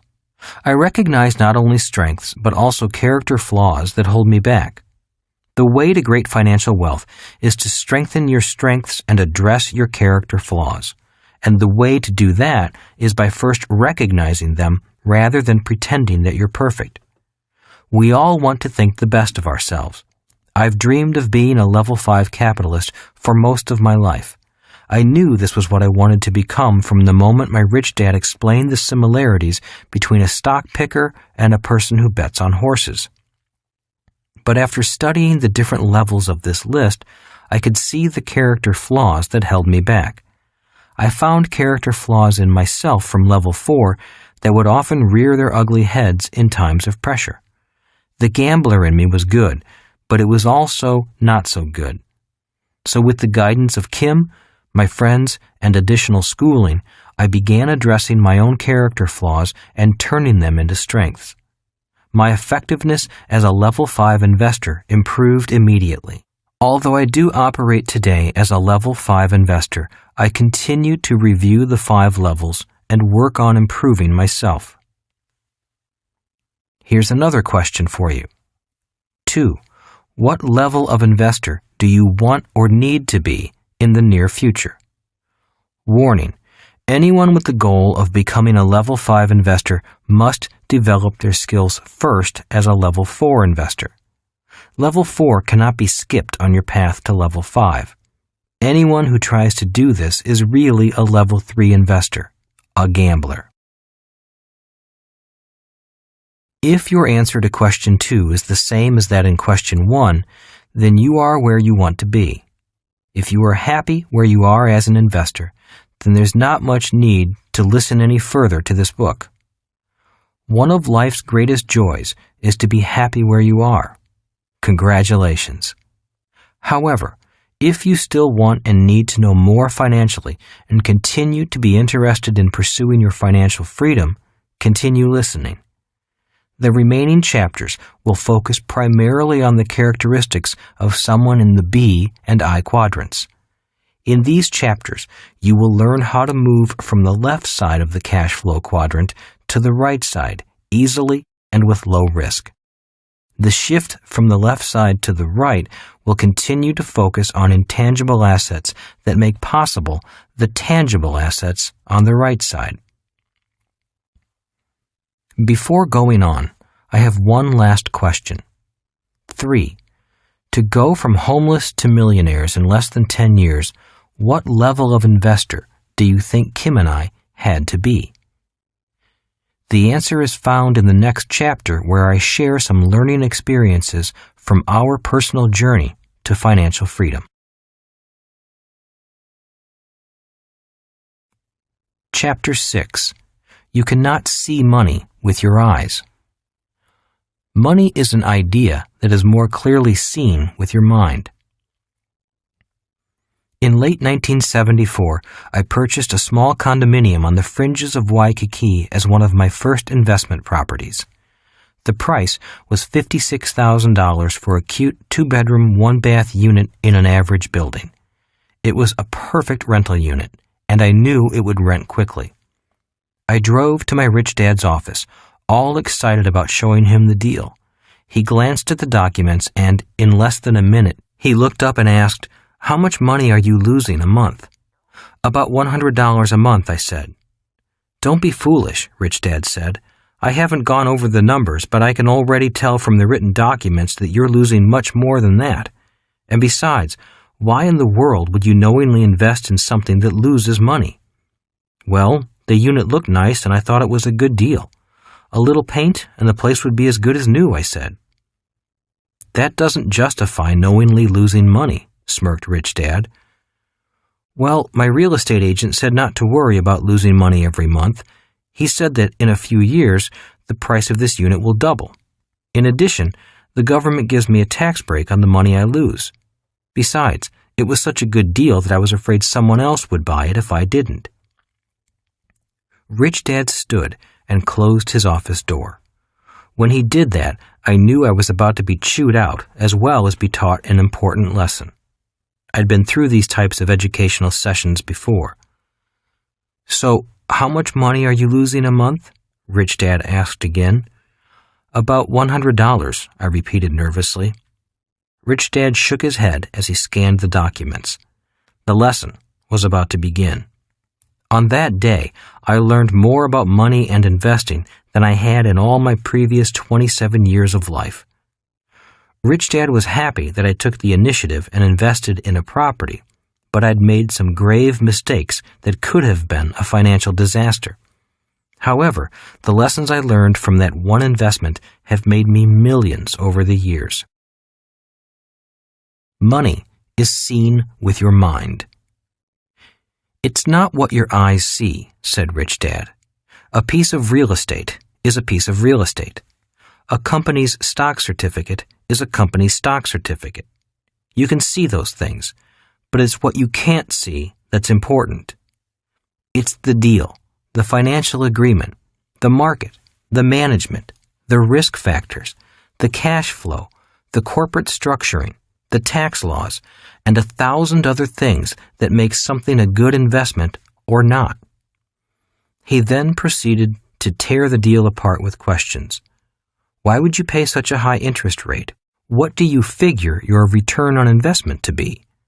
How does this investment fit into your long-term financial strategy? What vacancy factor are you using? What is your cap rate? Have you checked the association's history of assessments? Have you figured in management costs? What percentage rate did you use to compute repairs? Did you know that the city has just announced it will be tearing up the roads in that area and changing the traffic pattern? A major thoroughfare will run right in front of your building. Residents are moving to avoid the year-long project. Did you know that? I know the market trend is up today, but do you know what is driving that trend? Business economics or greed? How long do you think the trend will continue up? What happens if this place doesn't rent?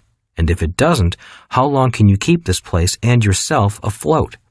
And again, what goes on in your head to make you think that losing money is a good deal? This really has me worried." "It looked like a good deal," I said, deflated. Rich Dad smiled, stood up, and shook my hand.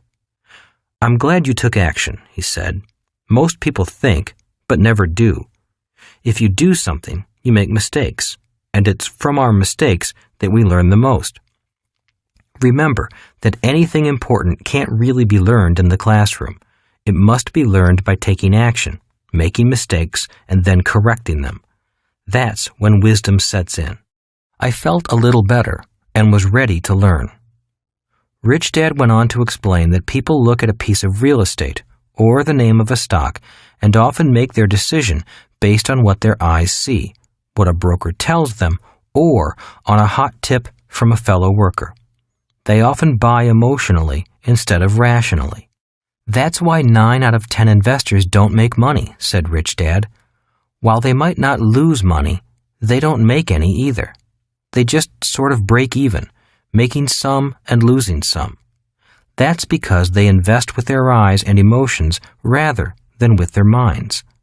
Many people invest because they want to get rich quickly. So instead of becoming investors, they wind up being dreamers, hustlers, gamblers, and crooks.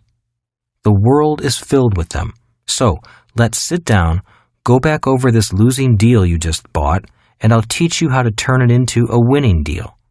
I'll begin to teach your mind to see what your eyes can't. From bad to good. The next morning, I went back to the real estate agent, rejected the deal as it stood, and reopened negotiation.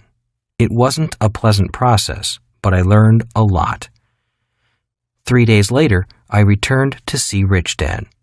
The price of the condo stayed the same, and the agent got his full commission because he deserved it. But while the price remained the same, the terms of the investment were vastly different.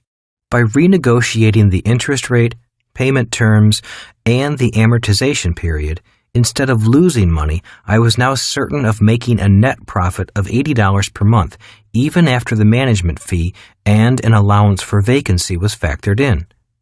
I could even lower my rent and still make money if the market went bad. I could definitely raise the rent if the market got better. I estimated that you were going to lose at least $150 per month, said Rich Dad, probably more. If you had continued to lose $150 per month based on your salary and expenses, how many of these deals could you afford? Barely one, I replied. Most months I don't have an extra $150. If I had done the original deal, I would have struggled financially every month, even after the tax breaks. I might even have had to take an extra job to pay for this investment. And now, how many of these deals at $80 positive cash flow can you afford? Asked Rich Dad. I smiled and said, as many as I can get my hands on. Rich Dad nodded in approval. Now go out there and get your hands on more of them. A few years later, the real estate prices in Hawaii did skyrocket.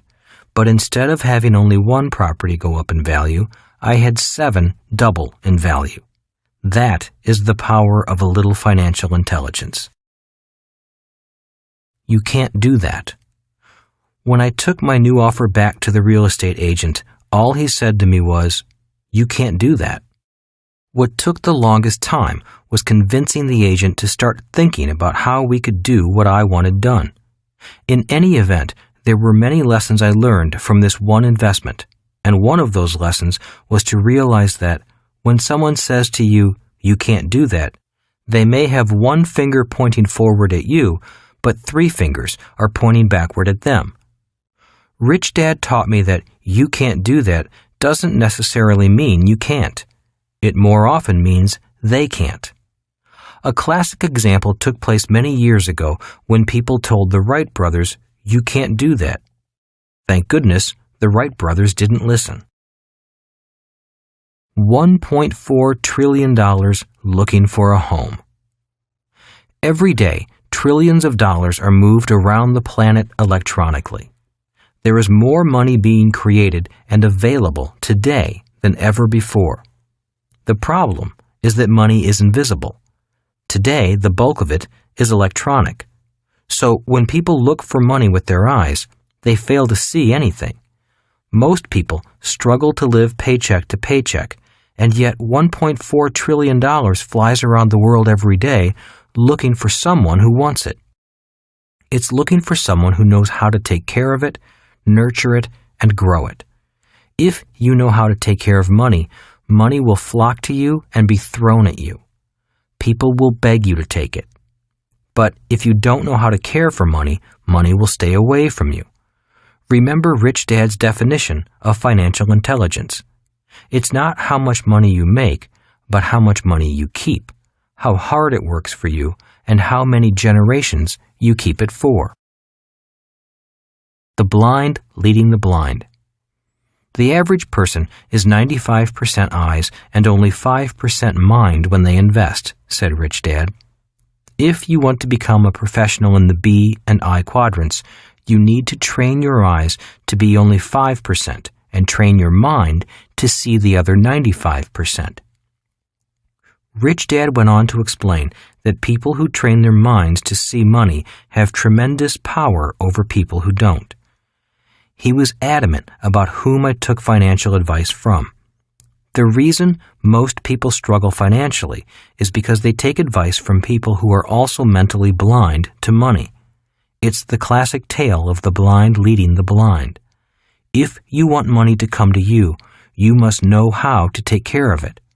If money isn't first in your head, it won't stick to your hands. If it doesn't stick to your hands, then money, and people with money, will stay away from you. Train your brain to see money. So, what is the first step in training your brain to see money? The answer is easy. It's financial literacy. It begins with the ability to understand the words and the number systems of capitalism. If you don't understand the words or the numbers, you might as well be speaking a foreign language. And in many cases, each quadrant represents a foreign language. If you look at the cash flow quadrant, each quadrant is like a different country. They don't all use the same words, and if you don't understand the words, you won't understand the numbers. For example, if a medical doctor says your systolic is 120 and your diastolic is 80, is that good or bad? Is that all you need to know for your health? The answer is obviously no, but it's a start. It's like asking, my stock's PE is 12 and my apartment's cap rate is 12. Is this all I need to know for my wealth? Again, the answer is no, but it's a start.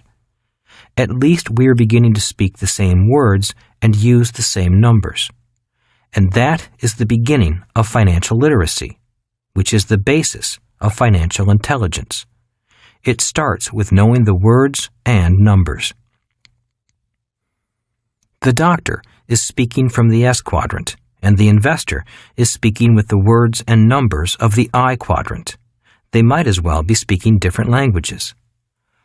I disagree when someone says to me it takes money to make money. In my opinion, the ability to make money with money begins with understanding the words and the numbers. As my rich dad always said, if money is not first in your head, it won't stick to your hands. Know what real risk is.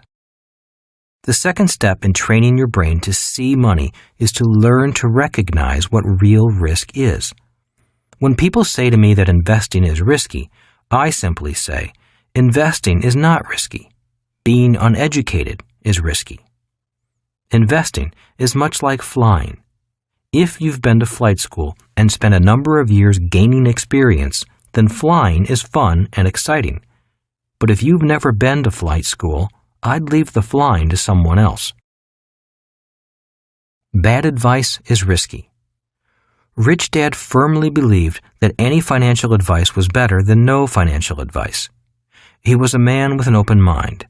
He was courteous and listened to many people, but he relied ultimately on his own financial intelligence to make his decisions. If you don't know anything, then any advice is better than no advice. But if you can't tell the difference between bad advice and good advice, then that is risky. Rich Dad firmly believed that most people struggle financially because they operate on financial information handed down from parent to child, and most people don't come from financially sound families. He often said, bad financial advice is risky, and most of the bad advice is handed out at home, not from what is said, but from what is done. Children learn by example more than words. Your advisors are only as smart as you. Rich Dad said, your advisors can only be as smart as you are. If you are not smart, they can't tell you that much. If you are financially well educated, competent advisors can give you more sophisticated financial advice. If you are financially naive, they must by law offer you only safe and secure financial strategies. If you are an unsophisticated investor, they can only offer low-risk, low-yield investments. They often recommend diversification for unsophisticated investors. Few advisors choose to take the time to teach you because their time is money. So, if you will take it upon yourself to become financially educated and manage your money well, then a competent advisor can inform you about investments and strategies that few will ever see. But first, you must do your part to get educated. Always remember, your advisor can only be as smart as you. Is your banker lying to you? Rich Dad had several bankers he dealt with. They were an important part of his financial team. While he was close friends with and respected his bankers, he always felt he had to watch out for his own best interests, just as he expected the bankers to look out for their own best interests. After my 1974 investment experience, he asked me this: when a banker says that your house is an asset, is he telling you the truth? Since most people are not financially literate and don't know the game of money, they often mistake the opinion and advice of people they tend to trust. If you are not financially literate, then you need to trust someone you hope is. Many people invest or manage their money based on someone else's recommendations more than their own, and that is risky. They're not lying, they're just not telling you the whole truth. The fact is that when a banker says your house is an asset, they're not really lying to you. They're just not telling you the whole truth. While your house is an asset, they simply don't say whose asset it is. If you read financial statements, it's easy to see that your house is not your asset. It is the bank's asset. Remember my Rich Dad's definitions of an asset and a liability from Rich Dad, Poor Dad. An asset puts money in my pocket. A liability takes money out of my pocket. People on the left side don't really need to know the difference. Most of them are happy to feel secure in their jobs, have a nice house they think they own, are proud of, and think they're in control of. Nobody will take it away from them as long as they make those payments. But people on the right side need to know the difference. Being financially literate and financially intelligent means being able to understand the big picture of money. Financially astute people know that a mortgage doesn't show up as an asset, but as a liability on your balance sheet. Your mortgage actually shows up as an asset on a balance sheet across town. It shows up as an asset on the bank's balance sheet. Anyone who has taken accounting knows that a balance sheet must balance. But where does it balance? It doesn't really balance on your balance sheet. If you look at the bank's balance sheet, now it balances. Now it makes sense. That is B&I accounting. But this is not the way it's taught in basic accounting. In accounting, you'd show the value of your home as an asset and the mortgage as a liability. Also, an important point to note is that the value of your home is an opinion that fluctuates with the market, while your mortgage is a definite liability not affected by the market.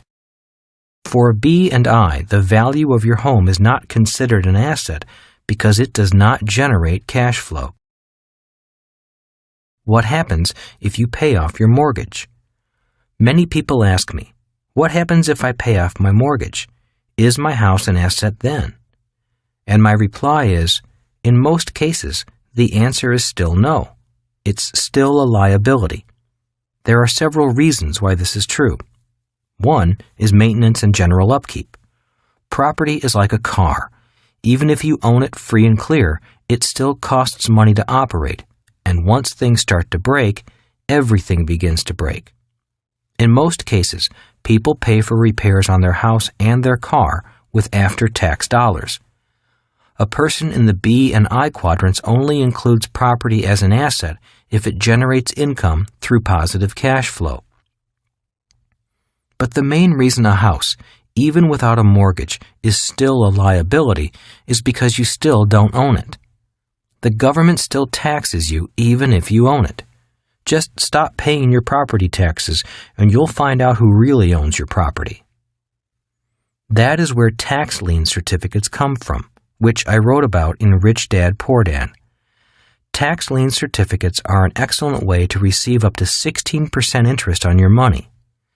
If homeowners don't pay their property taxes, the government charges them interest on the taxes owed, at rates from 10% to 50%. Talk about being taken to the cleaners.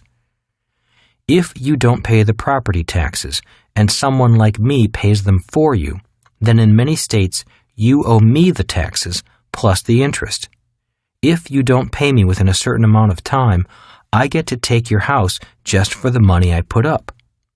In most states, property taxes take priority in repayment, even before the bank's mortgage.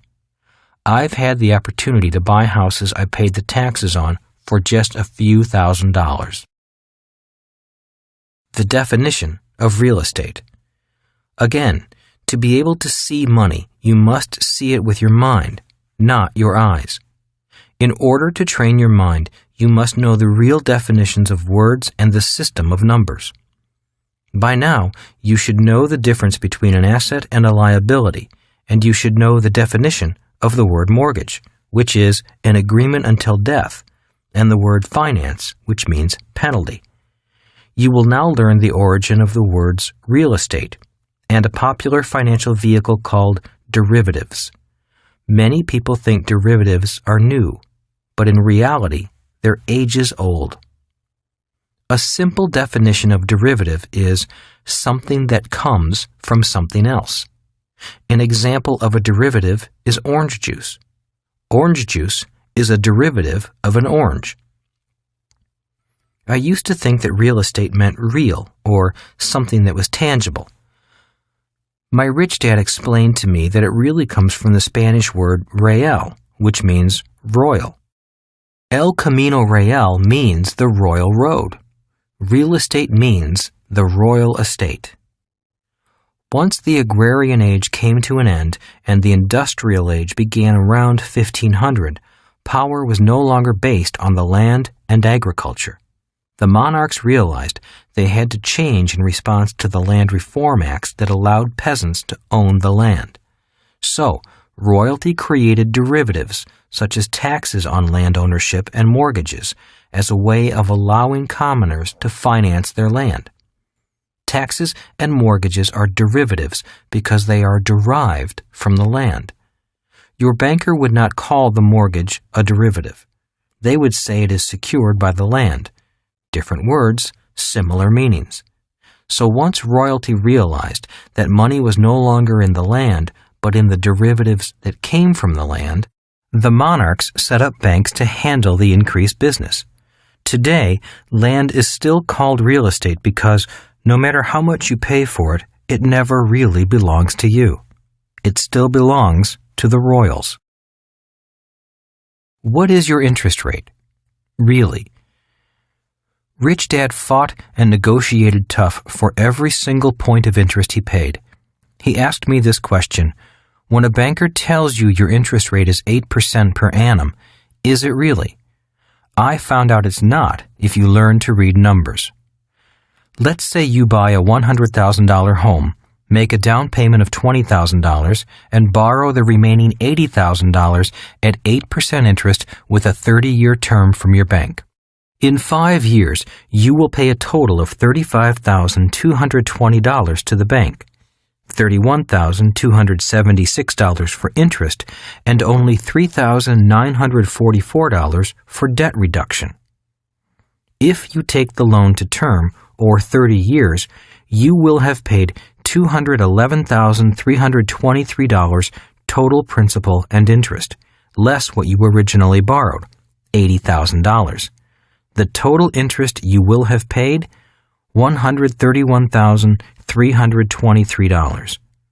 By the way, that $211,323 doesn't include property taxes and insurance on the loan. Funny, $131,323 seems to be a little bit more than 8% of $80,000. It's more like 160% in interest over 30 years. As I said, they're not lying. They're just not telling the whole truth. And if you can't read numbers, you'd really never know. And if you're happy with your house, you'll never really care. But of course, the industry knows that in a few years, you're going to want a new house, a bigger house, a smaller house, a vacation house, or a refinance on your mortgage. They know it, and, in fact, they count on it. Industry average. In the banking industry, a 7-year average is used as the life expectancy for a mortgage. That means banks expect the average person to buy a new house or refinance every 7 years. And that means, in this example, they expect to get their original $80,000 back every 7 years, plus $43,291 in interest. And that's why it is called a mortgage, which comes from the French word mortier, or agreement until death. The reality is that most people will continue to work hard, get pay raises, and buy new houses with new mortgages. On top of that, the government gives a tax break to encourage taxpayers to buy more expensive houses, which means higher property taxes for the government. Every time I watch television, I see commercials where handsome athletes smile and tell you to take all your credit card debt and roll it into a bill consolidation loan. That way, you can pay off those credit cards and carry a new loan at a lower interest rate. They tell you why it's financially intelligent to do this. A bill consolidation loan is a smart move on your part because the government gives you a tax deduction for the interest payments you make on your home mortgage. Viewers, thinking they see the light, run down to their finance company, refinance their home, pay off their credit cards, and feel intelligent. A few weeks later, they're shopping and see a new dress, a new lawnmower, or realize their kid needs a new bicycle, or they need to take a vacation because they're exhausted. They have excellent credit, they pay their bills, their little heart goes pitter-patter, and they say to themselves, "Oh, go on. You deserve it. You can pay it off a little every month." Emotions overpower logic, and the credit card comes out of hiding. As I said, when bankers say your house is an asset, they are not lying. When the government gives you a tax break for being in debt, it is not because they're concerned about your financial future. The government is concerned about its financial future. So when your banker, your accountant, your attorney, and your teachers tell you that your house is an asset, they just fail to say whose asset it is. What about savings? Are they assets? Now, your savings really are assets. That's the good news. But again, if you read financial statements, you'll understand the total picture. While it's true that your savings are assets, when you look across town at the bank's balance sheet, your savings show up as a liability. Why are your savings and checkbook balances a liability to banks? Because they have to pay you interest for your money, and it costs them money to safeguard it. If you can grasp the significance of these words, you might begin to better understand what the eyes cannot see about the game of money. Why you don't get a tax break for saving money. If you notice, you get a tax break for buying a house and going into debt, but you don't get a tax break for saving money. Have you ever wondered why? I'm not sure either, but I imagine that one big reason is because your savings are a liability to banks. Why would they ask the government to pass a law that would encourage you to put even more money in their bank, money that is a liability to them? They don't need your savings. Besides, banks really don't need your savings. They don't need much in deposits because they can magnify money at least 10 times. If you put $1 in the bank, by law, the bank can lend out $10 and, depending upon the reserve limits imposed by the central bank, possibly much more. That means your single dollar suddenly becomes $10 or more. It's magic. When my rich dad showed me that, I fell in love with the idea. At that point, I knew that I wanted to own a bank and not go to school to become a banker. On top of that, the bank may pay less than 1% interest on that $1. In better economic times, it could be 5%, and you, as a consumer, would feel secure because the bank is paying you something on your money.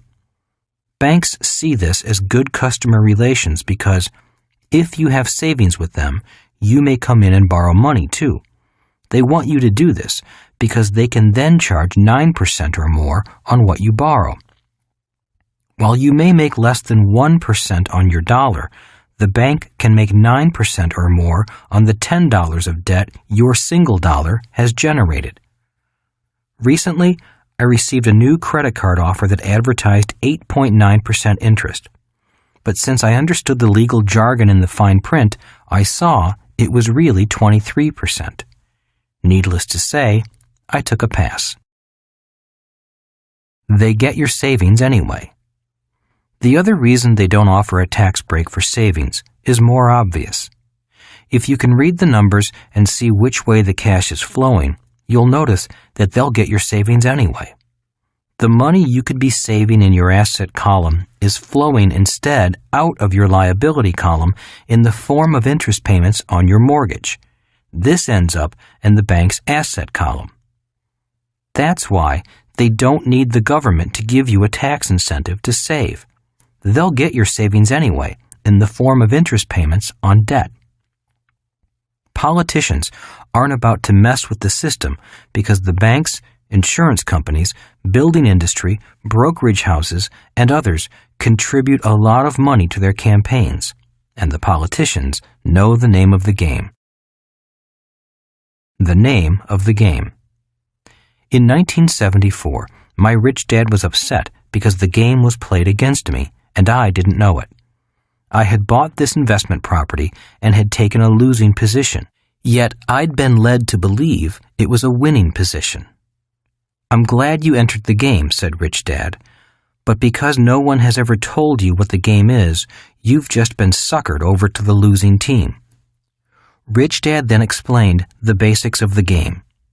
The name of the game of capitalism is who is indebted to whom. Once I knew the game, I could be a better player instead of someone who just had the game run all over them. The more people you are indebted to, the poorer you are. The more people you're indebted to, the poorer you are, said Rich Dad, and the more people you have indebted to you, the wealthier you are. That's the game. As I said, I struggled to keep my mind open, so I stayed silent and let him explain. We're all in debt to someone else. The problems occur when the debt gets out of balance. Unfortunately, the poor people of this world have been run over so hard by the game that they often can't get any deeper into debt. The same is true for poor countries. The world simply takes from the poor, the weak, and the financially uninformed. If you have too much debt, the world takes everything you have, including your time, your work, your home, your life, your confidence, even your dignity, if you let them. I don't make the rules, but I do know the game, and I play it well. I'll explain the game to you if you want to learn to play. Then, after you've mastered the game, you can decide what to do with what you know. Money is debt. Rich Dad went on to explain that even our currency isn't an instrument of equity, but an instrument of debt. Every dollar used to be backed by gold or silver, but is now an IOU guaranteed to be paid by the taxpayers of the issuing country. As long as the rest of the world has confidence in the American taxpayer to work and pay for this IOU called money, the world has confidence in our dollar. If that key element of money, confidence, suddenly disappears, the economy comes down like a house of cards. Take the example of the German Weimar government marks that became utterly worthless just before World War II. As one story goes, an elderly woman was pushing a wheelbarrow full of marks to buy a loaf of bread. When she turned her back, someone stole the wheelbarrow and left the pile of worthless money all over the street. That's why most money today is known as fiat money, money that cannot be converted to something tangible like gold or silver. The money is only good as long as people have confidence in the government backing it. Today, much of the global economy is based on debt and confidence. As long as we all keep holding hands and no one breaks ranks, everything will be fine. By the way, The word FINE is my acronym for feeling insecure, neurotic, and emotional. Who is indebted to whom? Going back to 1974, when I was learning how to buy that $56,000 condo, my rich dad taught me an important lesson on how to structure deals. Who is indebted to whom is the name of the game, said Rich Dad, and somebody just stuck you with the debt. It's like going to dinner with 10 friends. You go to the restroom, and when you come back, the bill is there, but all 10 friends are gone. If you're going to play the game, then you had better understand it, know the rules, speak the same language, and know with whom you're playing. If you don't, instead of playing the game will be played on you. It's only a game. At first, I got angry at what Rich Dad was saying, but I listened and did my best to understand. Finally, he put it into a context that I could understand. You love playing football, don't you? He asked. I nodded my head. I love the game, I said. Well, money is my game, said Rich Dad. I love the money game. But for many people, money isn't a game, I said. That's correct, said Rich Dad. For most people, it's survival. For most people, money is a game they're forced to play, and they hate it. Unfortunately, the more civilized we get, the more money becomes a part of our lives. Rich Dad drew the cash flow quadrant. Just look at this as a tennis court, football field, or soccer field. If you're going to play the money game, which team do you want to be on? The E's, S's, B's, or I's? Or which side of the court do you want to be on? The right side or the left? I quickly pointed to the right side. If you take on debt and risk, you should be paid. Good, said Rich Dad.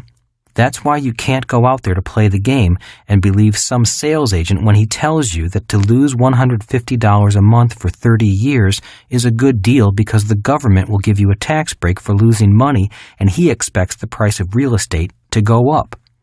You simply can't play the game with that mindset. While those opinions might come true, that's just not the way the game is played on the right side of the cash flow quadrant. Somebody is telling you to go into debt, take all the risks, and pay for it. People on the left side think that's a good idea, but not the people on the right. I was shaking a little. Look at it my way, said Rich Dad. You're willing to pay $56,000 for this condo in the sky. You're signing for the debt and taking all the risk. The tenant pays less in rent than what it costs to live there, so you're subsidizing that person's housing. Does that make sense to you? I shook my head. This is the way I play the game, said Rich Dad. From now on, if you take on debt and risk, then you should get paid. Got that? I nodded my head. Making money is common sense, said Rich Dad. It's not rocket science. But unfortunately, when it comes to money, common sense is uncommon. A banker tells you to take on debt so the government can give you a tax break. That doesn't make fundamental economic sense. Then a real estate agent tells you to sign the papers because he can find a tenant who will pay you less than you're paying, but, in his opinion, the value of the condo will go up. If that makes sense to you, then you and I don't share the same common sense.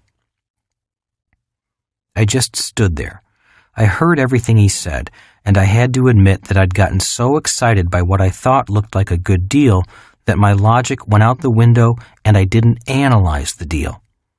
Because the deal looked good, I had become emotional with greed and excitement, and I was no longer able to hear what the numbers and the words were telling me. It was then that Rich Dad gave me an important rule that he has always used. Your profit is made when you buy, not when you sell. Rich Dad had to be certain that whatever debt or risk he took on, it made sense from the day he bought it. It had to make sense if the economy got worse, and it had to make sense if the economy got better. He never bought on tax tricks or crystal ball forecasts of the future. A deal had to make sound economic sense in good times and in bad. I was beginning to understand the game of money as he saw it. Clearly, the game was to see others become indebted to you, and to be careful to whom you became indebted. Today, I still hear his words. If you take on risk and debt, make sure you get paid for it. Rich Dad had debt, but he was careful when he took it on. If you take on debt personally, make sure it's small. If you take on large debt, make sure someone else is paying for it. He saw the game of money and debt as a game that is played on you, played on me, played on everyone. It's played from business to business, and it's played from country to country. To him, it was only a game. But for most people, money isn't a game. It's survival. And because no one explained the game to them, they still believe bankers who say a house is an asset. The importance of facts versus opinions. Rich Dad continued his lesson. If you want to be successful on the right side, you've got to know the difference between facts and opinions. You can't blindly accept financial advice the way people on the left side do. You must know the numbers. The numbers will tell you the facts. Your financial survival depends upon facts, not some friend or advisor's wordy opinions. I don't understand. What's the big deal about something being a fact or an opinion? Is one better than the other? No, replied Rich Dad. Just know when something is a fact and when something is an opinion. Still puzzled, I stood there with a confused look on my face. What is your family's home worth? Asked Rich Dad. Oh, I know, I replied quickly. My parents are thinking about selling, so they had a real estate agent come in and do an appraisal. They said the house was worth $36,000. That means my dad's net worth increased by $16,000 because he only paid $20,000 for it 5 years ago. So, is the appraisal and your dad's net worth a fact or an opinion? Asked Rich Dad. I thought about it for a while and understood what he was getting at. Both are opinions, aren't they? Rich Dad nodded his head. Very good. Most people struggle financially because they spend their lives using opinions rather than facts when making financial decisions. Opinions such as, your house is an asset. The price of real estate always goes up. Blue chip stocks are your best investment. It takes money to make money. Stocks have always outperformed real estate. You should diversify your portfolio. You have to be dishonest to be rich. Investing is risky. Play it safe. I sat there deep in thought, realizing that most of what I heard about money at home was really people's opinions, not facts. Is gold an asset? Asked Rich Dad, snapping me out of my daydream. Yes, of course, I replied. It's the only real money that has withstood the test of time. See, there you go again, smiled Rich Dad. All you're doing is repeating someone else's opinion about what is an asset rather than checking out the facts. Gold is only an asset, by my definition, if you buy it for less than you sell it for, Rich Dad said slowly. In other words, if you bought it for $100 and sold it for $200, then it was an asset. But if you bought 1 ounce for $200 and you sold it for $100, then gold in this transaction was a liability. It is the actual financial numbers of the transaction that ultimately tell you the facts. In reality, the only thing that is an asset or liability is you, because only you can make decisions that make gold an asset or a liability. That is why financial education is so important. I've seen so many people take a perfectly good business or piece of real estate and turn it into a financial nightmare. Many people do the same in their personal lives. They take hard-earned money and create a lifetime of financial liabilities. I was even more confused, a little hurt inside, and wanted to argue. Rich Dad was toying with my brain. Many a man has been suckered because he didn't know the facts. Every day, I hear horror stories of someone who lost all their money because they thought an opinion was a fact. It's okay to use an opinion when making a financial decision, but you must know the difference. Millions of people have made life decisions based upon opinions handed down from generation to generation, and then they wonder why they struggle financially. "What kind of opinions?" I asked. Rich Dad chuckled to himself before he answered. "Well, let me give you a few common ones we have all heard. You should marry him. He'll make a good husband. Find a secure job and stay there all your life. Doctors make a lot of money. They have a big house. They must be rich. He has big muscles. He must be healthy. This is a nice car. It's only been driven by a little old lady. There is not enough money for everyone to be rich. The earth is flat. Humans will never fly. He's smarter than his sister. Bonds are safer than stocks. People who make mistakes are stupid. He will never sell for such a low price. She will never go out with me. Investing is risky. I'll never be rich.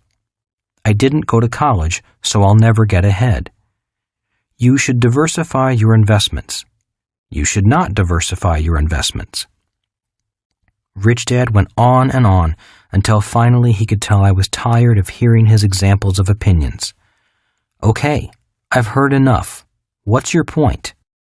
"Thought you'd never stop me," Rich Dad said, smiling. "The point is that most people's lives are determined by their opinions rather than the facts. For a person's life to change, they first need to change their opinions and then start looking at the facts. If you can read financial statements, you'll be able to see the facts of an individual's or a company's financial success, rather than going by opinions, yours or somebody else's. As I said, one is not better than the other, but to be successful in life, especially financially, you must know the difference. If you can't verify something as a fact, then it's an opinion. Financial blindness occurs when a person can't read a financial statement, leaving them to rely on someone else's opinion. Financial insanity is caused when opinions are used as facts. If you want to be on the right side of the cash flow quadrant, you must know the difference between facts and opinions. Few lessons are more important than this one. I sat there listening quietly, doing my best to understand what he was saying. It was obviously a simple concept, yet it was larger than my brain could accept at that moment. "Do you know what due diligence is?" Rich Dad asked. I shook my head. Due diligence simply means doing your homework and finding out which statements are opinions and which are facts. When it comes to money, most people are either lazy or searching for shortcuts, so they don't do enough due diligence. And there are still others who are so afraid of making mistakes that all they do is due diligence and then do nothing. Too much due diligence is also called analysis paralysis. The point is that you must know how to sift through facts and opinions and then make your decision.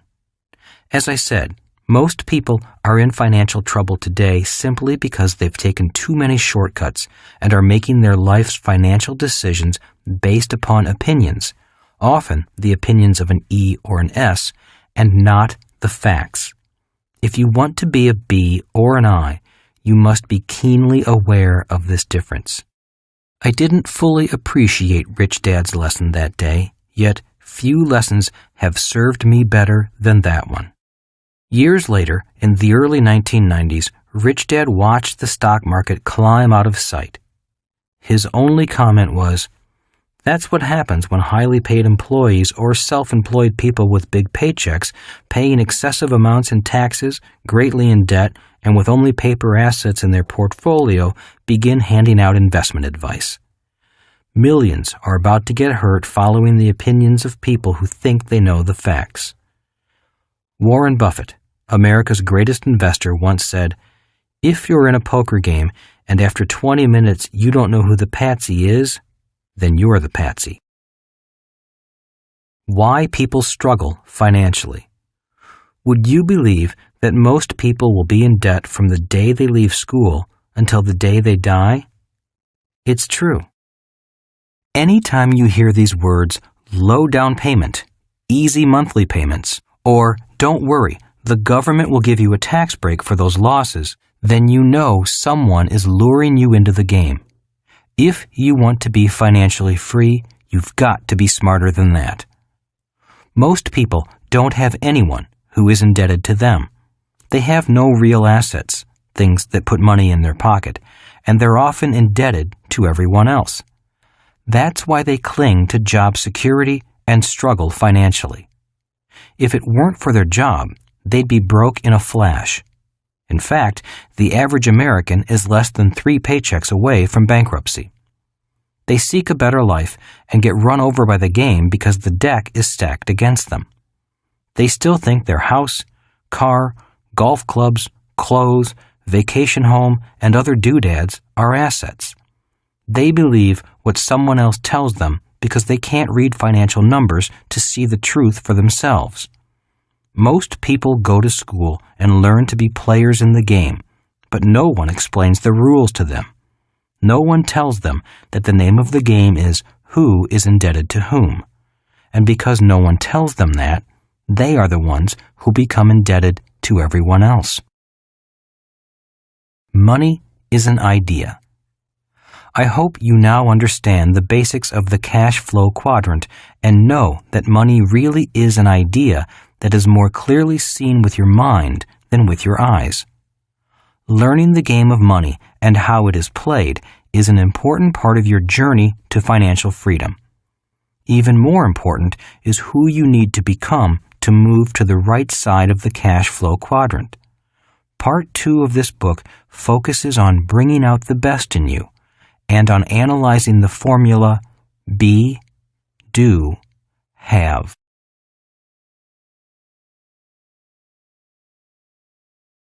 Part 2.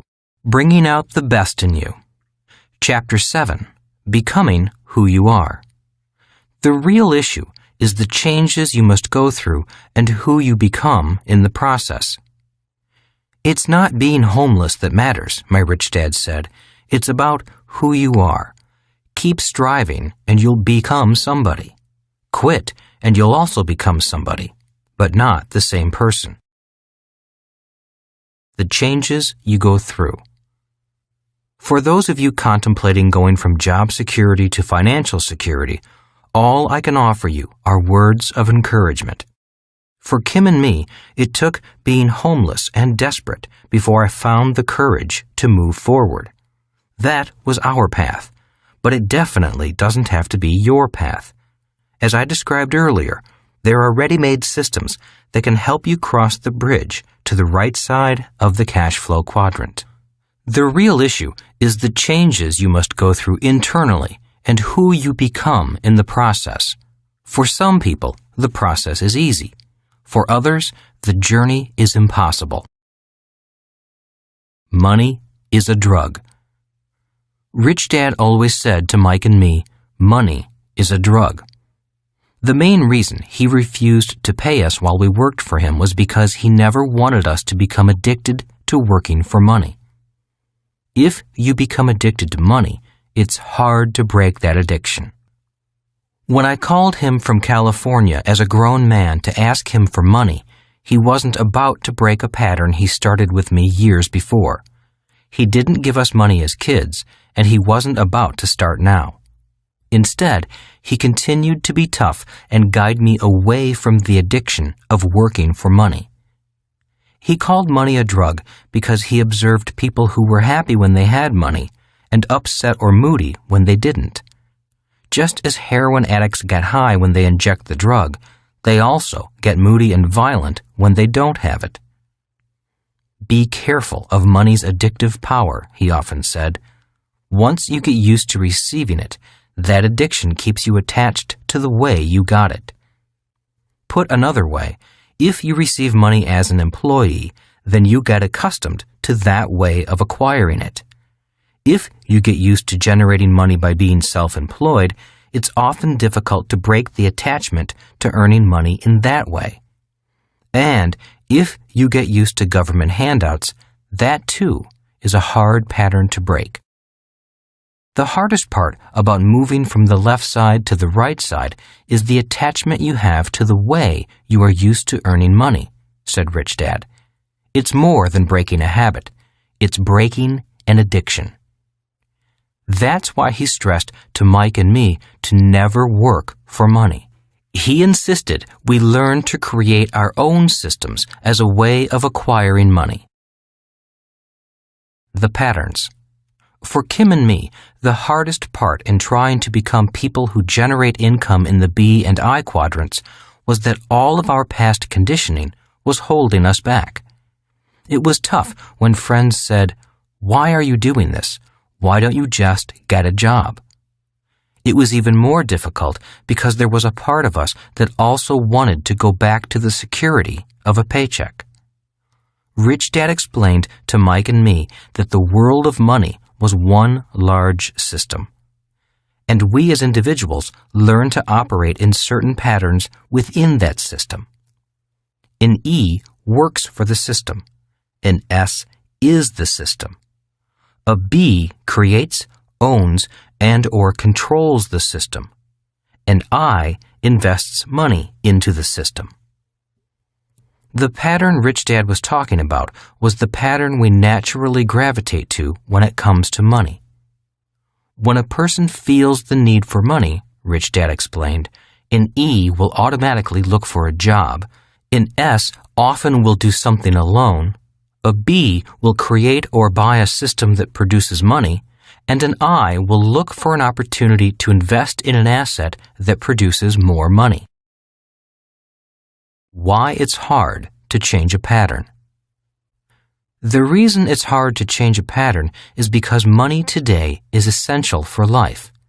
In the agrarian age, money wasn't that important because the land could provide food, shelter, warmth, and water without money. Once we moved into cities during the industrial age, money signified life itself. Today, even water costs money, said Rich Dad.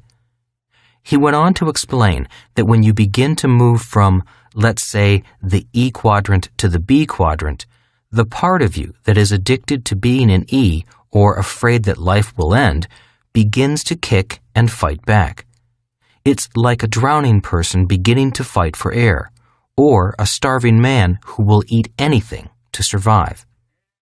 It's this internal battle that makes it so hard. The struggle between who you no longer are and who you want to become is the problem, Rich Dad explained to me over the phone. The part of you that still seeks security is in a war with that part of you that wants freedom. Only you can decide which will win. You will either build that business or you'll go back to finding a job. Forever. Find your passion. Do you really want to move forward? Asked Rich Dad. Yes, I said hurriedly. Have you forgotten what you set out to do? Have you forgotten about your passion and what caused you to get into this predicament in the first place? Asked Rich Dad. Oh, I replied, a little startled. I had forgotten. I stood there at the payphone, clearing my head so I could remember what got me into this mess in the first place. I knew it, said Rich Dad, his voice booming over the phone. You're more worried about your own personal survival than keeping your dream alive. Your fear has pushed aside your passion. The best way to keep going is to keep the flame in your heart alive. Always remember what you set out to do, and the trip will be easy. Start worrying more about yourself, and your fear begins to eat away at your soul. Passion builds businesses, not fear. You've come this far. You're close, so don't turn back now.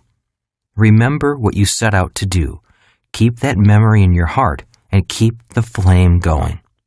You can always quit, so why quit now?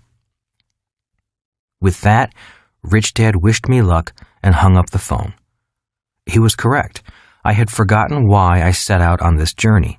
I had lost my dream and allowed my fears to fill my head as well as my heart. I had forgotten my passion. It was now time to make it happen or go back home and forget about it. I stood there for a while, and again I heard Rich Dad's last words. You can always quit, so why quit now? I decided to delay quitting until I made things happen. Becoming a teacher who owned the system. My fears and lack of success were beating me, and my dream had been pushed aside. My dream was to create a different kind of school system, an educational program for people who want to become entrepreneurs and investors. As I stood there, my mind drifted back to high school. When I was 15, my high school guidance counselor asked me, "What are you going to do when you grow up? Are you going to become a teacher like your dad?" Looking straight at my counselor, my answer was straightforward, strong, and filled with conviction. I'll never be a teacher. Becoming a teacher is the last thing I would ever do. I didn't just dislike school. I hated it. I absolutely hated being forced to sit and listen to someone I didn't particularly like or respect speak for months on a subject I had no interest in. I fidgeted, squirmed, caused problems in the back of the room, or simply skipped class. So when my guidance counselor asked me if I was planning to seek a career as a teacher following in my father's footsteps, I nearly jumped out of my skin. Little did I know at the time that passion is a combination of love and hate.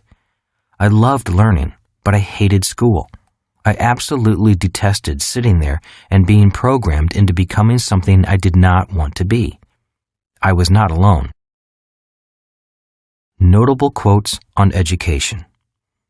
Winston Churchill once said, "Personally, I am always ready to learn, although I do not always like being taught."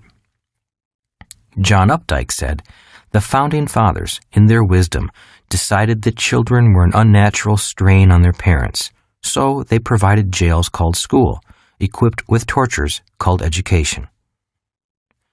Norman Douglas said, "Education is the state-controlled manufacture of echoes." H.L. Mencken said, "School days, I believe, are the unhappiest in the whole span of human existence. They are full of dull, unintelligible tasks, new and unpleasant ordinances, and brutal violations of common sense and common decency." Galileo said, "You cannot teach a person anything. You can only help him find it within himself." Mark Twain said, "I never let schooling interfere with my education." Albert Einstein said, "There is too much education altogether, especially in American schools." A gift from my educated dad. The person who shared these quotes with me was my highly educated but poor dad. He also despised the school system, although he thrived in it.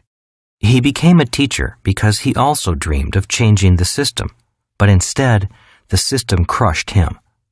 He took his passion, tried to change the system, and ran into a brick wall. It was a system that too many people were making money in, and no one wanted it changed, although there was a lot of talk about the need for change. Maybe my guidance counselor was psychic, because years later I did indeed follow in my father's footsteps. I just didn't follow him into the same system. I was taking that same passion and creating my own system. When my educated dad learned that Kim and I were struggling financially, doing our best to set up our own educational system, he sent us those quotes. Scribbled across the top of the page of the quotes were these words, "Keep going. Love, Dad." Up until that moment, I never knew how much my educated dad hated the system and what it did to young people. But after this gesture of encouragement, things began to make sense. The passion that was driving me then was the same passion that had driven him years earlier. I was just like my real dad, and I'd unwittingly picked up the torch from him. I was a teacher at the core. Maybe that's why I hated the system so much. In hindsight, I had become both dads.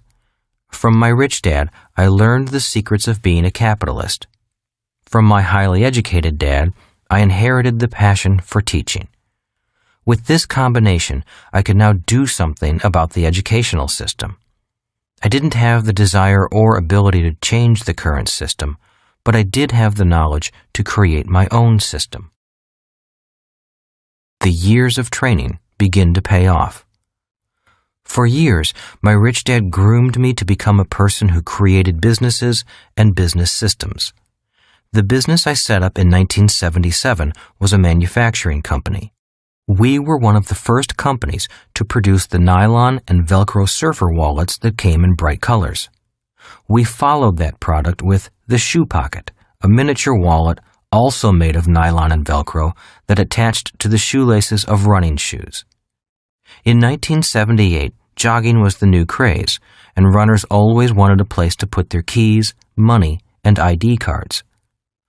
Our meteoric success was phenomenal, but soon the passion for the product line and the business drifted away. It began to weaken once my little company was pounded by foreign competition. Taiwan, South Korea, and Hong Kong were shipping products identical to mine and wiping out the markets we developed. Their prices were so low that there was no way we could compete. They were retailing products for less than it cost us to manufacture them. Our little company was faced with a dilemma: fight them or join them. My partners and I realized we couldn't win the battle. The companies flooding the market with cheap products were too strong. A vote was taken, and we decided to join them. The tragedy was that, in order to stay afloat, we had to let go of most of our faithful and hardworking staff.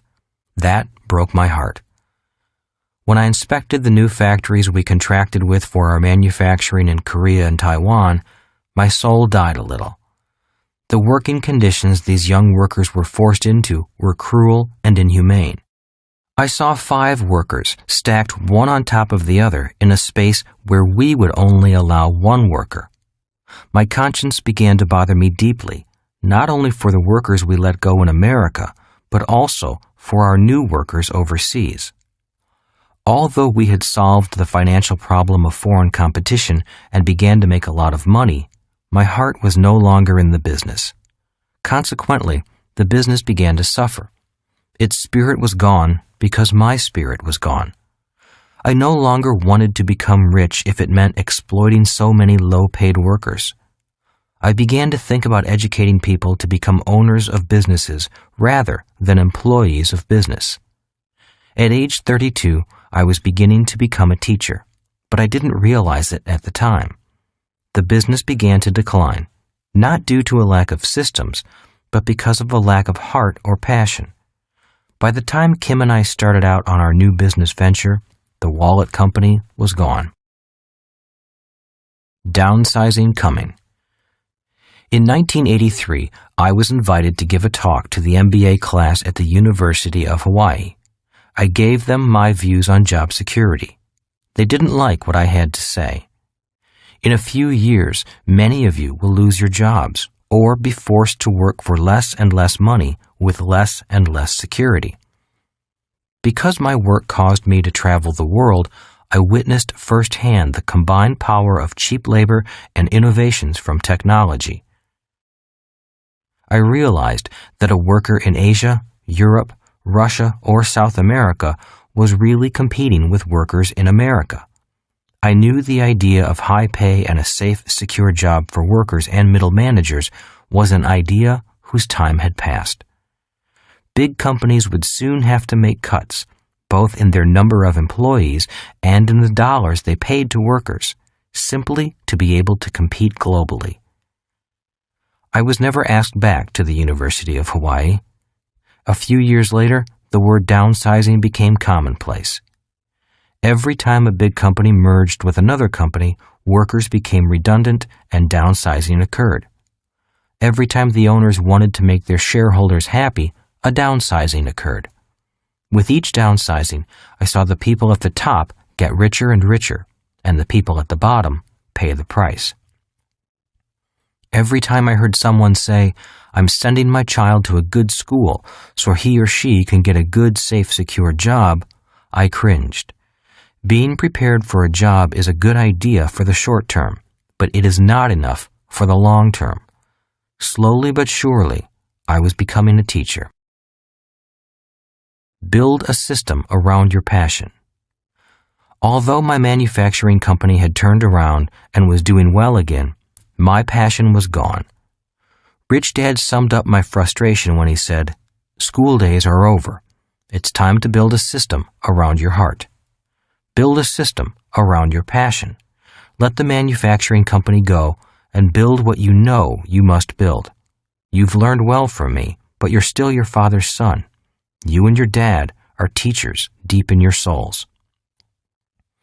Kim and I packed up everything and moved to California to learn new teaching methods so we could create a business around those methods. Before we could get the business off the ground, we ran out of money and were out on the street. It was that phone call to my rich dad, my wife standing by me, anger at myself, and a rekindling of the passion that got us out of the mess we were in. Soon, we were back to building a company. The company was an educational company using teaching methods that were almost the exact opposite of those used in traditional schools. Instead of asking students to sit still, we encouraged them to be active. Instead of teaching via lecture, we taught by playing games. Instead of being boring, we insisted our teachers be fun. Instead of teachers, we sought out business people who actually started their own companies and could teach using our style of teaching. Instead of grading the students graded the teacher. If the teacher got a lousy grade, the teacher was either put through another intensive training program or asked to leave. Age, educational background, sex, and religious beliefs were not criteria. All we asked for was a sincere desire to learn and to learn quickly. We were eventually able to teach a year's worth of accounting in one day. Although we mainly taught adults, we had many teenagers learning right alongside highly paid, well-educated business executives. Instead of competing on tests, we asked them to cooperate on teams. Then we had the team take a test, competing against other teams taking the same test. Instead of striving for grades, we bet money, with winner take all. The competition and desire to do well as a team was fierce. The teacher did not have to motivate the class. He or she just had to get out of the way once the learning competition began. Instead of quiet at test time, there was yelling, screaming, laughter, and tears. People were excited about learning. They were turned on by learning, and they wanted to learn more. We focused on teaching just two subjects, entrepreneurship and investing, the B and I quadrants. The people who wanted to learn these subjects in our style of education showed up in droves. We did not advertise. Everything spread by word of mouth. The people who showed up were people who wanted to create jobs, not look for jobs.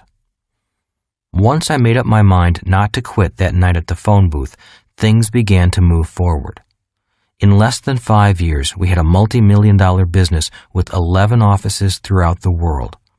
We had built a new system of education, and the market loved it. Our passion had made it happen, because passion and a good system overcame fear and past programming.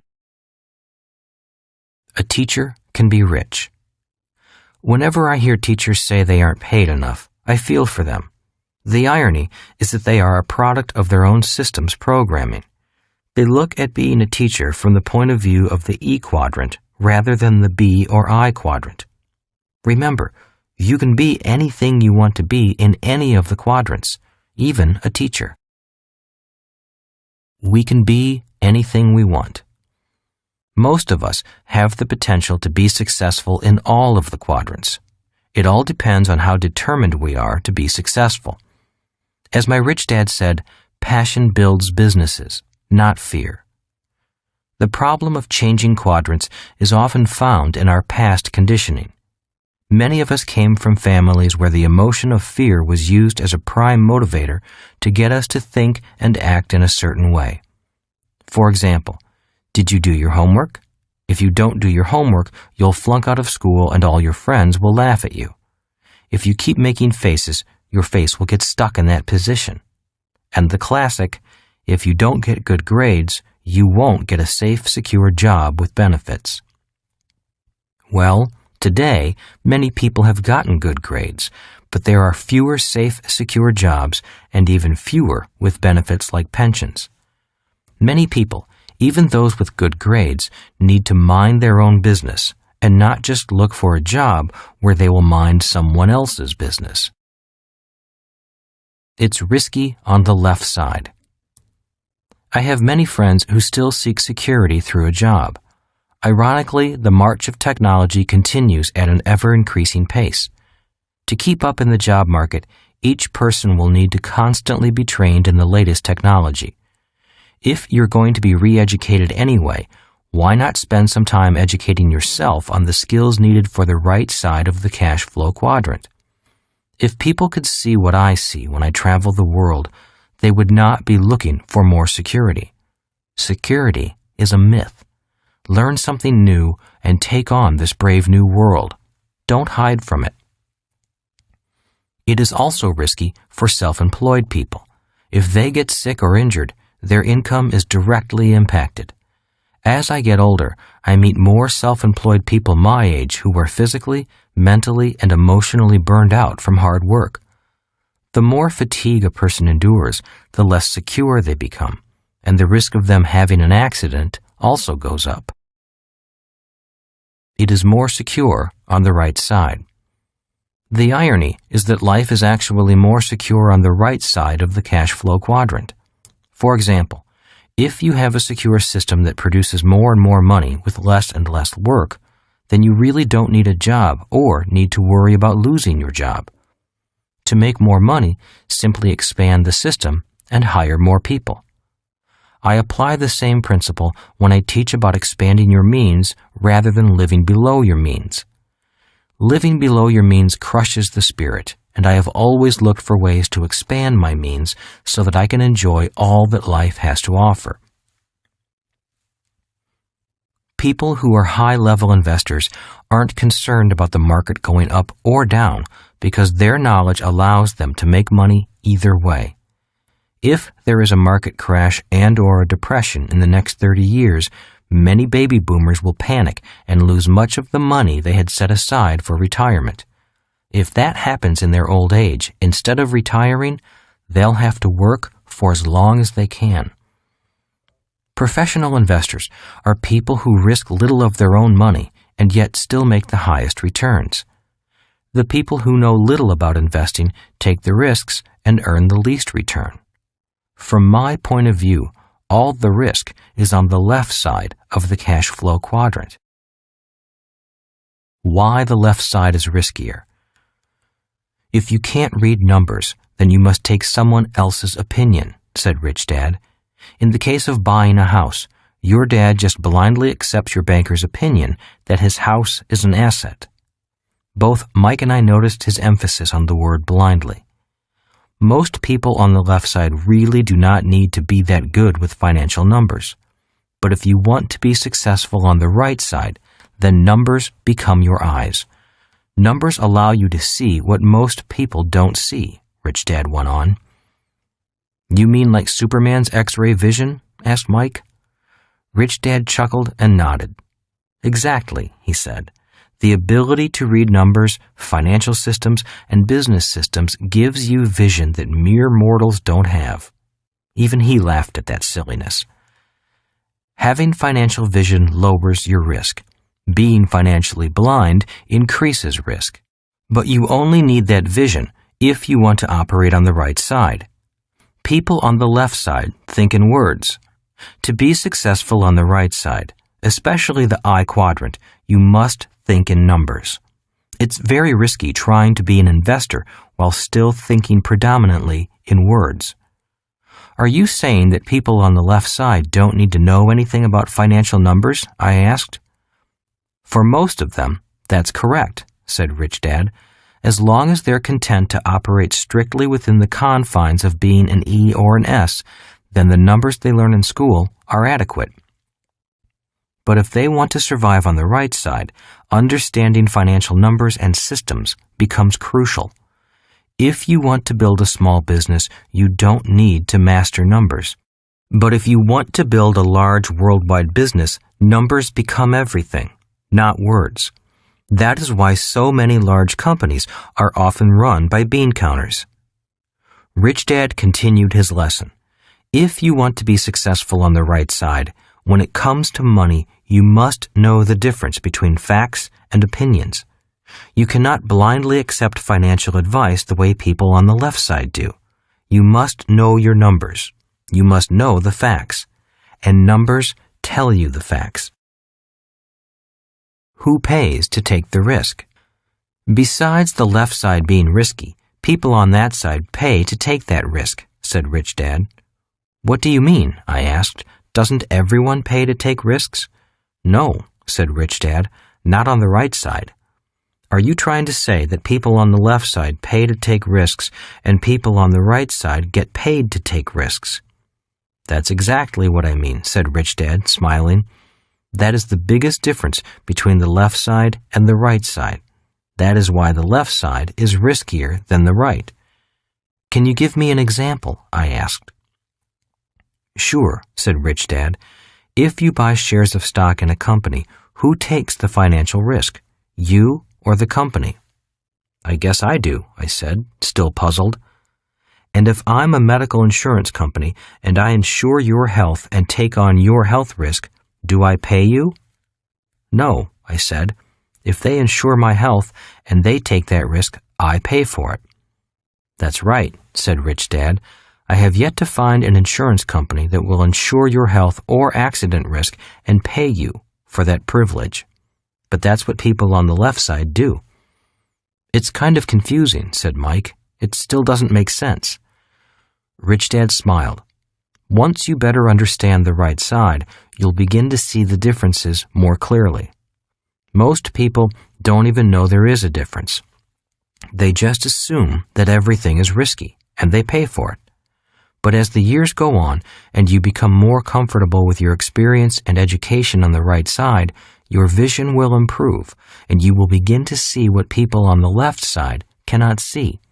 And you will understand why seeking security to avoid risk is the riskiest thing you can do.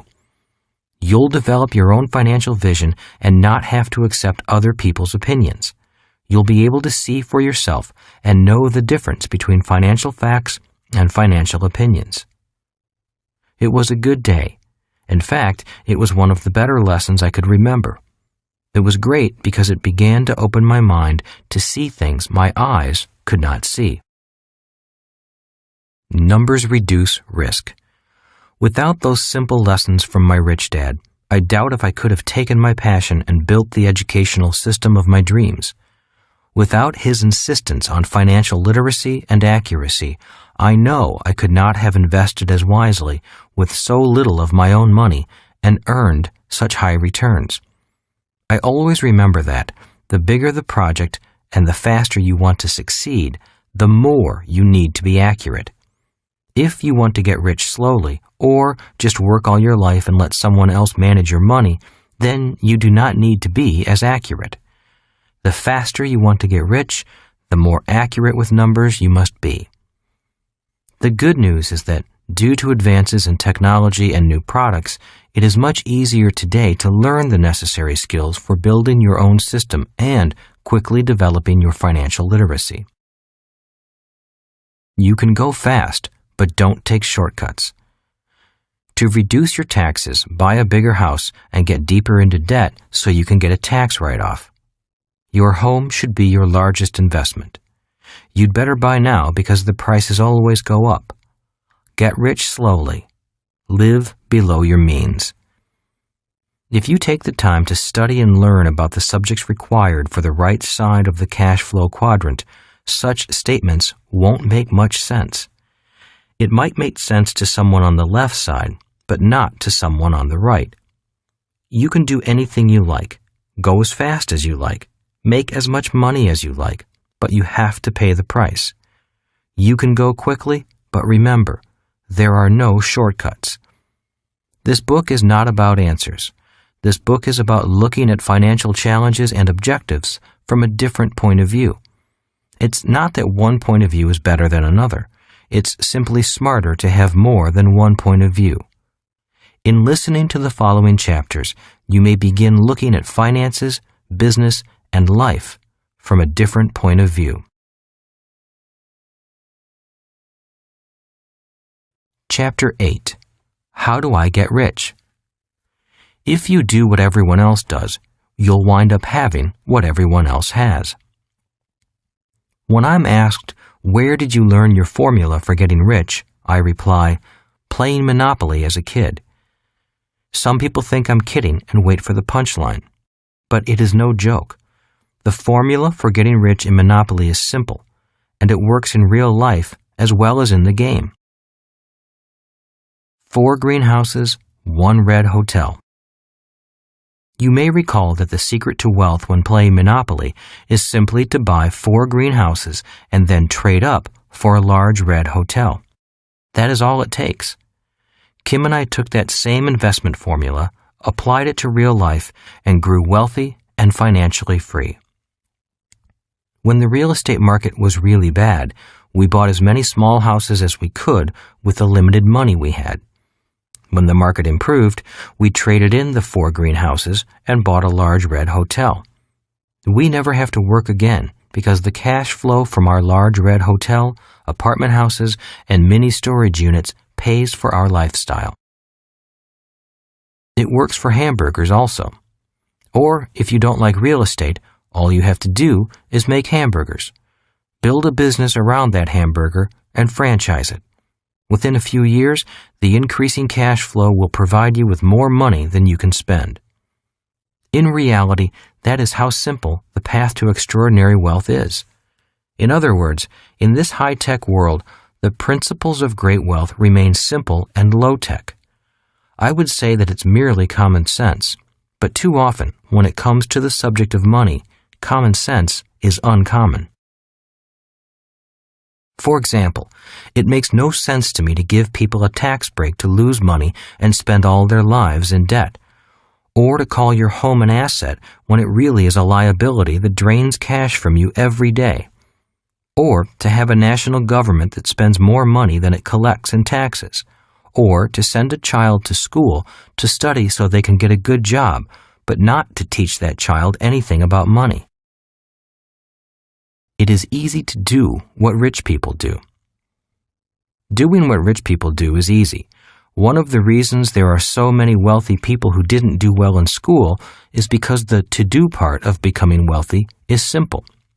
You don't have to go to school to become rich. The to-do part of becoming rich is definitely not rocket science. There is a classic book I recommend that you read, Think and Grow Rich by Napoleon Hill. I read this book as a youngster, and it greatly influenced the direction of my life. There's a good reason why it's titled Think and Grow Rich and not Work Hard and Grow Rich or Get a Job and Grow Rich. The fact is that people who work the hardest do not wind up rich. If you want to be rich, you need to think independently rather than go along with the crowd. In my opinion, one great asset of the rich is that they think differently than everyone else. If you do what everyone else does, you'll wind up having what everyone else has. And for most people, what they have is years of hard work, unfair taxes, and a lifetime of debt. When someone asks me, "What do I have to do to move from the left side of the cash flow quadrant to the right side?" my response is, it's not what you have to do that needs to change. It's first how you think that needs to change. In other words, it's who you have to be in order to do what needs to be done. Do you want to be the kind of person who thinks buying 4 greenhouses and turning them in for 1 red hotel is easy? Or do you want to be the kind of person who thinks buying 4 greenhouses and turning them in for 1 red hotel is hard? Years ago, I took a class on goal setting. It was the mid-1970s, and I really could not believe I was spending $150 and a beautiful Saturday and Sunday to learn how to set goals. I would rather have gone surfing. Instead, I was paying someone to teach me how to set goals. I nearly backed out several times, but what I learned from that class has helped me achieve what I want in life. the instructor put up on the board these 3 words: be, do, have. She explained goals are the have part of these 3 words. Goals such as to have a nice body, or to have the perfect relationship, or to have millions of dollars. Once most people figure out their goal and what they want to have, they begin listing what they have to do in order to achieve the goal. That's why most people have to-do lists. They set their goal and then begin doing. Using the goal of a perfect body, the instructor talked about the approach most people take. What most people do when they want a perfect body is go on a diet and then go to the gym. This lasts for a few weeks, and then most are back to their old diet of French fries and pizza. Instead of going to the gym, they watch baseball on TV. This is an example of doing instead of being. It's not the diet that counts. It's who you have to be to follow the diet that counts. Yet, every year, millions of people seek the perfect diet in order to become thin. They focus on what they have to do rather than who they have to be. A diet won't help if your thoughts do not change. She used golf as another example. Many people buy a new set of golf clubs hoping that they can improve their game, instead of first adopting the attitude, mindset, and beliefs of a good golfer. A lousy golfer with a new set of golf clubs is still a lousy golfer. Then she discussed investments. Many people think that buying stocks or mutual funds will make them rich. But simply buying stocks, mutual funds, real estate, and bonds won't make you rich. Just doing what professional investors do does not guarantee financial success.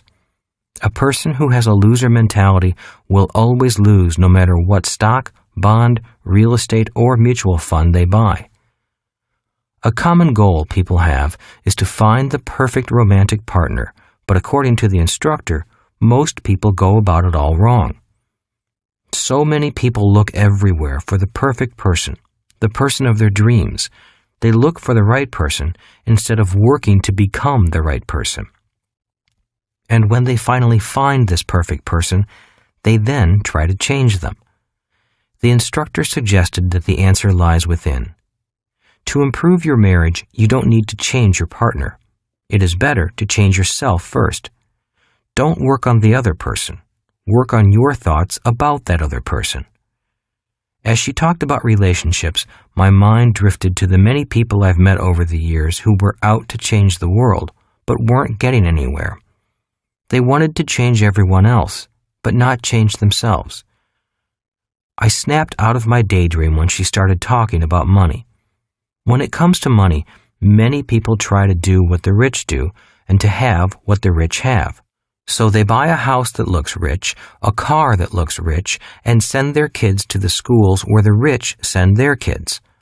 All this does is force these people to work even harder, which is not what the truly rich do. I was nodding my head in agreement in the back of the room. My rich dad did not use those same words, but he often said, "People think that working hard for money and then buying things that make them look rich will make them rich. In most cases, it doesn't. It only makes them more tired. They call it keeping up with the Joneses. And if you notice, the Joneses are exhausted." During that weekend class, much of what my rich dad told me began to make more sense. For years, he lived modestly, and instead of working hard to pay bills, he worked hard to acquire assets. If you saw him on the street, he looked like everyone else. He drove a pickup truck, not an expensive car. Then one day, when he was in his late 30s, he emerged as a financial powerhouse. People took notice when he suddenly bought one of the prime pieces of real estate in Hawaii. It was only after his name hit the paper that people realized that this quiet, unpretentious man owned many other businesses and lots of prime real estate, and that when he spoke, his bankers listened. Few people ever saw the modest house he lived in. After he was flush with cash and cash flow from his assets, he bought a new large house for his family. He didn't take out a loan. He paid cash. After that weekend class on goal setting, I realized that many people tried doing what they thought the rich did and tried having what the rich had. They would buy big houses and invest in the stock market because that's what they thought the rich did. Yet, what my rich dad was trying to tell me was that if they still had the thoughts, beliefs, and ideas of a poor or middle-class person and did what the rich did, they would still wind up having what the poor and the middle class have. Be, do, have began to make sense. The cash flow quadrant is about being, not doing. Moving from the left side of the cash flow quadrant to the right side is not so much about doing, but about being. It is not so much what the be or I does that makes the difference. It is how they think and who they are at their core being. The good news is that it does not cost much money to change your thinking. In fact, it can be done for free. The bad news is that sometimes it's hard to change your deep core beliefs about money that are handed down from generation to generation or learned from friends, work, and school. But it can be done, and that's what this book is primarily about. It's not so much a how-to book on what to do to become financially free, and it's not about which stocks to buy or which mutual fund is safest. This book is about strengthening your thoughts, being, so that you can take the action, doing, that will enable you to become financially free, having. Security is the issue for ease. Generally, people who seek out the E quadrant greatly value security. For them, it is often true that money is not as important as security. They may take great risks in other areas of their lives, but not when it comes to money. Perfectionism is the issue for S's. This is a generalization, but what I have observed among people who are currently in the S quadrant but are trying to switch to the right side is the do-it-yourself mentality. They like to do it themselves because they have a great need to make sure things are done correctly. In their minds, the only way to ensure that things are done right is to do everything themselves. For many S's, the real issue is their need to be in control. They hate making mistakes, but what they hate even more is someone else making mistakes and making them look bad. This makes them excellent S's and is why you hire them to do certain tasks. You want your dentist to be a perfectionist. You want your attorney to be a perfectionist. You want your brain surgeon to be a perfectionist. That is what you pay them for. That is their strength, but it's also their weakness. Emotional intelligence. A big part of being a human being is being human. And being human means having emotions. We all feel fear, sadness, anger, love, hate, disappointment, joy, happiness, and other emotions. What makes us individuals is how we handle those emotions. When it comes to risking money, we all experience fear, even the rich. The difference is how we handle that fear. For many people, that emotion of fear generates the thought, play it safe, don't take risks. For others, especially those on the right side, the fear of losing money makes them think, play it smart, learn to manage risk. Same emotion, different thought, different being, different doing, different having.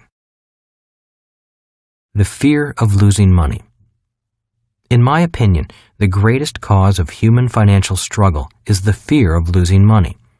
Because of this fear, people often operate too safely, or with too much personal control, or they just give their money to someone they think is an expert and hope and pray that the money will be there when they need it. If fear keeps you prisoner in one of the financial quadrants, I recommend reading Emotional Intelligence by Daniel Goleman. In his book, Goleman explains the age-old puzzle of why people who do well in school do not always do well in the real world. His answer is that your emotional IQ is more powerful than your academic IQ. That is why people who take risks, make mistakes, and recover often do better than people who learned not to make mistakes and are afraid of risk. Too many people leave school with passing grades, yet are not emotionally prepared to take risks, especially financial ones. The reason so many teachers are not rich is because they operate in an environment that punishes people who make mistakes.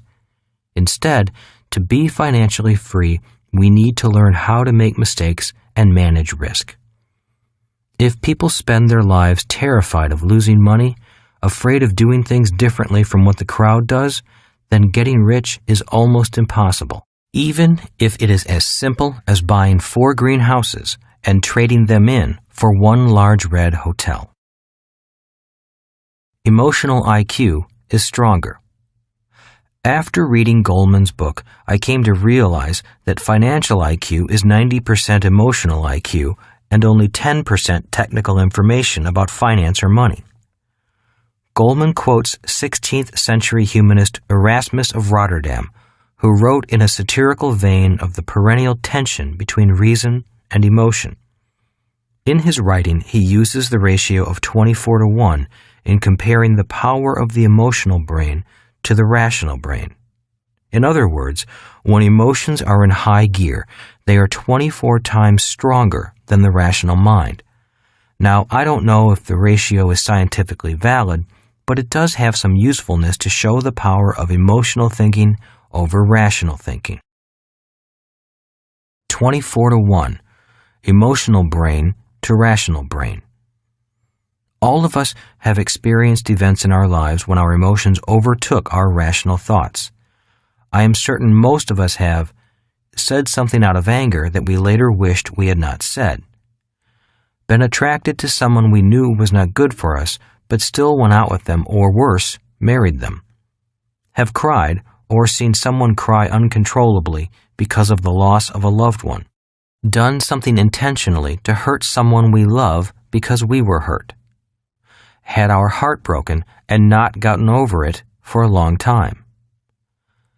There are times when emotions are more than 24:1. This can be seen in addictions, such as compulsive eating, smoking, sex, shopping, drugs. Phobias, such as fear of snakes, heights, tight places, the dark, strangers. These and other behaviors are often 100% emotionally driven. Rational thought has little power over the emotions when something as strong as addictions and phobias are involved. Snakes phobia. When I was in flight school, I had a friend with a snake phobia. During a class on how to survive in the wild after being shot down, the teacher brought out a harmless garden snake to show us how to eat it. My friend, a grown man, jumped up, screamed, and ran out of the room. He couldn't control himself. Not only was his phobia of snakes strong, but the idea of eating a snake was just too much for his emotions to bear. Money phobia.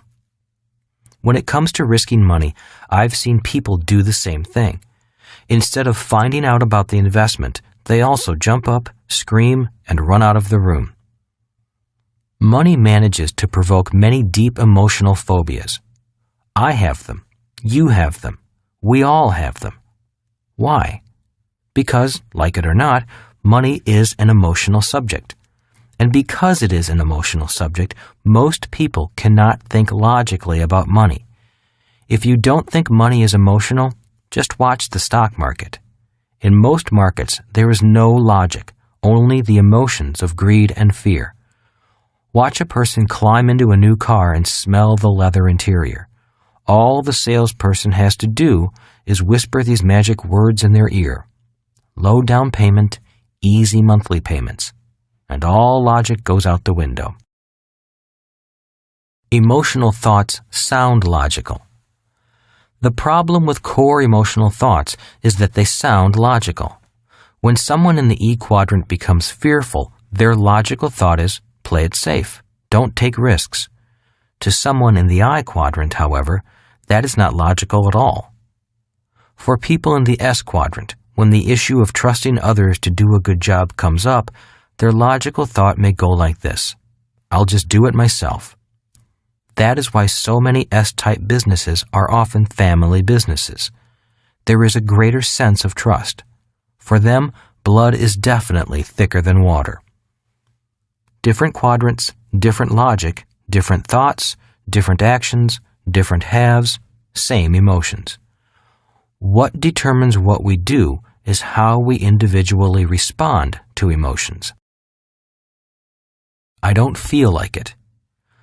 One way to know if you're thinking emotionally instead of rationally is when you use the word feel in conversation. For example, many people who are run by their emotions say things like, "I don't feel like exercising today." Logically, they know they should exercise. Many people who struggle financially are not able to control how they feel, or they let their feelings dictate their thoughts. I hear them say, "I don't feel like learning about investing. It's too much trouble. Investing doesn't feel right for me. I don't feel like telling my friends about my business. I hate the feeling of being rejected." Parent or child. Those are thoughts generated from emotions, not logic. In pop psychology, it's the battle between the parent and child. The parent usually speaks in shoulds. The parent says something like, "You should be doing your homework." The child speaks about feeling and responds to the parent by saying, "But I don't feel like doing it." Financially, the parent in you would say silently, "You should save more money." But the child in you would reply, "But I really feel like taking a vacation. I'll just put the vacation on my credit card." When are you an adult? When going from the left side to the right side, we need to be adults. We all need to grow up financially.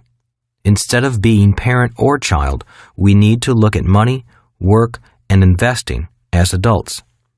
And what being an adult means is knowing what you have to do and doing it, even though you may not feel like doing it. Conversations within you. For people contemplating crossing from one quadrant to another, an important part of the process is to be aware and vigilant of your internal dialogue. Always remember that what sounds logical in one quadrant does not necessarily make sense in another. Going from financial security to financial freedom is primarily a process of changing your thinking. It's a process of doing your best to know which thoughts are emotion-based and which are logic-based. If you can keep your emotions in check and go for what you know to be logical, you have a good chance of making the journey. Ignore outside influences. The most important conversation is the one you are having with yourself. When Kim and I were temporarily homeless and financially unstable, our emotions were out of control. Many times, what sounded logical was pure emotions talking. Our emotions were saying the same thing our friends were saying. Play it safe, get a secure job, and enjoy life. But logically, we both agreed that freedom made more sense to us than security. In going for financial freedom, we knew we could find a sense of security that a job could never give us. The only things standing in our way were our emotionally driven thoughts. They sounded logical, but in the long term made no sense.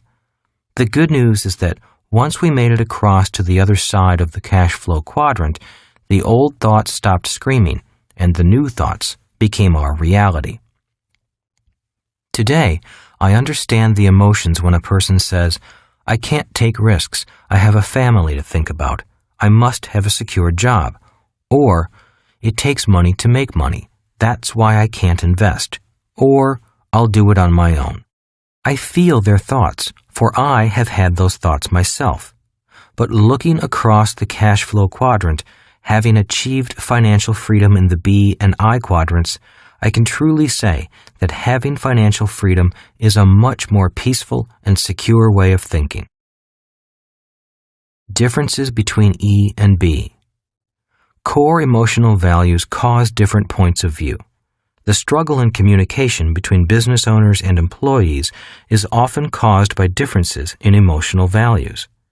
There has always been a struggle between the E and the B because one wants more pay and the other wants more work. That is why we often hear, "I'm overworked and underpaid." And from the other side, we often hear, What can we do to motivate them to work harder and be more loyal without paying them anymore? Differences between B and I. There is also constant tension between business owners and the investors in that business, often called the shareholders. One wants more capital and the other wants greater dividends. A conversation at a shareholders meeting may sound like this. Company managers, we need a private jet so our executives can get to their meetings faster. Investors, we need fewer executives, then we won't need a private jet. Differences between S and B. In business transactions, I often see a bright S, such as an attorney, put a multi-million-dollar deal together for a B, a business owner. When the transaction is completed, the attorney becomes silently angry because the B makes millions and the S earns an hourly wage. Their words may sound like this. The attorney, the S, might say, "We did all the work, and he made all the money." The business owner, the B, might say, "How many hours did those guys bill us for? We could have bought the whole law firm for what they charged." Differences between E and I. Another example is a bank manager who gives an investor a loan to buy some real estate. The investor makes hundreds of thousands of tax-free dollars, and the banker gets a paycheck that is taxed heavily. The bank manager, the E, might say, "I give that guy a loan, and he doesn't even say thank you. I don't think he knows how hard we worked for him." The investor, the I, might say, "Boy, those guys are picky. Look at all this useless paperwork we have to do just to get a lousy loan." Emotionally volatile marriage. The most emotionally volatile marriage I have ever witnessed was a couple where the wife was a hardcore E who believed in a job for financial security, while the husband fancied himself a high-flying I. He thought he was a future Warren Buffett, but in reality, he was an S, a commission-only salesman by profession and a chronic gambler at heart. He was always looking for the investment that would help him get rich quick. He was all ears for any new stock offering, offshore investment scheme that promised ultra-high returns, or a real estate deal he could take an option on. This couple is still together, but I really don't know why. Each drives the other nuts. One person thrives on risk, the other hates risk. Different quadrants, different core values. If you are married or in a primary relationship. If you are married or in a primary relationship, circle the quadrant you generate the majority of your income from. Then circle the quadrant your spouse or partner generates income from. The reason I ask you to do this is that the discussion between partners is often difficult if one partner doesn't understand where the other is coming from. The battle between the rich and the educated.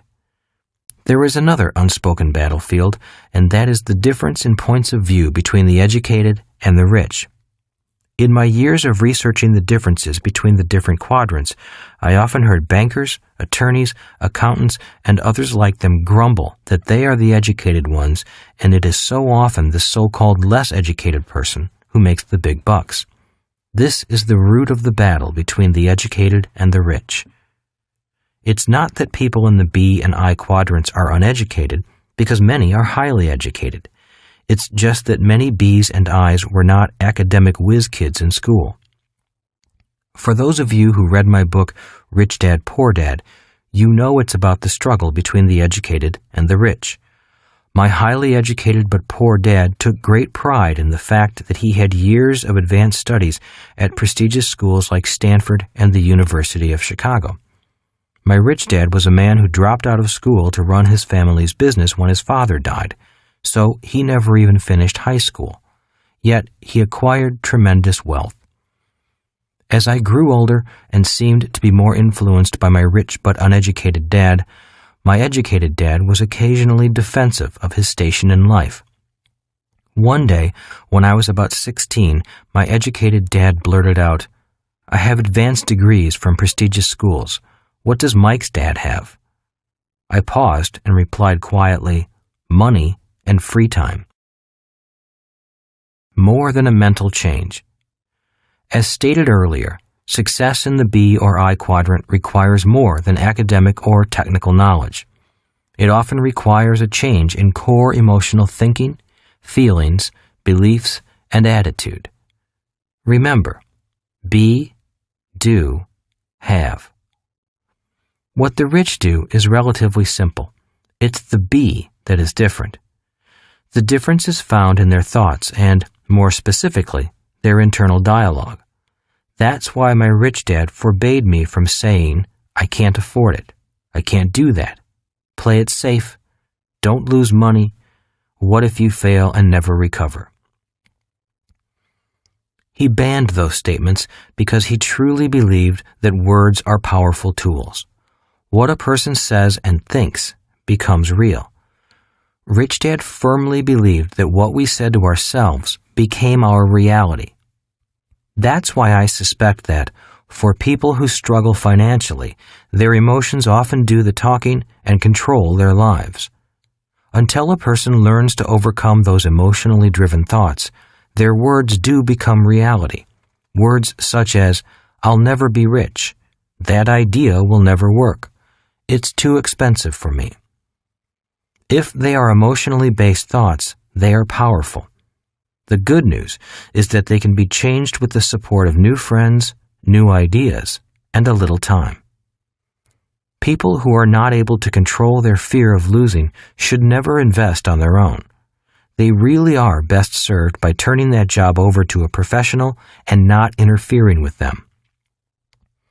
I've met many professional people who are fearless when investing other people's money and able to make lots of money. But when it comes to investing or risking their own money, their fear of losing becomes too strong and they ultimately lose. Their emotions do the thinking rather than their logic. I've also met people who can invest their money and win constantly, but lose their calm when someone asks them to invest money for them. The making and losing of money is an emotional subject, so my rich dad gave me the secret to handling these emotions. Rich Dad always said, to be successful as an investor or a business owner, you have to be emotionally neutral to winning and losing. Winning and losing are just part of the game. Quitting my secure job. My friend Mike had a system that belonged to him. His father built it. I did not have that good fortune. I knew that someday I was going to have to leave the comfort and security of the nest and begin to build my own system. In 1978, I resigned from my full-time secure job with Xerox and took the hard step forward with no safety net. The noise in my head from my fear and doubt was loud. I was nearly paralyzed with fear as I signed my letter of resignation, collected my last paycheck, and walked out the door. I had an orchestra of self-damaging thoughts and feelings playing inside me. I was bad-mouthing myself so loudly and with such conviction that I couldn't hear anything else. It's a good thing, because so many of the people I worked with were saying, "He'll be back. He'll never make it." The problem was that I was saying the same thing to myself. Those emotional thoughts of self-doubt haunted me for years, until Kim and I were successful in both the B and I quadrants. Today, I still hear those words. They just have less authority. In the process of putting up with my own self-doubt, I learned to create other thoughts and statements of personal encouragement. Statements such as, keep calm, think clearly, keep an open mind, keep going, ask someone who was gone before you for some guidance, trust and keep the faith in a higher power wanting the best for you. I learned to create these thoughts of encouragement internally, even though there was a part of me that was frightened and afraid. I knew that I had little chance of success my first time out, but the positive emotions of trust, faith, and courage, along with good friends, moved me forward. I knew that I had to take risks. I knew that risk led to mistakes, and mistakes led to wisdom and knowledge, both of which I lacked. For me, failure would have been to let my fear win, so I was willing to move forward with few guarantees. My rich dad had instilled in me the idea that failure is part of the process of success. Internal journey. The path from one quadrant to the next is an internal journey. It is a journey from one set of core beliefs and technical skills to a new set of core beliefs and skills. The process is much like learning to ride a bicycle. At first, you fall down a lot. Oftentimes, it is frustrating and embarrassing, especially if your friends are watching. But after a while, the falling stops and riding becomes automatic. If you fall down again, it's not that big of a deal because you now know that you can get up and ride again. The process is the same when going from an emotional mindset of job security to the emotional mindset of financial freedom. Once Kim and I made the crossing, we were less afraid of failing because we were confident in our ability to stand back up again. There are two statements that kept me going personally. One was my rich dad's words of advice when I was on the brink of quitting and turning back. You can always quit, so why quit now? That statement kept my spirits higher and my emotions calm. It reminded me that I was halfway there, so why turn back? The distance going back was the same as going forward. It would be like Columbus quitting and turning back halfway across the Atlantic. Sometimes quitting is the best move, and having the intelligence to know when to walk away is important. Too often I meet people who are so stubborn that they keep going forward on a project that has no chance of success. The problem of knowing when to quit or when to keep going is a common problem with anyone who takes risks. One way to manage this problem is to find mentors who have already successfully made the crossing before. A person who is already on the other side can best guide you. But be careful of advice from someone who has only read books about the crossing and gets paid to lecture on the subject. The other statement that often kept me going was, giants often trip and fall, but worms don't because all they do is dig and crawl. The main reason so many people struggle financially isn't because they lack a good education or are not hardworking. It is because they are afraid of losing. If the fear of losing stops them, they've already lost. Losers cut their winners and ride their losers. Fear of being a loser affects what people do in strange ways. I have seen people who bought stock at $20 sell their shares when they reached $30 because they were so afraid of losing what they had gained. And then they watched the stock go up to $100, split, and go up to $100 again. Ironically, that same person who bought a stock at $20 will watch it go down to $3 and still hang on, hoping the price will come back up. This is an example of a person being so afraid of losing or admitting that they lost that they wind up losing.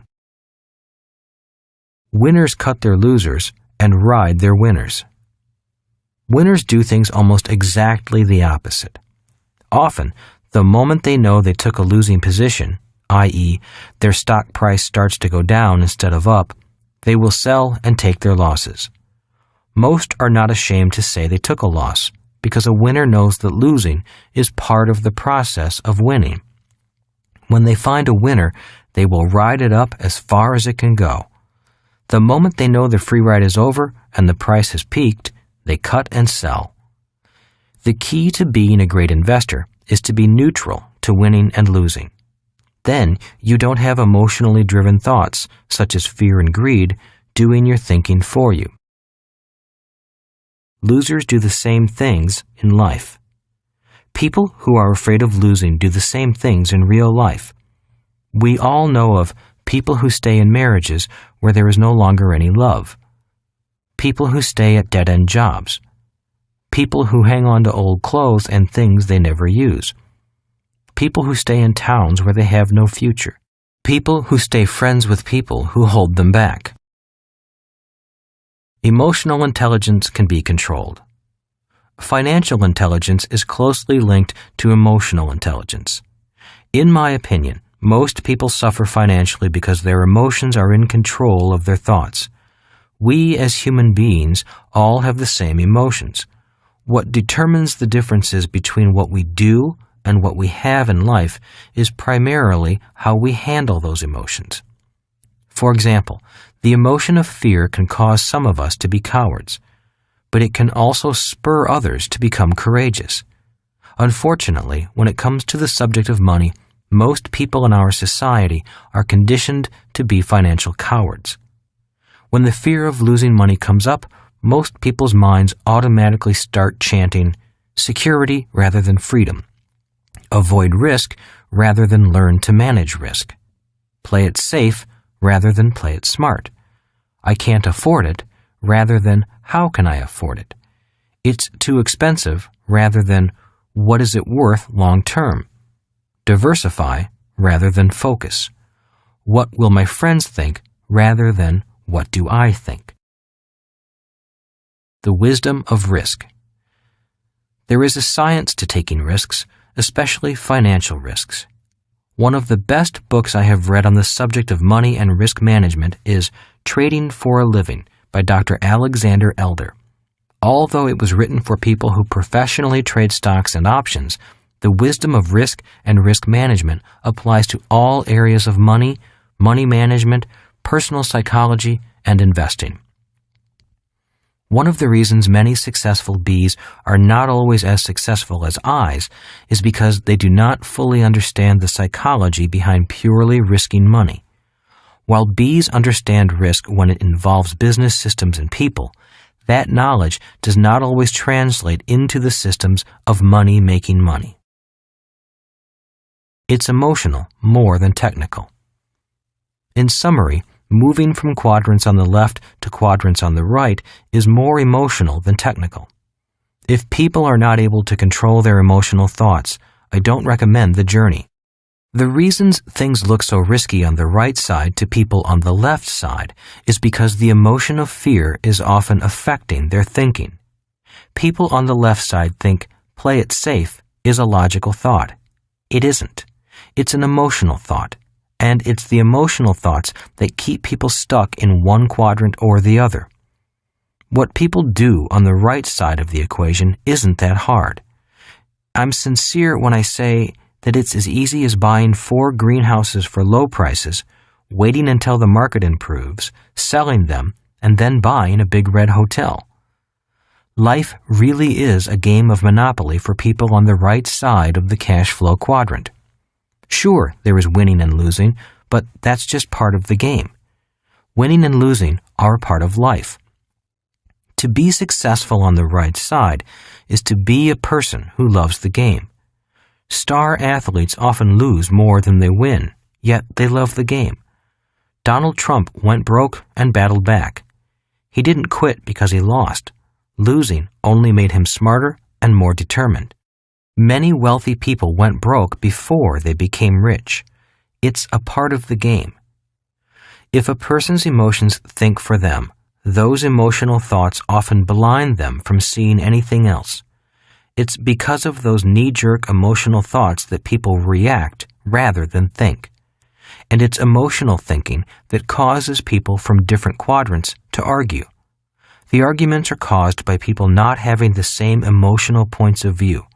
It's that emotional reaction that blinds a person from seeing how easy, and often risk-free, things are on the right side of the cash flow quadrant. I encourage all of you who want to make the crossing to make sure you have a long-term positive support group and a mentor guiding you. The struggle Kim and I went through was worth it. For us, the most important thing about crossing from the left side to the right side was not what we had to do, but who we became in the process. To me, that is priceless. Chapter 9. Be the bank, not the banker. The rich create money. I have focused on the B portion of the formula be, do, have, because without the proper mindset and attitude, you could not be prepared for the great economic changes that are facing us today. By being someone with the skills and mindset of the right side of the cash flow quadrant, you will recognize opportunities that arise from these changes and be prepared to do. This will lead you to have financial success. I remember a phone call I received from my rich dad in late 1986.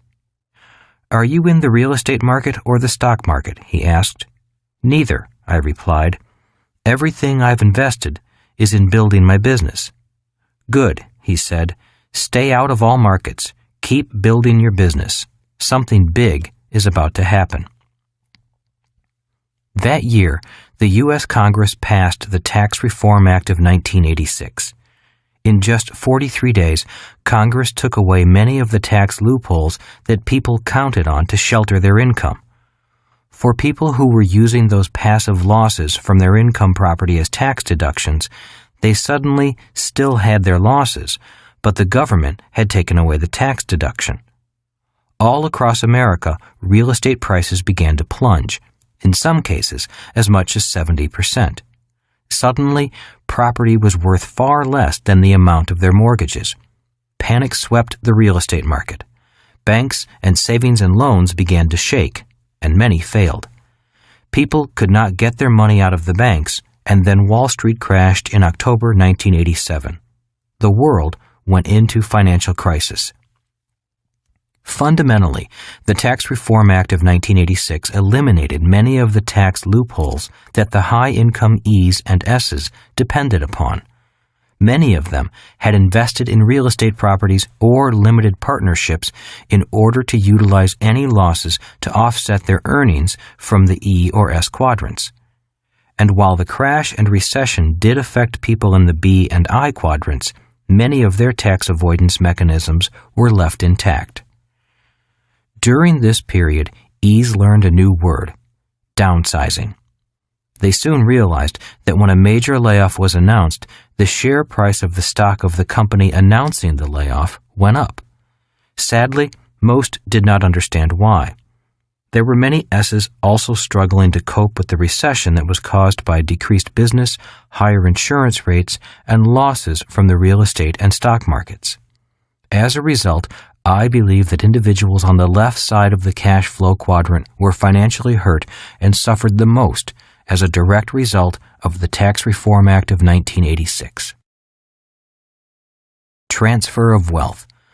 While people on the left side were suffering, many people on the B and I side were getting rich, thanks to the government taking away from some people and giving to others. By changing the tax code, all the tax trick reasons for investing were taken away from people who were simply buying real estate to lose money. Many were high-income employees or professionals such as doctors, attorneys, accountants, and small business owners. Prior to this period, they had so much taxable income that their advisors told them to buy real estate to lose money, and then, with any extra money, invest in the stock market. When the government took that loophole away with the Tax Reform Act, one of the most massive transfers of wealth began. In my opinion, much of the wealth was taken away from the E and S side and handed to the B and I side for pennies on the dollar.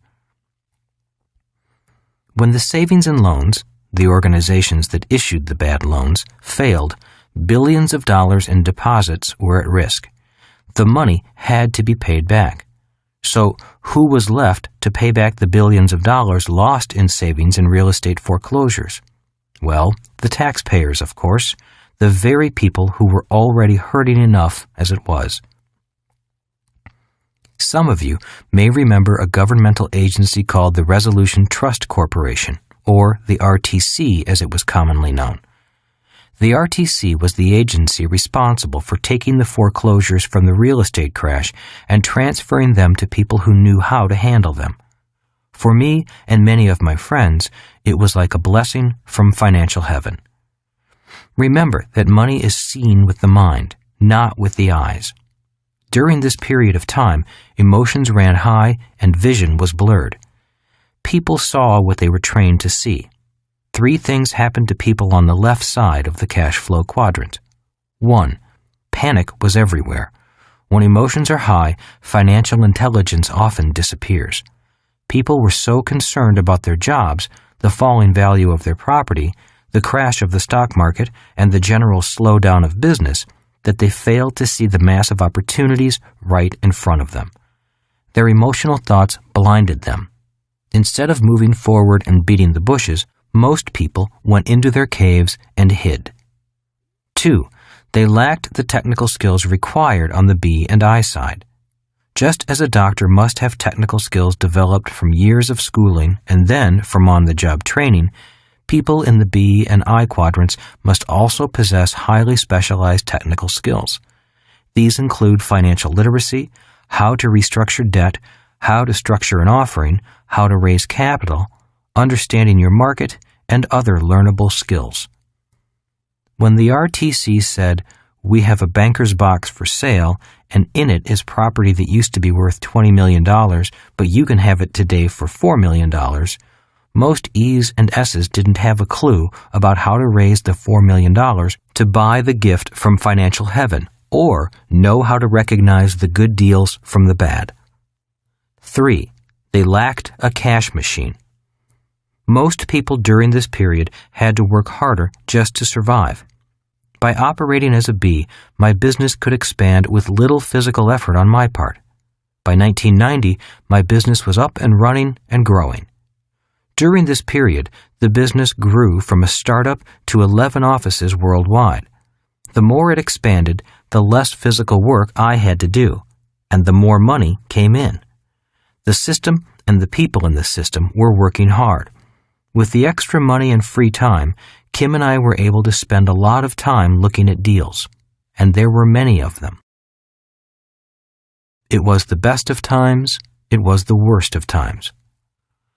There's a saying that goes, "It's not what happens in one's life that matters, but it's the meaning one puts on what happens that matters." The period from 1986 to 1996 was, for some people, the worst time of their lives. For others, it was the best of times. When I received that phone call from my rich dad in 1986, I recognized the fantastic opportunity that this economic change presented me. Even though I did not have a lot of extra cash at the time, I was able to create assets by utilizing my skills as a B and an I. Later in this chapter, I will describe in greater detail how I created assets that helped me become financially free. One of the keys to a successful and happy life is to be flexible enough to respond appropriately to whatever change comes your way. Unfortunately, most people are not equipped to handle the fast-breaking economic changes that have happened and continue to happen. However, most people are generally optimistic and have the ability to forget. After 10 to 12 years, they forget, and then things change again. History repeats itself. Today, people have more or less forgotten about the Tax Reform Act of 1986. The E's and S's are working harder than ever. Why? Because their tax loopholes have been taken away. As they have worked harder to get back what they lost, their incomes have gone up and their tax accountant has again started whispering the same old words of wisdom. Go buy a bigger house. Interest on your debt is your best tax deduction. And besides, your home is an asset, and it should be your largest investment. So they look at the easy monthly payments and they get sucked into a higher debt position. In my opinion, a great transfer of wealth is happening, and it may be happening in a very different way than we might expect. This is why my rich dad had me read books on economic history. Economies change, but history repeats. And money continues to flow from the left side to the right side of the cash flow quadrant, just as it always has. Many people are deeply in debt, yet they pour money into the stock market, often through their retirement plans. The B's and I's on the right side will sell at the top of the market, just when the last cautious people on the left side overcome their fear and enter the market. Something newsworthy will happen, the market will crash, and when the dust settles, the investors will move back in. They will buy back what they just sold. Again, we will have another great transfer of wealth from the left side to the right side of the cash flow quadrant. It will take many years to heal the emotional scars of those who lost money, but the wounds will heal, just as another market is nearing its peak. At about that time, people will begin quoting Yogi Berra, the great New York Yankees baseball player. It's déjà vu all over again. Is it a conspiracy?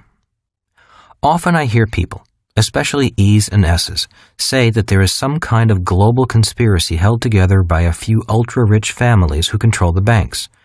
These conspiracy theories have been around for years. Is there a conspiracy? I don't know. Could there be a conspiracy? Anything is possible. I know there are powerful families who control massive sums of money. But does one group control the world? I see it as one group of people on one side with one mindset and another group of people on the other side with a different mindset. They are all playing this one big game of money, but each quadrant is playing from a different point of view and with a different set of rules. The big problem is that the people on the left side are unable to see what the people on the right side are doing. But the people on the right side know exactly what the people on the left side are doing. Witch hunts. Instead of finding out what the people on the right side know, E's and S's often go on witch hunts. Only a few centuries ago, when there was a plague or something bad happened to a community, townspeople would go on a witch hunt. They needed someone to blame for their plight. Well, witch hunts still go on today. Many people look for someone to blame for their financial problems. These people often want to blame the rich for their problems rather than admit that their own lack of information about money often is a fundamental reason for their struggles. Heroes become villains. Every few years, a new financial guru appears and seems to have some new magic formula for wealth. In the late 1970s, it was the Hunt brothers who tried to corner the silver market. The world initially applauded their genius, but almost overnight they were hunted down as criminals because so many people lost money after they followed the brothers' advice. In the late 1980s, it was Michael Milken, the junk bond king. One day, he was a financial genius, but right after the crash, he was tracked down and sent to jail. Individuals change, but history repeats. Today, we have new investment geniuses. They are all over TV, the internet, and financial publications. Some have even attained celebrity status. Warren Buffett is touted as a near god. When he buys something, everybody rushes in and buys what he buys. And when Warren Buffett sells, prices crash. Money follows him freely. If there is a major market correction in the near future, will today's financial heroes be tomorrow's hated villains? Time will tell. In every upcycle of the economy, there are heroes, and in every down period, there are villains. Often, they end up being the same people. People will always need witches to burn or conspiracies to blame for their own financial blindness. History will repeat itself, and again, a great transfer of wealth will take place. When it does, which side of the transfer will you be on?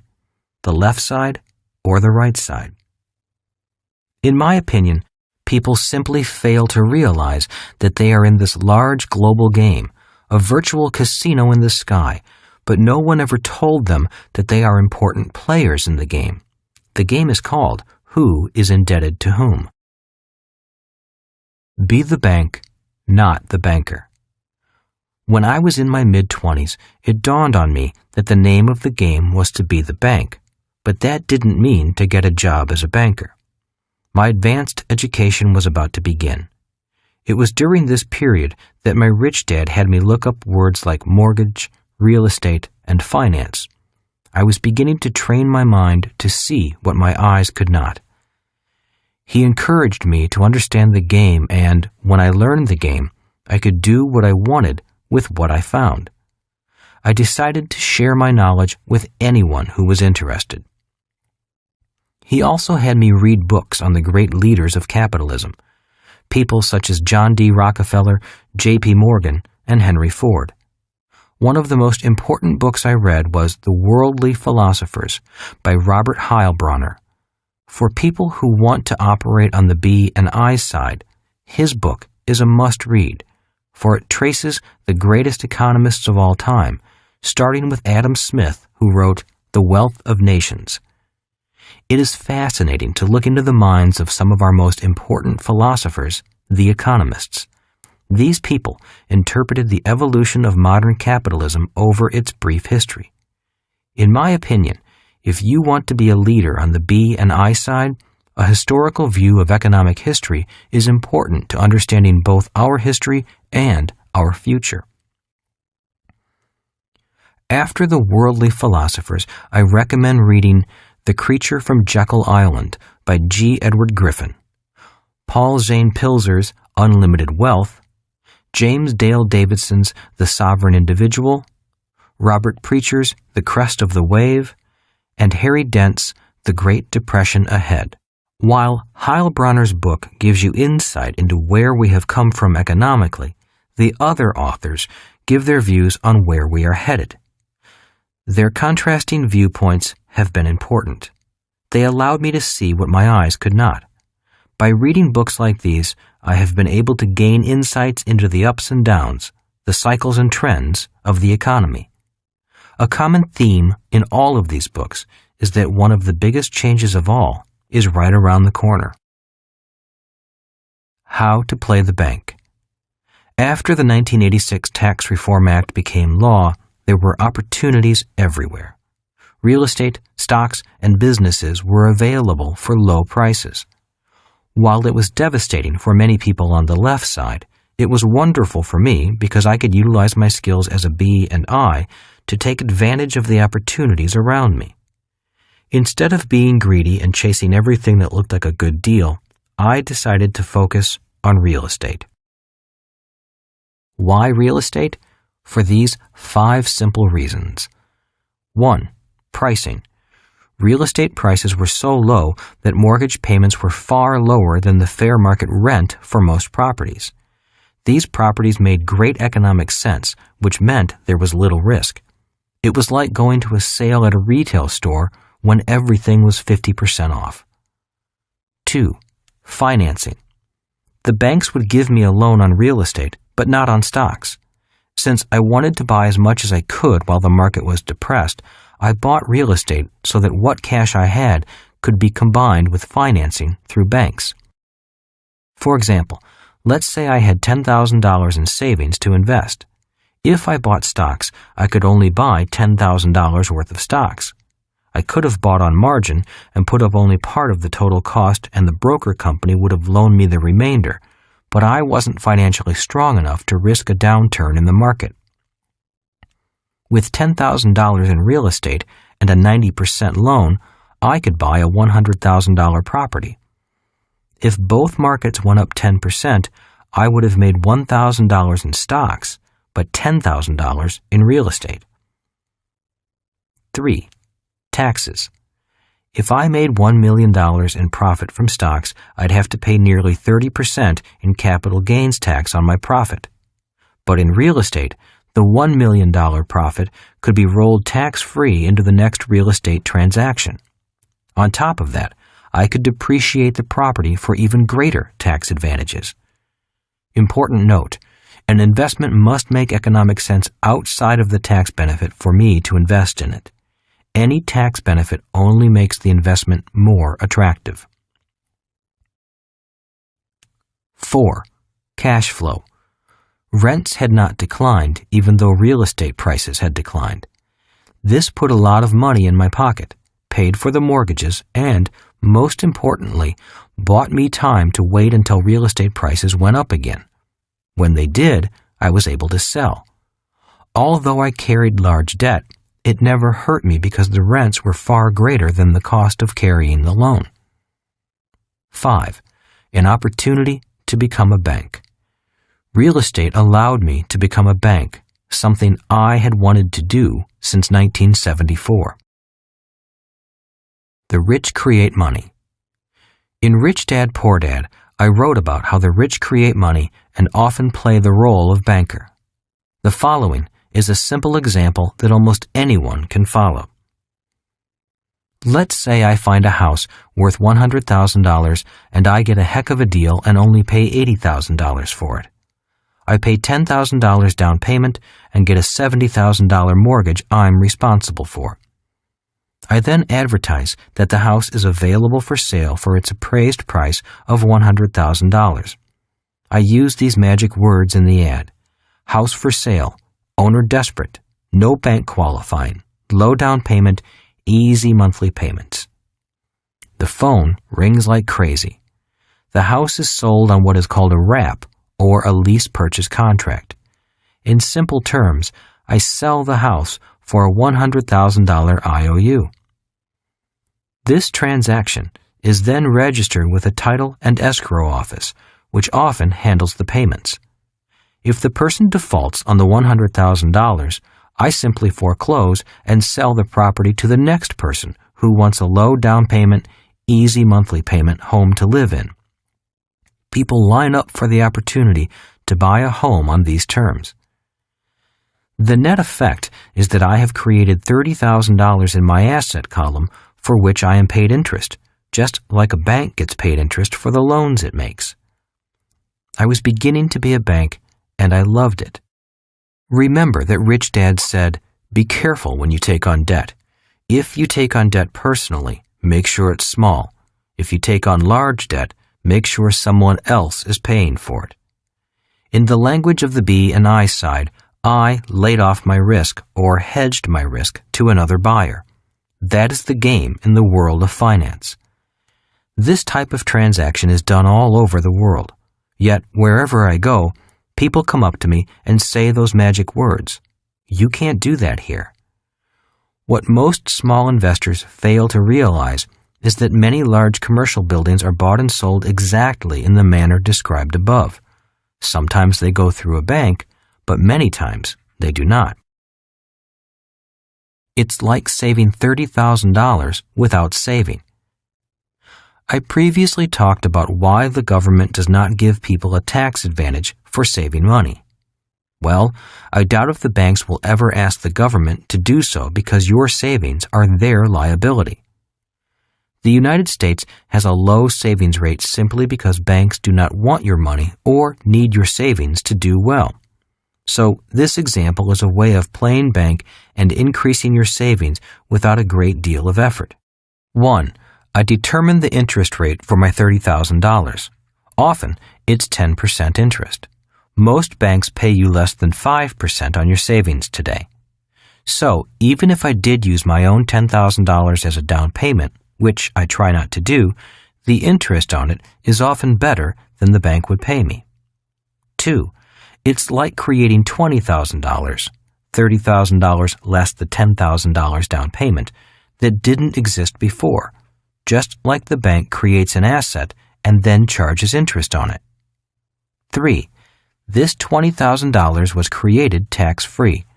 For the average person in the E quadrant, it would take nearly $40,000 of wages to be able to set aside $20,000. Income earned as an employee is a 50-50 proposition, with the government taking its 50% through withholding tax before you ever see it. 4. All property taxes, maintenance, and management fees are now the responsibility of the buyer because I sold the property. And there is more. Many creative things can be done on the B and I side to create money from nothing, just by playing the role of the bank. A transaction like this may take a week to a month to put together. The question is, how long would it take for most people to earn an additional $40,000 so they can save $20,000 after taxes and other expenses? The income stream is sheltered.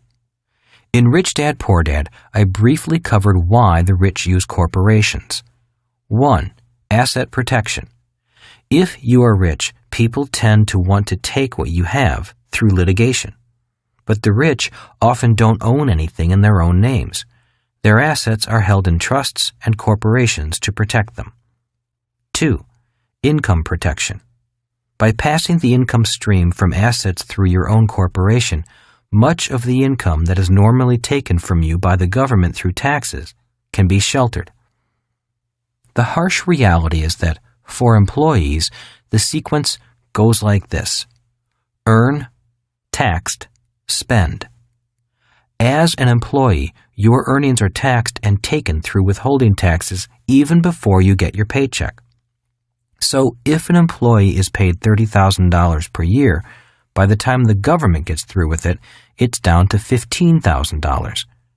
With this $15,000, you must then pay your mortgage and all your other daily expenses. If you pass your income stream through a corporate entity first, this is what the pattern would look like: earn, spend, taxed. By passing the income stream from the $30,000 through a corporation, you can expense much of the earnings before the government gets their hands on it. If you own the corporation, you make the rules, as long as it conforms to the tax code. For example, if you make the rules, you can write into the bylaws of your company that child care is part of your employment package. The company may pay $400 per month for child care out of pre-tax dollars. If you pay for it with after-tax dollars, you have to effectively earn almost $800 to pay for that same child care. The list is long, and the requirements are specific as to what an owner of a corporation can write off that an employee cannot.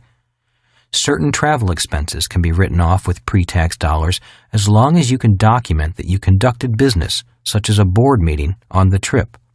Just make sure you follow the rules. Even retirement plans are different for owners and employees in many instances. Having said all of this, I want to stress that you must follow the required regulations to make these expenses deductible. I believe in taking advantage of the legal deductions allowed by the tax code, but I do not recommend breaking the law. Again, the key to taking advantage of some of these provisions is which quadrant you earn your income from. If all of your income is generated as an employee from a company that you don't own or control, there's little income or asset protection available to you. That is why I recommend that if you're an employee, keep your job, but begin to spend time in the B or I quadrants. Your road to faster freedom is through those two quadrants. To feel more financially secure, the secret is to operate in more than one quadrant. Free land. A while back, Kim and I wanted some property away from the hustle and bustle of the crowded city. We got the urge to own some acreage with tall oak trees and a stream running through it. We also wanted privacy. We found a 20-acre parcel priced at $75,000. The seller was willing to take 10% down and carry the balance at 10% interest. It was a fair transaction. The problem was that it violated the rule on debt that Rich Dad taught me, which was, be careful when you take on debt. If you take on debt personally, make sure it's small. If you take on large debt, make sure someone else pays for it. We passed on the $75,000 piece of land and went looking for property that made more sense. And remember Rich Dad's rule. If you take on debt and risk, then you should be paid. Well, in this transaction, I would have taken on both the debt and the risk, and I was the one paying for it. About a month later, we found a piece of land for $115,000 that was even more beautiful. It was 87 acres of tall oak trees with a stream, and it had a house. I offered the seller full price if he would give me my terms, which he did. To make a long story short, we spent a few dollars fixing the house and sold the house and 30 acres for $215,000, using the same idea of low down payment, easy monthly payments. We kept 57 acres for ourselves. The new owner was thrilled because it was a beautiful home and he was able to buy it for almost nothing down. As an aside, he also bought it through his company for use as a corporate retreat for his employees, which allowed him to depreciate the purchase price as a company asset, deduct the maintenance costs, and deduct the interest payments. His interest payments more than paid for my interest payments. A few years later, he sold some of his company stock and paid off the loan to me, and I, in turn, paid off my loan. The debt was gone. With the extra $100,000 profit I made, I was able to pay the taxes from the gain of the land and the house. The net result was zero debt, $15,000 profit after taxes, and 57 acres of gorgeous land. It was like being paid for getting what you want. The IPO. An initial public offering, IPO, or taking a private company public through a stock offering, is based on the same principles as the transaction described in the previous section. While the words, the market, and the players are different, the basic underlying principles remain the same. When my organization forms a company to take public, we often create value out of thin air, even though we try to base it on an accurate opinion of the fair market value.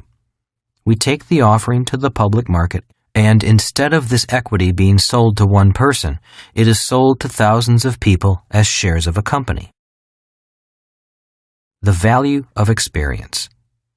I recommend people start in the B quadrant before proceeding to the I quadrant.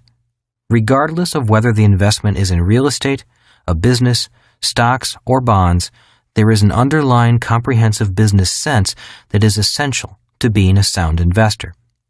Some people have this comprehensive sense, but many do not, primarily because school trains us to be highly specialized, not comprehensively trained. For those thinking about moving to the B or I quadrants, I recommend starting small and taking your time. Do bigger deals as your confidence and experience grow. Remember, the only difference between an $80,000 deal and an $800,000 deal is a zero. The process of going through a small deal is much the same as going through a much larger, multi-million-dollar public offering. It is only a matter of more people, more zeros, and more fun. Once a person gains experience and a good reputation, it takes less and less money to create bigger and bigger investments. Many times, it takes no money to make a lot of money. Why? Experience is valuable. As stated earlier, if you know how to make money with money, people and money will flock to you. Start small and take your time. Experience is more important than money. It is simple and easy. In theory, the numbers and transactions on the right side of the cash flow quadrant are simple, regardless of whether we're talking about stocks, bonds, real estate, or businesses. To be financially well off simply means being able to think differently, to think from different quadrants, and to have the courage to do things differently. To me, one of the hardest things a person who is new to this way of thinking has to go through is the countless number of people who will tell you, you can't do that. If you can overcome that kind of limited thinking and seek out people who say to you, yes, I know how to do that, I'd be happy to teach you, your life will be much easier. The laws. I started this chapter with the Tax Reform Act of 1986. While that was a significant rule change, it won't be the last. I only used the Tax Reform Act as an example of how powerful some rules and laws can be. If a person is to be successful in the B or I quadrant, he or she needs to be aware of market forces and any changes in the law that affect those market forces. Today in America, there are thousands upon thousands of pages of tax law. That's just for the IRS alone. The federal law comes to more than 1.2 million pages of laws. It could take the average reader 23,000 years to read the entire U.S. IRS code. Every year, more laws are created, repealed, or amended. It would be more than a full-time job just to keep up with the amendments. Every time someone tells me that's against the law, I reply by asking them if they have read every line of code in America. If they say yes, I leave slowly, backing up toward the door. Never turn your back on someone who thinks they know every law. To be successful on the right side requires seeing 5% with your eyes and 95% with your mind. Understanding the laws and market forces is vital for financial success. Great transfers of wealth often occur when laws and markets change. So it is important to pay attention if you want to have those changes work in your favor and not against you. The government needs your money. I believe in paying taxes. I know the government provides many important and vital services essential for a well-run civilization. Unfortunately, in my opinion, government is too big, mismanaged, and has made too many promises it cannot keep. But it's not only the fault of the politicians and lawmakers in office today. Most of the financial problems we face today were created by their predecessors. Unfortunately, if lawmakers want to keep their jobs, they can't tell the public the truth. If they did, they'd be thrown out of office because the masses still depend on the government to solve their financial and medical problems. Government cannot. In the meantime, government will have to continue to increase taxes, even if the politicians promise not to. That's why Congress passed the Tax Reform Act of 1986. It needed to plug a tax loophole in order to collect more in taxes. Many Western governments must continue to collect even more taxes to prevent a default on some of those promises made long ago, such as Medicare and Social Security, as well as federal pensions for millions of federal workers.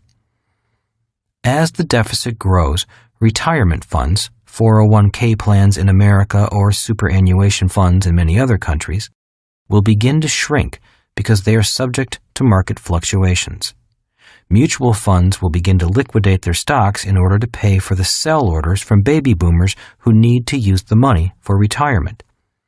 Baby boomers will suddenly be stuck with huge capital gains taxes from the gains accrued by these mutual funds and taxable to them on withdrawal. The capital gains will come from selling these overvalued stocks at higher prices, which the funds pass on to its members. Instead of cash, many baby boomers will be stuck with a tax bill for capital gains they never received. Remember, the tax man always gets the money first. Simultaneously, the health of millions of poorer baby boomers will begin to fail because poor people historically have worse health than affluent people. Medicare will be bankrupt, and the cry for more government support will go up in cities all across America.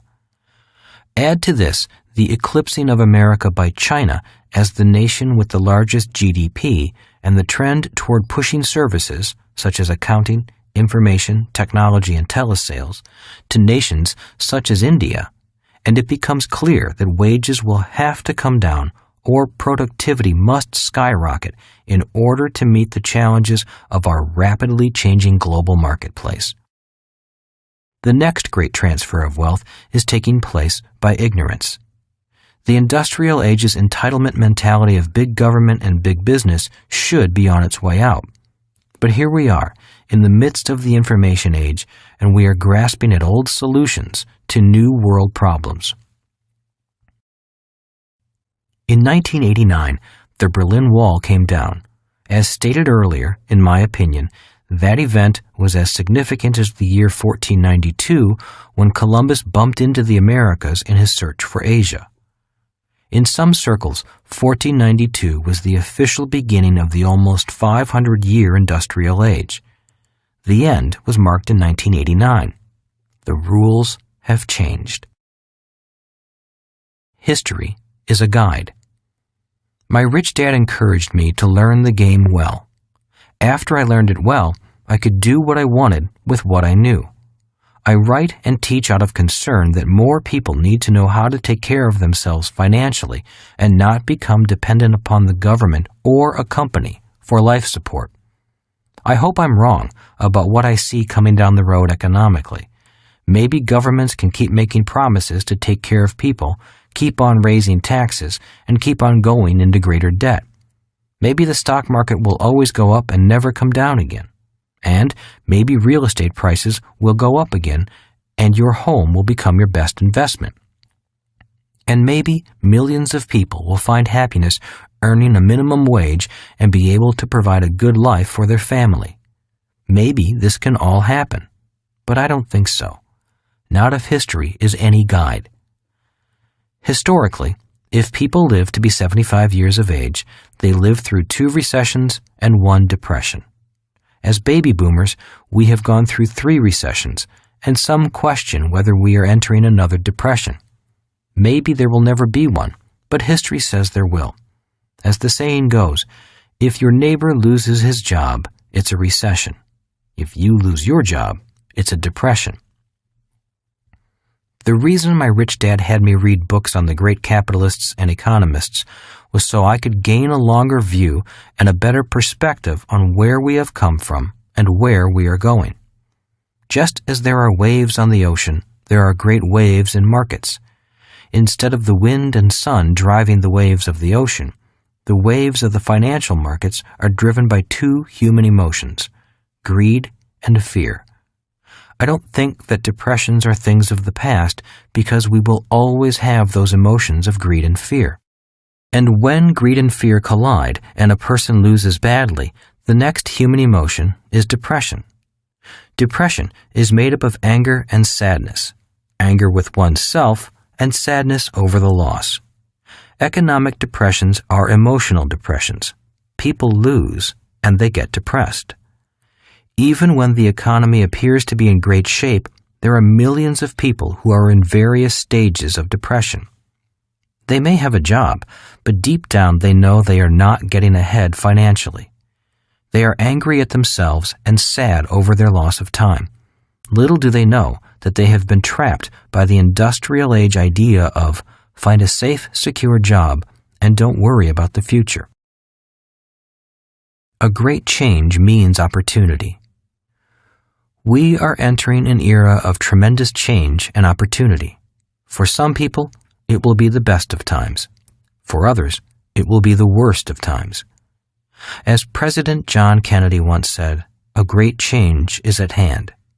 Kennedy came from the right side of the cash flow quadrant. Back in the 1960s, he tried desperately to elevate the lives of those stuck in a time warp.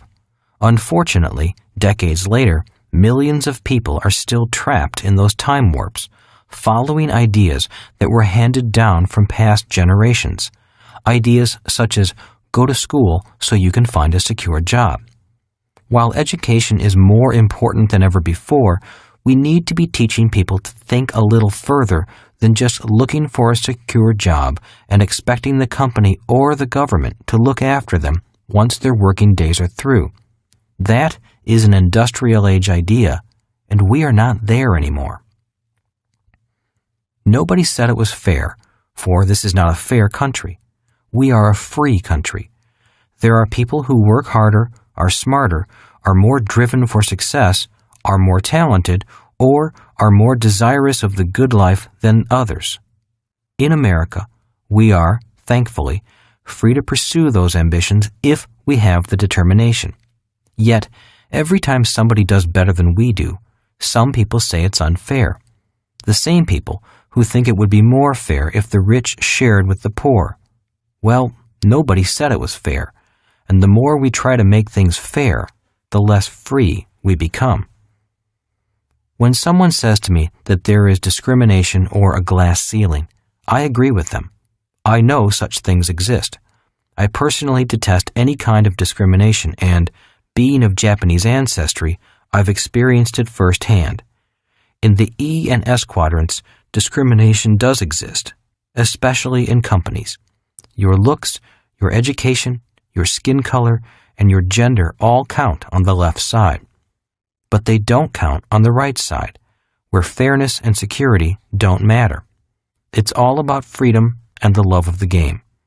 If you want to play the game on the right side, the players will welcome you.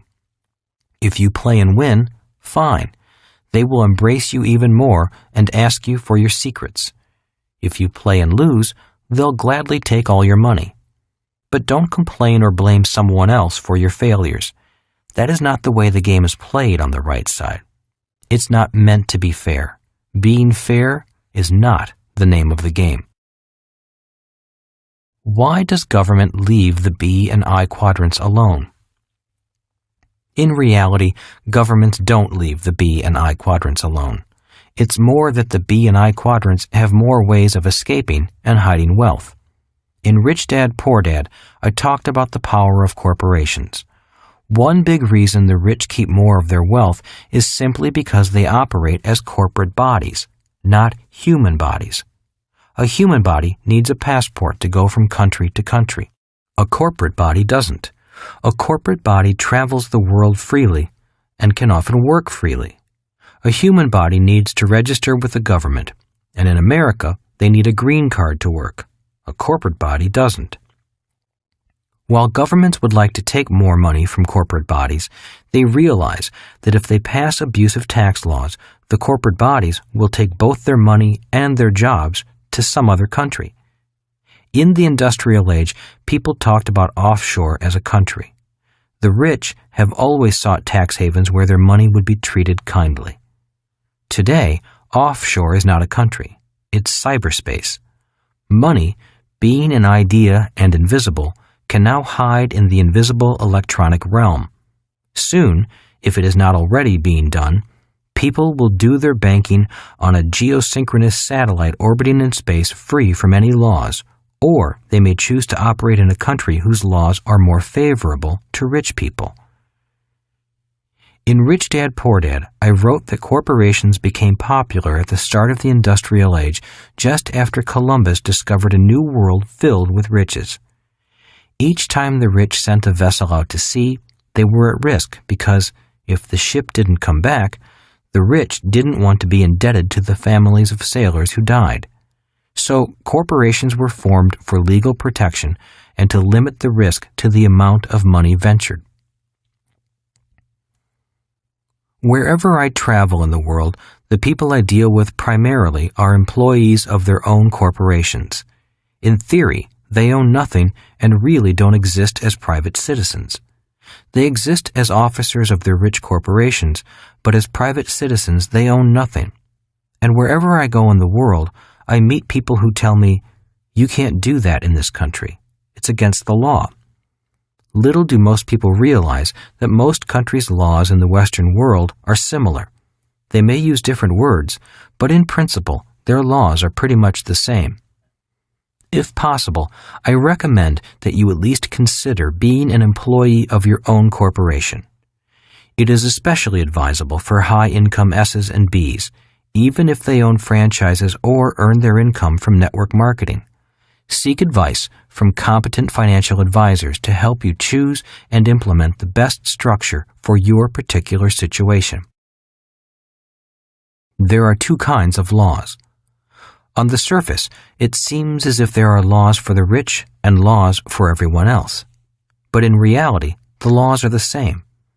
The only difference is that the rich use the laws to their advantage, while the poor and middle classes do not. That is the fundamental difference. I strongly suggest hiring smart advisors, obeying the law, and making lots of money legally. Your legal advisors will serve as your early warning system for upcoming changes in the law. And when laws change, wealth changes hands. Two choices. One advantage of living in a free society is the freedom to make choices. In my opinion, there are two big choices: the choice of security and the choice of freedom. If you choose security, you will pay a huge price for that security in the form of excessive taxes and punishing interest payments. If you choose freedom, then you need to learn the whole game and play it wisely. It's your choice which quadrant you want to play the game from. Part 1 of this book defined the specifics of the cash flow quadrant, while Part 2 focused on developing the mindset and attitude of someone who chooses the right side of the B and I quadrants. By now, you should know which quadrant you are currently in and have an idea where you want to be. You also should have a better understanding of the mental process and mindset of operating from the right side of the cash flow quadrant. While I have shown you ways to cross from the left side to the right side, it is now time to get specific. In the final section, I will identify 7 steps to find the financial fast track that I consider essential in moving to the B and I quadrants. Build businesses and buy real estate. In 1943, the United States began taxing all working Americans via payroll deductions. In other words, the government got paid before people in the E quadrant got paid. Anyone who was purely an E had little escape from the government. It also meant that, instead of only the rich being taxed, which was the hope of the 16th Amendment, every E and S got taxed, rich or poor. Today, the lowest wage earners in America pay more in taxes, as a percentage of total income, than the rich and middle class. In 1986, the Tax Reform Act went after the highly paid professionals in the S quadrant. This act specifically targeted doctors, lawyers, architects, dentists, engineers, and other professionals, and made it difficult, if not impossible, for them to shelter their income the way that the rich can do in the B and I quadrants. These professionals were forced to operate their businesses through S corporations instead of C corporations, or else pay a tax penalty. The rich do not pay this penalty. Income for these highly compensated professionals is then passed through the S corporation and taxed at the highest individual tax rate possible. They do not have the opportunity to shelter their income through deductions allowed to C corporations. At the same time, the law was changed to force all S corporations to have a calendar year end. This again forced all income to be taxed at the highest rate. When I discussed these changes with my CPA, he reminded me that the biggest shock to newly self-employed people generally comes at the end of their first business year when they realize that the biggest tax they are paying is a self-employment tax. This tax is double for S's or self-employed over what they paid as E's or employees. And it is calculated based on income before the individual can deduct any itemized deductions or personal exemptions. It is possible for a self-employed person to have no taxable income, yet still owe self-employment tax. Corporations, on the other hand, do not pay self-employment tax. The 1986 Tax Reform Act also effectively pushed the E's and S's of America out of real estate as an investment and into paper assets such as stocks and mutual funds. Once the downsizing began, millions not only felt less secure about their jobs, they also felt less secure about their retirement, simply because their future financial well-being was based upon paper assets subject to the ups and downs of the market. The 1986 Tax Reform Act also appears to have had the intention of shutting down the smaller community banks in America and shifting all banking to large national banks. I suspect that this was done so America could compete with the large banks of Germany and Japan. If that was the intent, it was successful. Today in America, banking is less personal and purely by the numbers. The net result is that it is harder for certain classes of people to qualify for home loans. Instead of a small-town banker knowing you personally, a central computer spits your name out if you don't meet its impersonal qualification requirements. After the 1986 Tax Reform Act, the rich continued to earn more, work less, pay less in taxes, and enjoy greater asset protection by using the formula my rich dad gave me years earlier, which was build a business and buy real estate. The idea was to make a lot of money via C corporations and shelter the income through real estate. While millions upon millions of Americans work, pay more and more in taxes, and then pour billions each month into mutual funds, the rich are quietly selling shares of their C corporations, making them even richer and then buying billions in investment real estate. A share of a C corporation allows the buyer to share in the risk of owning the company. A share of stock does not allow the shareholder the advantages that owning a C corporation and investing in real estate offer. Why did my rich dad recommend building businesses in C corporations and then buying real estate? Because the tax laws reward people who operate that way. But this subject is beyond the scope of this book. Just remember the words of immensely wealthy people such as Ray Kroc, founder of McDonald's. My business is not hamburgers. My business is real estate. Or remember the words of my rich dad who drummed into my head, build businesses and buy real estate. In other words, I needed to seek my fortune on the right side of the cash flow quadrant to take full advantage of the tax laws. In 1990, President George H.W. Bush raised taxes after promising, read my lips, no new taxes. In 1992, President Bill Clinton signed into law one of the largest tax increases in recent history. Tax increases continue into the 21st century. Again, these tax increases affect the E's and S's, but the B's and I's are, for the most part, not affected. As we progress further and further into the information age, we all need to continue to gather information from different quadrants. In the information age, quality information is our most important asset. As Eric Hoffer once said, in times of change, learners inherit the earth, while the learned find themselves beautifully equipped to deal with a world that no longer exists. Remember, everyone's financial situation is different. That is why I always recommend the following. 1. Seek out the best professional and financial advice you can find. For example, while a C corporation works well in many instances, it is not the best structure all of the time. Even on the right side of the cash flow quadrant, occasionally an S corporation is appropriate.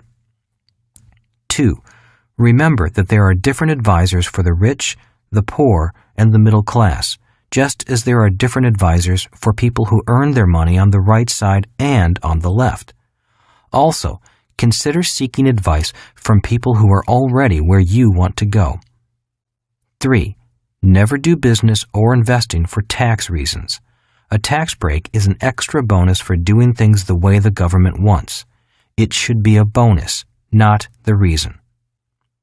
If you are not a U.S. citizen, this advice remains the same. Our laws may be different, yet the principles of seeking competent advice remain the same. People on the right side operate very similarly throughout the world. Part 3. How to become a successful B and I. Chapter 10. Take baby steps. You've got to walk before you can run. Most of us have heard the saying, a journey of 1,000 miles begins with a single step. Instead, I would say, a journey of 1,000 miles begins with a baby step. I emphasize this because I have seen too many people attempt to take a great leap forward instead of starting with baby steps. We have all seen people who are completely out of shape and suddenly decide to lose 20 pounds. They begin a crash diet, go to the gym for 2 hours, and then jog 10 miles. This lasts maybe a week. They lose a few pounds, and then the pain, boredom, and hunger begin to wear away at their willpower and determination. By the third week, their old habits of overeating, avoiding exercise, and watching television are back in control. Instead of taking a great leap forward, I strongly recommend taking a baby step forward. Long-term financial success is not measured by how big your stride is, but by the number of steps, the number of years, and the direction in which you're moving. That is the formula for success or failure in any endeavor. When it comes to money, I've seen too many people, myself included, attempt to do too much with too little, and then crash and burn. It's hard to take a baby step forward when you first need a ladder to get yourself out of the financial hole you have dug for yourself. How do you eat an elephant? This section of the book describes 7 steps to guide you on your path to the right side of the cash flow quadrant. With the help of my rich dad, I have worked and acted on these steps since I was 9 years old, and I will continue to follow them for as long as I live. For some people, the steps may seem overwhelming, and they will be if you try to do them all in 1 week. So please, begin with baby steps. We have all heard the saying, Rome was not built in a day. The saying I use whenever I find myself feeling overwhelmed by how much I have to learn is, How do you eat an elephant? The answer is one bite at a time. And that is how I recommend you proceed if you find yourself feeling overwhelmed by how much you may have to learn in order to make the journey from the E and S side to the B and I side of the cash flow quadrant. Please be kind to yourself and realize that the transition is more than just a mental one. It involves emotional learning. After you take baby steps for 6 months to a year, you're ready to move to walking and then to running. You've got to walk before you can run. This is the path I recommend. If you don't like this path, then you can do what millions of other people do who want to get rich quickly the fast and easy way, which is to buy a lottery ticket. Who knows? It might be your lucky day. Action beats inaction. To me, one of the primary reasons E's and S's have difficulty moving to the B and I side is because they are too afraid of making mistakes. They often say, "I have a fear of failing," or "I need more information," or "Can you recommend another book?" Their fear or self-doubt is keeping them trapped in their quadrant. I hope that by reading each step and by completing the action steps that appear at the end of each step in the Take Action section, you will keep moving toward the B and I side. Just doing these 7 steps will open up whole new worlds of possibility and change. Then, just keep taking small baby steps. Nike's slogan, "Just do it," says it best. Unfortunately, our schools also say, "Don't make mistakes." Millions of highly educated people who want to take action are paralyzed by the emotional fear of making mistakes. One of the most important lessons I have learned as a teacher is that true learning requires mental, emotional, and physical learning.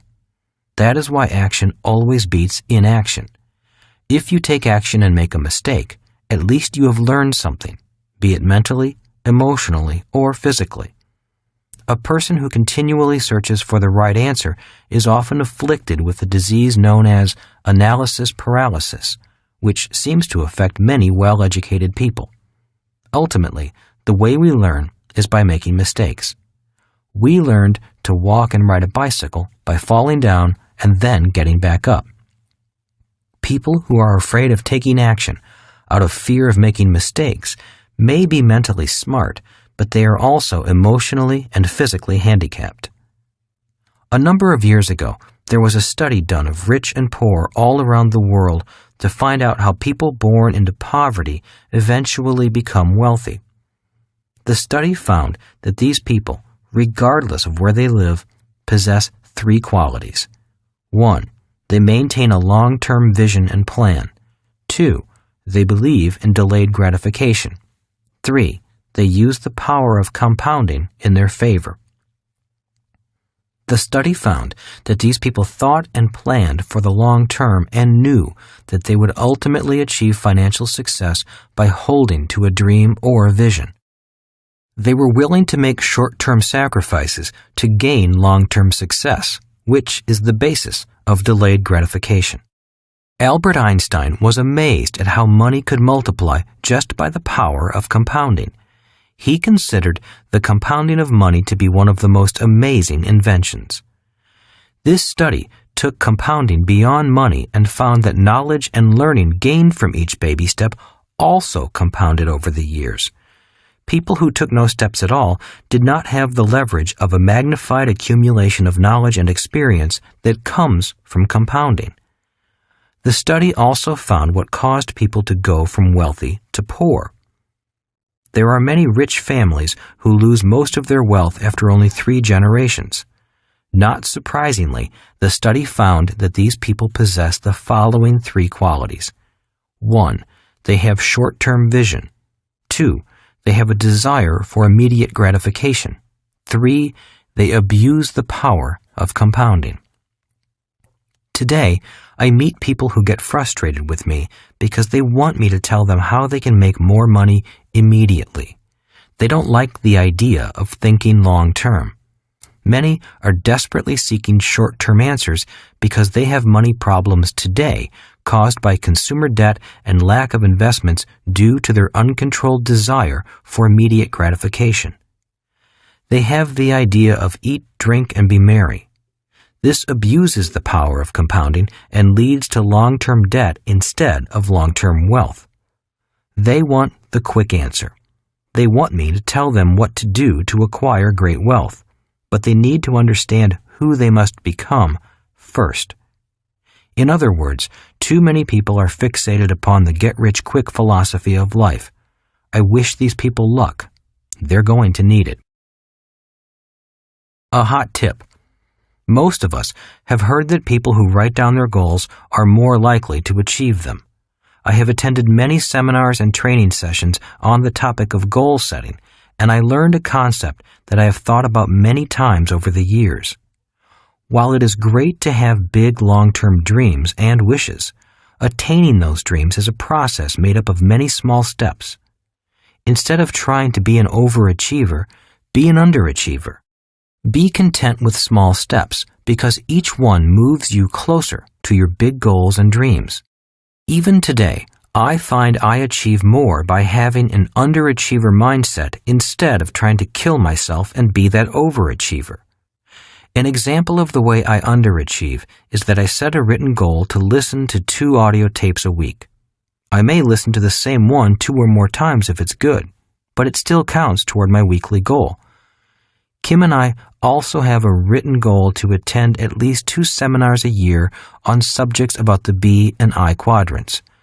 We go on vacations with people who are experts on subjects found in the B and I quadrants. We learn a lot while playing, resting, and dining out. We achieve more with a lot less stress. Those are ways of underachieving and yet still moving toward big, bold dreams. The key to making any investment is setting a big goal and approaching it systematically, taking baby steps first and then gradually increasing the size of your investments as your learning and experience increase. You will want to push yourself beyond your comfort zone, but gradually. That is how Kim and I did it.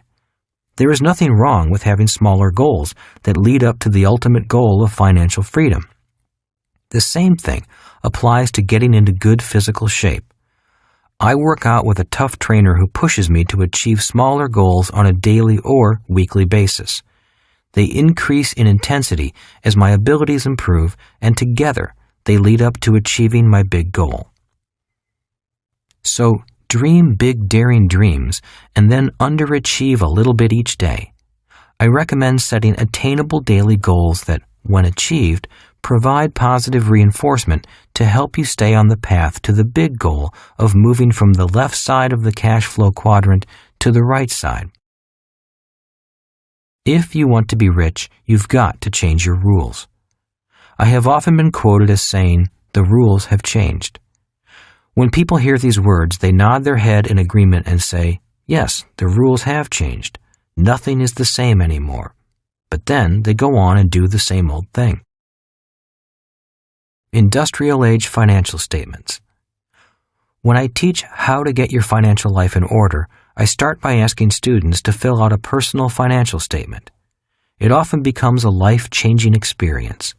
Financial statements are much like X-rays. Both let you see what your unassisted eye cannot see. After filling out their statements, it is easy to see who has financial cancer and who is financially healthy. Almost always, the ones with financial cancer are those with industrial age ideas. Why do I say that? Because in the industrial age, people did not have to think about tomorrow. If you worked hard, your employer or the government would take care of all your tomorrows. That is why so many of my friends and family always told me to get a job with the government or to make sure I got a job with an excellent retirement plan. Those are words of advice based on industrial age rules and an entitlement mentality. Although the rules have changed, many people have not changed their financial rules. They are still spending like there's no need to plan for tomorrow. When I read a person's financial statement, it is easy to see what tomorrow might look like for them. What does your tomorrow look like? People with no assets that generate cash flow are likely to have tomorrows that are filled with struggles and stress. When I find people who have no assets, they are usually working hard for a paycheck to pay their bills. If you look at most people's expense column, the two biggest monthly expenses are taxes and debt service for long-term liabilities. In other words, the government and the bank get paid before they do. People who cannot get control of their cash flow generally have no financial future and will find themselves in serious trouble in the next few years. Why? A person who only operates in the E quadrant has little protection from taxes and debt. Even an S can do something about these two financial cancers. If this doesn't make sense to you, I would suggest reading or rereading Rich Dad, Poor Dad, which should make this and the next few chapters easier to understand. 3 cash flow patterns. As stated in Rich Dad, Poor Dad, there are 3 basic cash flow patterns, one for the rich, one for the poor, and one for the middle class. The middle class cash flow pattern is considered typical and smart by our society. After all, the people who have this pattern probably have high-paying jobs, nice homes, cars, and credit cards. This is what my rich dad called the working class dream. When adults play my cash flow board game, they usually struggle mentally. Why? Because they are being introduced to financial literacy, which means understanding the numbers and words of money. The game takes several hours to play, not because it is long, but because the players are learning a completely new subject. It is almost like learning a foreign language. But the good news is that this new literacy can be learned quickly, and then the game picks up speed. The more frequently people play the game, the smarter and faster they get, and they have fun in the process. Something else also happens. Because they are becoming financially literate, many begin to realize that they are in financial trouble, even though the rest of society thinks they are well off. A middle-class cash flow pattern used to work in the industrial age, but it could be disastrous in the information age. Many people, once they successfully learn and understand the cash flow game, begin to seek new answers. Playing the game becomes a financial wake-up call about their personal financial health, just as a mild heart attack is an alert about a person's physical health. After playing cash flow several times, some people begin to change their thinking pattern to that of the rich. This is the thought pattern Rich Dad wanted his son and me to have as young children, which is why he took away our paychecks and refused to give us raises. He never wanted us to become addicted to the idea of a high-paying job. He wanted us to develop the thought pattern of thinking only in assets and income in the form of capital gains, dividends, rental income, and residual income from businesses and royalties. For people who want to be successful in the information age, the faster they develop their financial and emotional intelligence, the faster they will feel more financially secure and find financial freedom. In a world of less and less job security, this cash flow pattern makes much more sense to me. And to achieve this pattern, a person needs to see the world from the B and I quadrants, not from the E and S quadrants. I also call this an information age financial statement because the income is generated strictly from information, not hard work. In the information age, the idea of hard work is not the same as it was in the agrarian and industrial ages. In the information age, the people who work the hardest physically will be paid the least. It is already true today and has been true throughout history.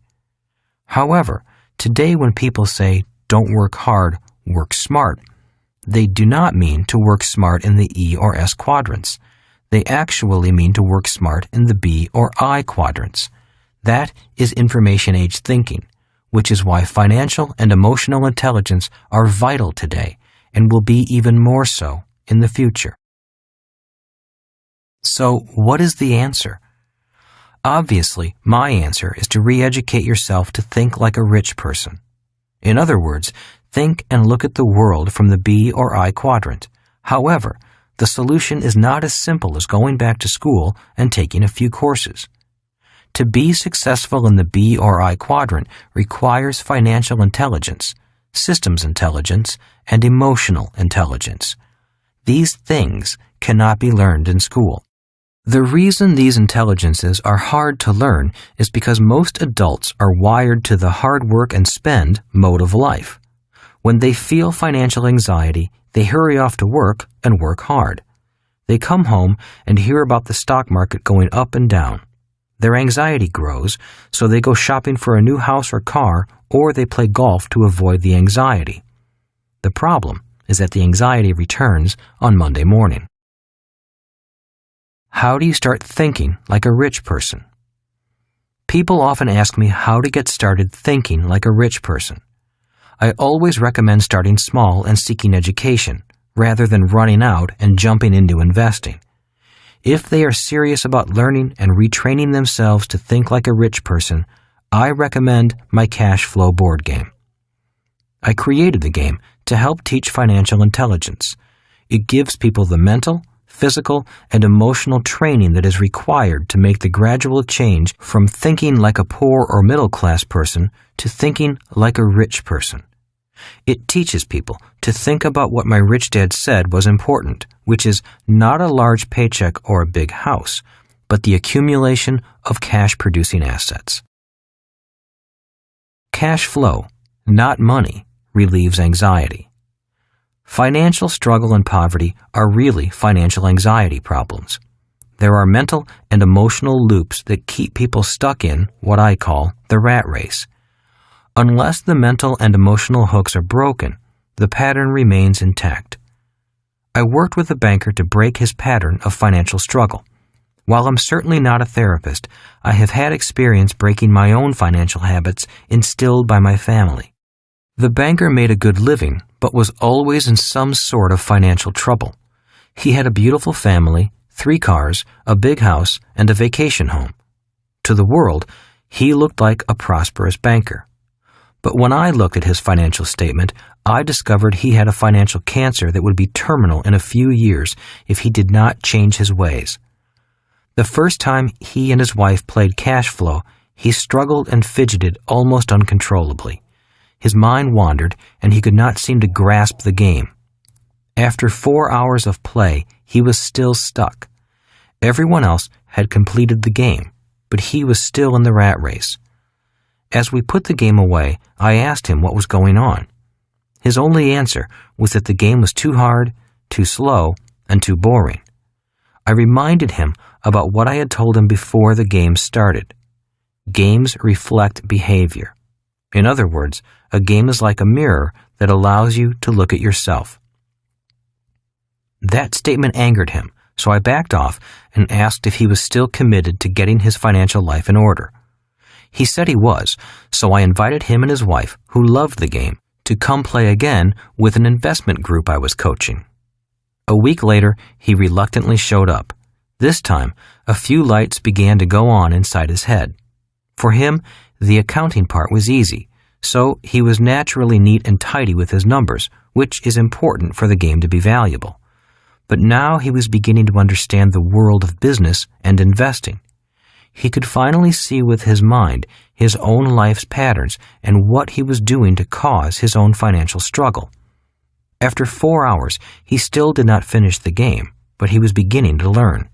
As he left this time, he invited himself back. By the 3rd meeting, he was a new man.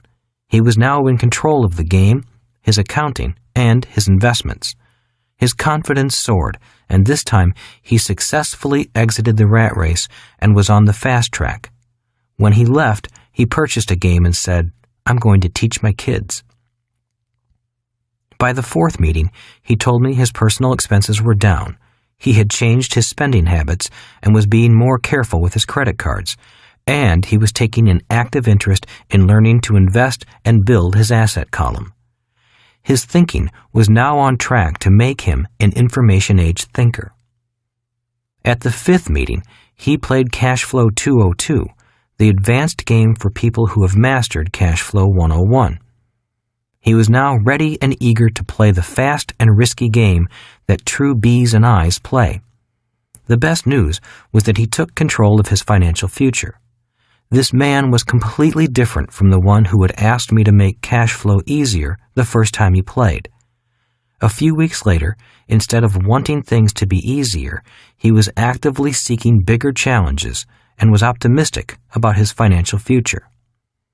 He had re-educated himself, not only mentally, but also emotionally, through the power of the repetitive learning process that comes from a game. In my opinion, games are a superior teaching tool because they require the player to become fully engaged in the learning process while having fun. Playing a game involves a person mentally, emotionally, and physically.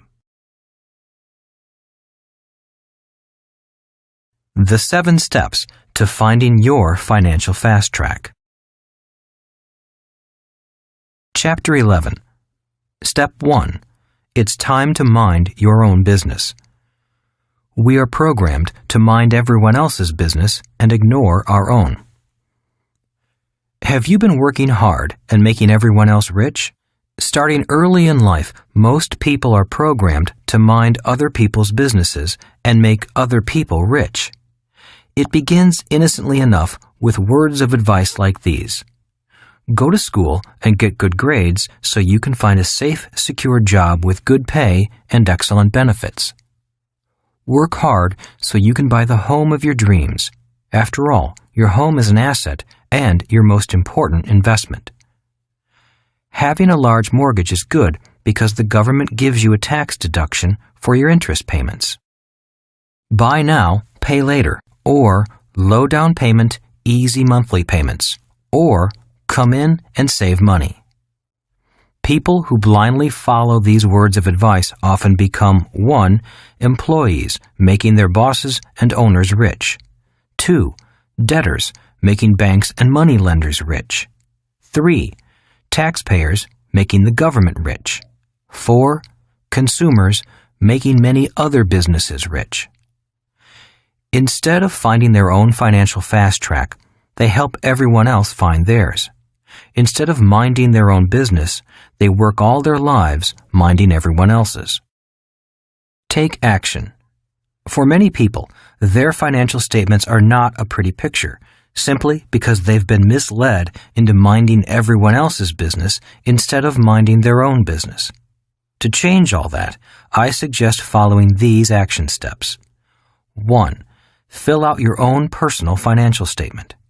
In order to get where you want to go, you need to know where you are. This is your first step to take control of your life and spend more time minding your own business. 2. Set financial goals. Set a long-term financial goal for where you want to be in 5 years and a smaller, short-term financial goal for where you want to be in 1 year. Set goals that are realistic and attainable. A. My 5-year financial goals are 1. I want to increase cash flow, i.e. passive income, income you earn without you having to work for it, from my assets to blank dollars per month. 2. I want to have the following investment vehicles in my asset column. For example, real estate, stocks, businesses, commodities. B. My 1-year financial goals are 1. I want to decrease my debt by blank dollars. 2. I want to increase cash flow from my assets to blank dollars per month. C. Using my 5-year goals, I will complete my financial statement again to show how it will look 5 years from today. Now that you know where you are financially today and have set your goals, you need to get control of your cash flow so that you can achieve your goals. Chapter 12. Step 2. Take control of your cash flow. People who cannot control their cash flow work for those who can. Many people believe that simply making more money will solve their money problems, but in most cases, it only causes bigger ones. The primary reason most people have money problems is that they were never schooled in the science of cash flow management. They were taught how to read, write, drive cars, and swim, but not how to manage their cash flow. Without this training, they wind up having money problems and then work harder with the belief that more money will solve the problem. As my rich dad often said, more money will not solve the problem if cash flow management is the problem. The most important skill.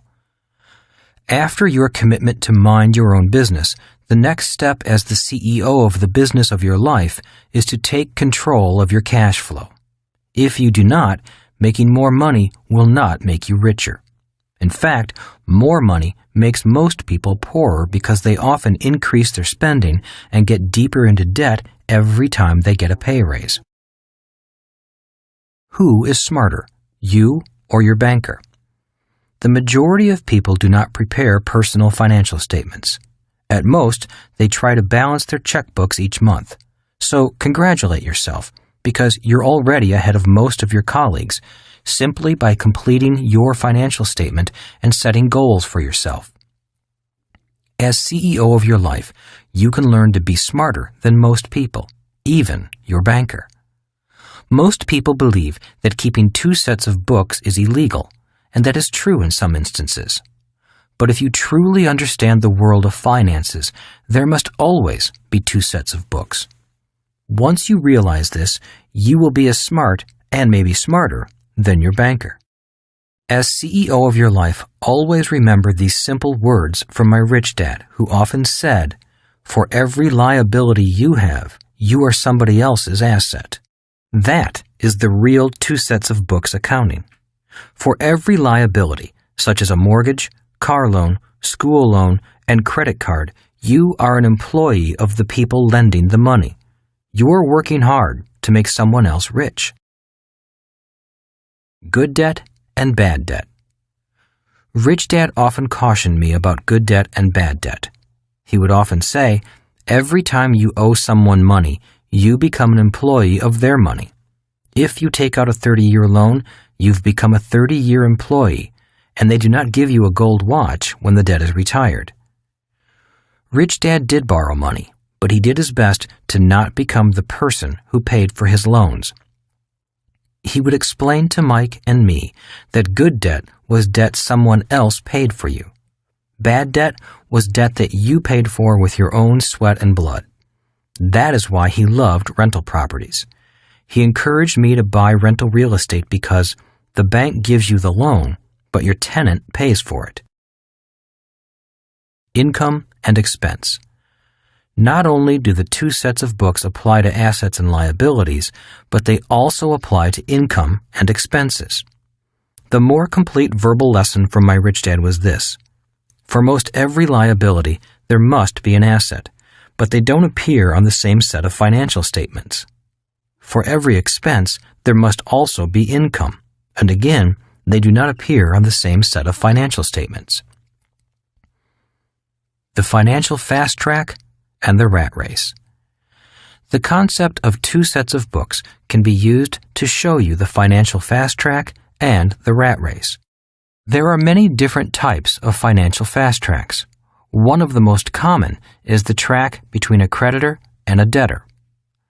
The creditor will often say, "Because of your good credit, we'd like to offer you a bill consolidation loan," or "Would you like to open a line of credit just in case you need some extra money in the future?"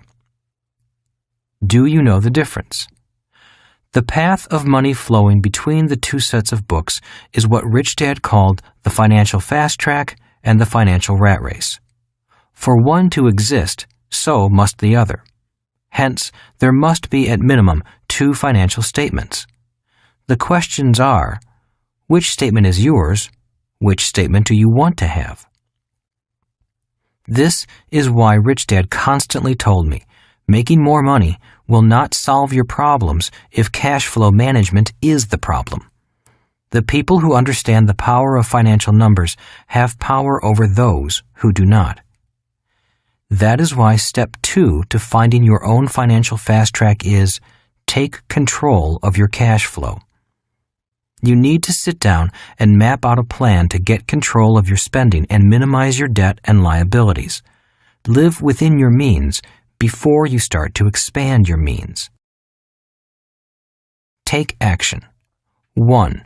Review your financial statements from step 1. 2. Determine which quadrant of the cash flow quadrant you receive your income from today.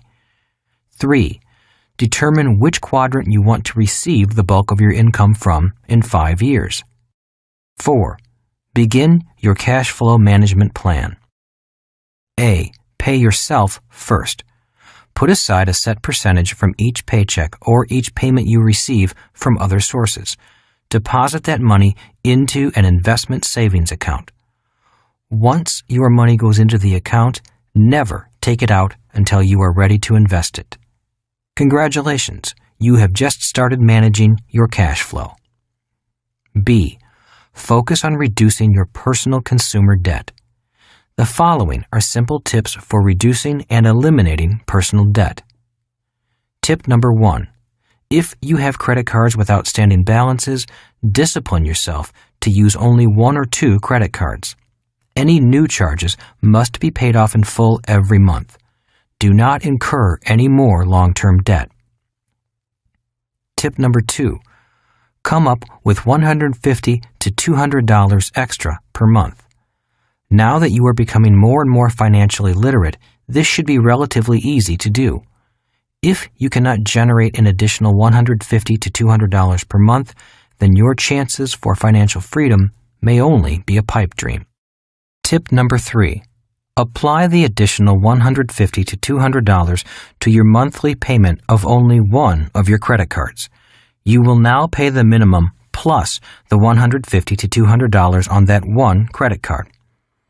Pay only the minimum amount due on all other credit cards. Often, people try to pay a little extra each month on all their cards, but those cards surprisingly never get paid off. Tip number 4. Once the first card is paid off, apply the total amount you were paying each month on that card to your next credit card. You are now paying the minimum amount due on the second card plus the total monthly payment you were paying on your first credit card. Continue this process with all your credit cards and other consumer credit debt. With each debt you pay off, apply the full amount you were paying on that debt to the minimum payment of your next debt. As you pay off each debt, the monthly amount you are paying on the next debt will escalate. Tip number 5. Once all your credit cards and other consumer debt is paid off, continue the procedure with your car and house payments. If you follow this procedure, you will be amazed at the shortened amount of time it takes for you to be completely debt-free. Most people can be debt-free within 5 to 7 years. Tip number 6. Now that you are completely debt-free, take the monthly amount you were paying on your last debt and put that money toward investments. Build your asset column. That's how simple it is. Chapter 13. Step 3. Know the difference between risk and risky. Business and investing are not risky, but being undereducated is.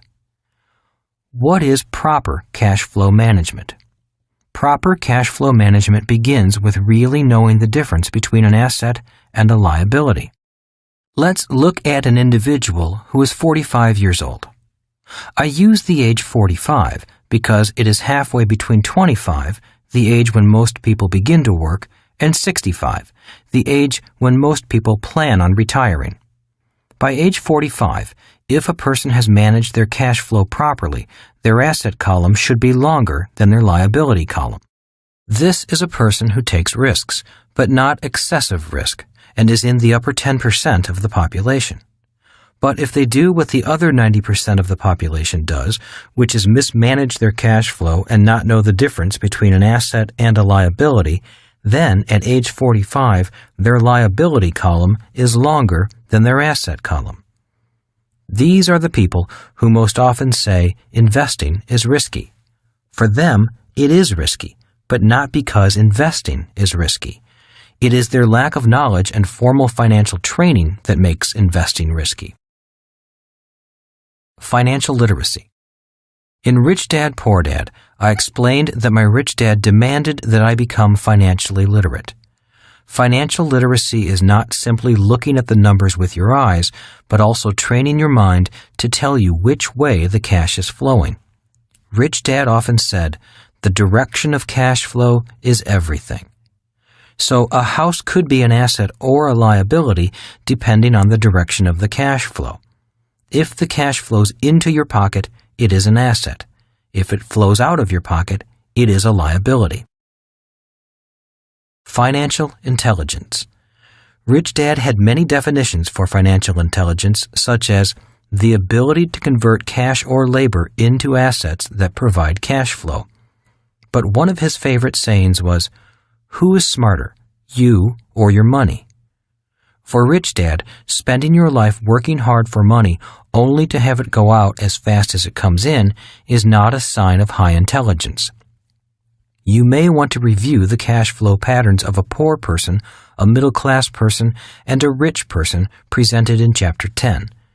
Remember that a rich person focuses his or her efforts on acquiring assets, not working harder. Due to their lack of financial intelligence, many educated people put themselves into positions of high financial risk. My rich dad called it the financial red line, meaning income and expenses are nearly the same every month. These are the people who cling desperately to job security, are unable to change when the economy changes, and often destroy their health with stress and worry. And these are often the same people who say business and investing are risky. In my opinion, business and investing are not risky, but being undereducated is. Similarly, being misinformed is risky, and relying on a safe, secure job is the highest risk anyone can take. Buying an asset is not risky. Buying liabilities you have been told are assets is risky. Minding your own business is not risky. Minding everyone else's business and paying them first is risky. So, step 3 is to know the difference between risk and risky. Take action. 1. Define risk in your own words. A. Is relying on a paycheck risky to you? B. Is having debt to pay each month risky to you? C. Is owning an asset that generates cash flow each month risky to you? D. Is spending time to obtain financial education risky to you? E. Is spending time learning about different types of investments risky to you? 2. Commit 5 hours of your time each week to do one or more of the following. A. Read the business section of your newspaper and the Wall Street Journal. B. Listen to the financial news on television or radio. C. Read financial websites, magazines, and newsletters. D. Play the cash flow game and visit a local cash flow club. E. Attend educational seminars on investing and financial education. F. Consider hiring a coach to help you work through the process of becoming financially free. Chapter 14. Step 4. Decide what kind of investor you want to be. Start small and learn to solve problems. Have you ever wondered why some investors make more money with a lot less risk than others? Most people struggle financially because they avoid financial problems. One of the biggest secrets my rich dad taught me was this: if you want to acquire great wealth quickly, take on great financial problems. In part 1 of this book, I discussed the 5 levels of investors. I would like to add one more distinction that defines 3 different types of investors. Type A, investors who seek problems. Type B, investors who seek answers. Type C, investors who seek an expert to tell them what to do. Type C investors. Type C investors are financially uneducated and look for people to tell them what to invest in. People in the E and S quadrants have been forced into the investing game because of changes in retirement plans. They have little interest in investing in their education so they can become better investors. They know nothing, which means they have to rely on the advice of other so-called experts. What's the chance of the Type C investor getting rich? About as much chance as winning the lottery. Type B investors. Type B investors seek answers. They often ask questions like, "What do you recommend I invest in? Do you think I should buy real estate? What stocks are good for me? I talked to my broker and he recommended I diversify. My parents gave me a few shares of stock. Should I sell them?" Type B investors should interview several tax advisors, attorneys, stockbrokers, and real estate agents. Choose carefully and start implementing their advice. They should find advisors who practice what they preach and run fast from anyone who is selling investment advice and getting rich on commissions and fees alone. Type B investors should look for investment advisors who make money investing in the same investments they are selling. I often find that many high-income E's and S's fall into the Type B investor category because they are busy and have little time to look for investment opportunities or learn about the right side of the cash flow quadrant. Hence, they want somebody to give them the answers instead of gaining knowledge for themselves. This group often buys what the Type A investor calls retail investments, which are investments that have been packaged for sale to the masses. Type A investors. Type A investors look for problems. In particular, they look for problems caused by those who get into financial trouble. Investors who are good at solving problems expect to make returns of 25% to infinity on their money. They are typically level 5 investors with strong financial foundations. They possess the skills necessary to succeed as business owners and investors, and they use those skills to solve problems caused by people who lack such skills. For example, when I first started investing with only $18,000, I focused on small condominiums and houses that were in foreclosure because of problems created by investors who did not manage their cash flow well and ran out of money. After a few years, I was still looking for problems, but this time the numbers were bigger. Several years ago, I was working on acquiring a $30 million mining company in Peru. While the problem and numbers were bigger, the process was the same. How to get on the fast track faster.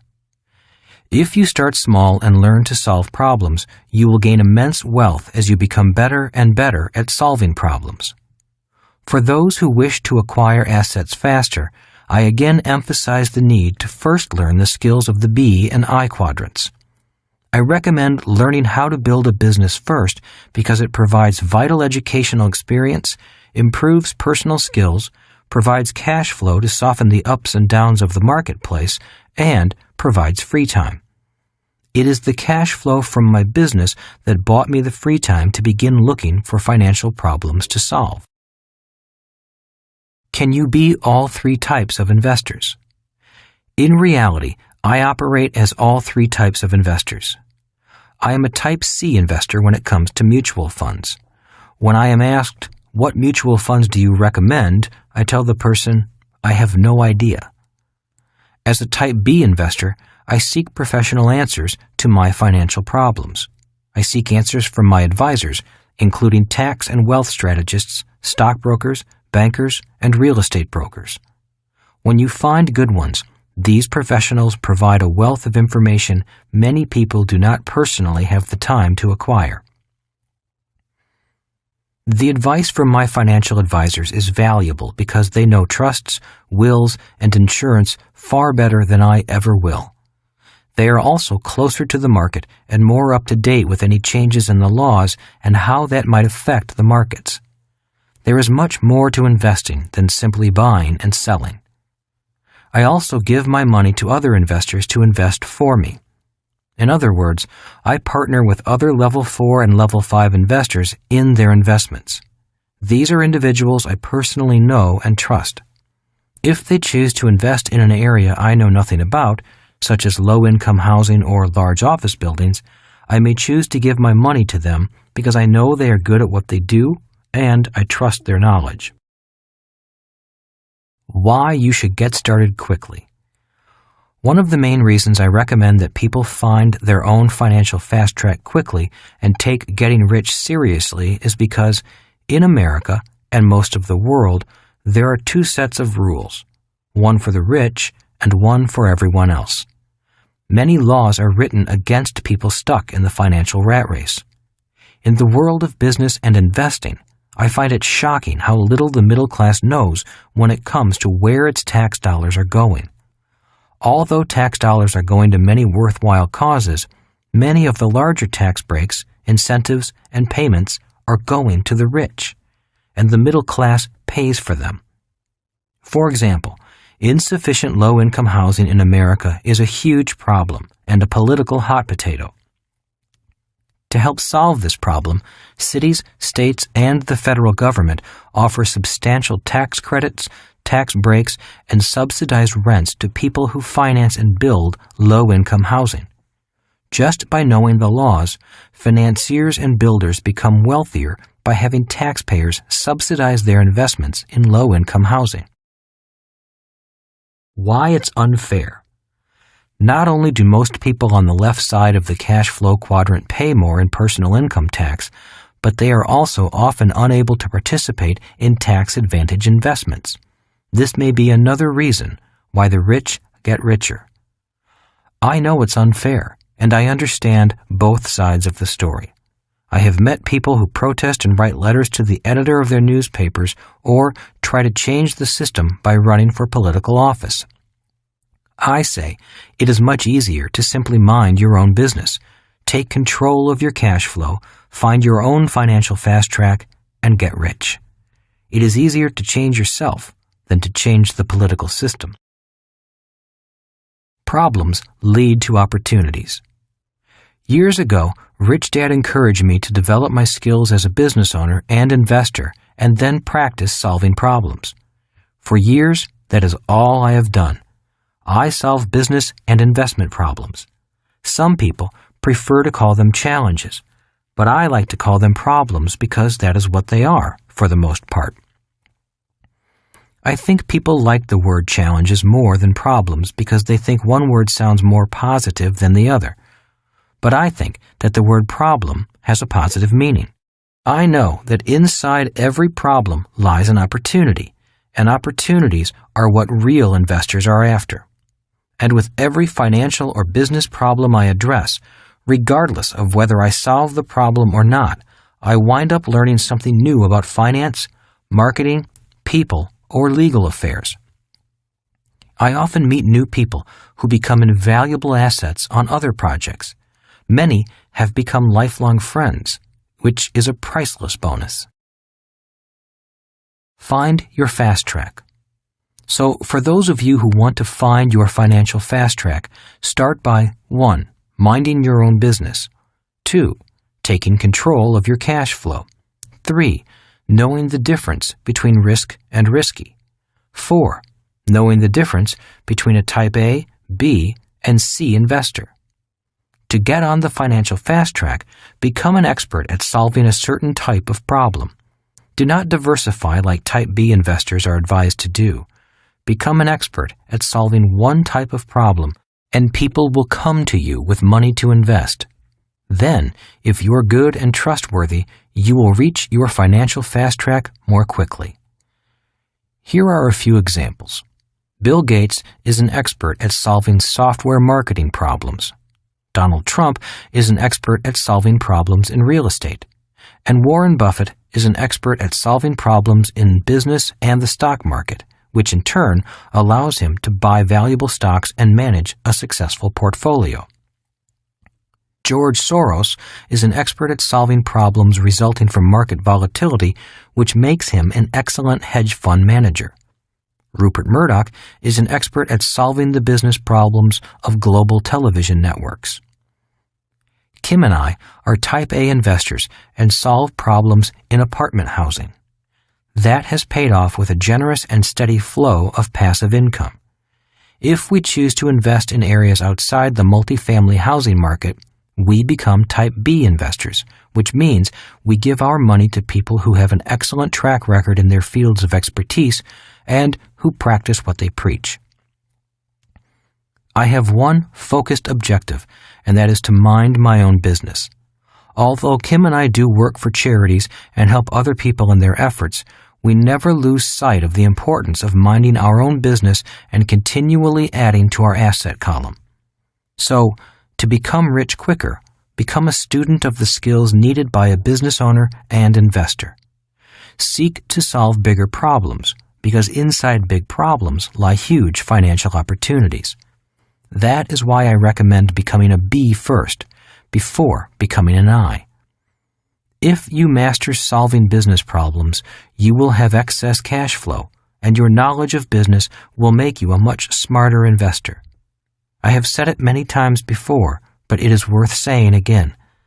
Many people come to the I quadrant hoping that investing will solve their financial problems.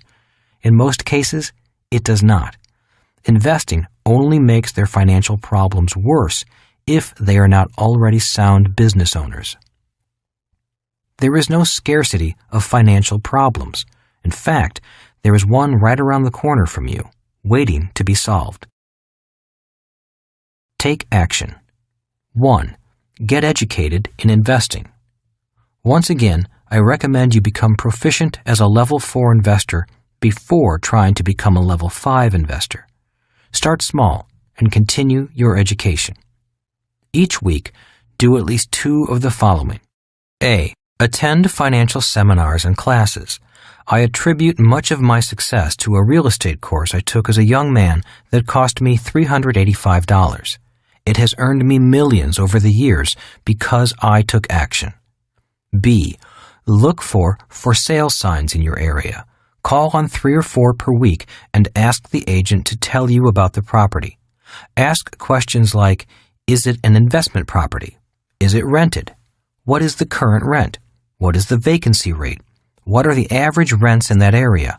What are the maintenance costs? Is there deferred maintenance? Will the owner finance? What types of financing terms are available? Practice calculating the monthly cash flow statement for each property and then go over it with the real estate agent to see what you forgot. Each property is a unique business system and should be viewed as an individual business system. C. Meet with several stockbrokers and listen to the companies they recommend for stock buys. Research those companies and consider opening a trading account and making some small investments. D. Subscribe to investment newsletters and study them. E. Continue to read, attend seminars, watch financial TV programs, and play cash flow. 2. Get educated in business. A. Meet with several business brokers to see what existing businesses are for sale in your area. It is amazing how much terminology you can learn by just asking questions and listening. B. Attend a network marketing seminar to learn about its business system. I recommend researching at least 3 different network marketing companies. C. Attend business opportunity conventions or trade expos in your area to see what franchises or business systems are available. D. Subscribe to business newspapers, magazines, and other types of communications. Chapter 15. Step 5. Seek mentors. A mentor is someone who tells you what is important and what is not important. Who guides you to places you have never been to before? A mentor is someone who tells you what is important and what is not important. Mentors tell us what is important. The following financial statement from the Cash Flow board game was created to be a mentor. It trains people to think like my rich dad thought and points out what he considered to be financially important. My highly educated but poor dad thought that a job with a high salary was important and that buying your dream home was important. He also believed in paying bills first and living below your means. My rich dad taught me to focus on passive income and spend my time acquiring assets that provide passive or long-term residual income. He did not believe in living below your means.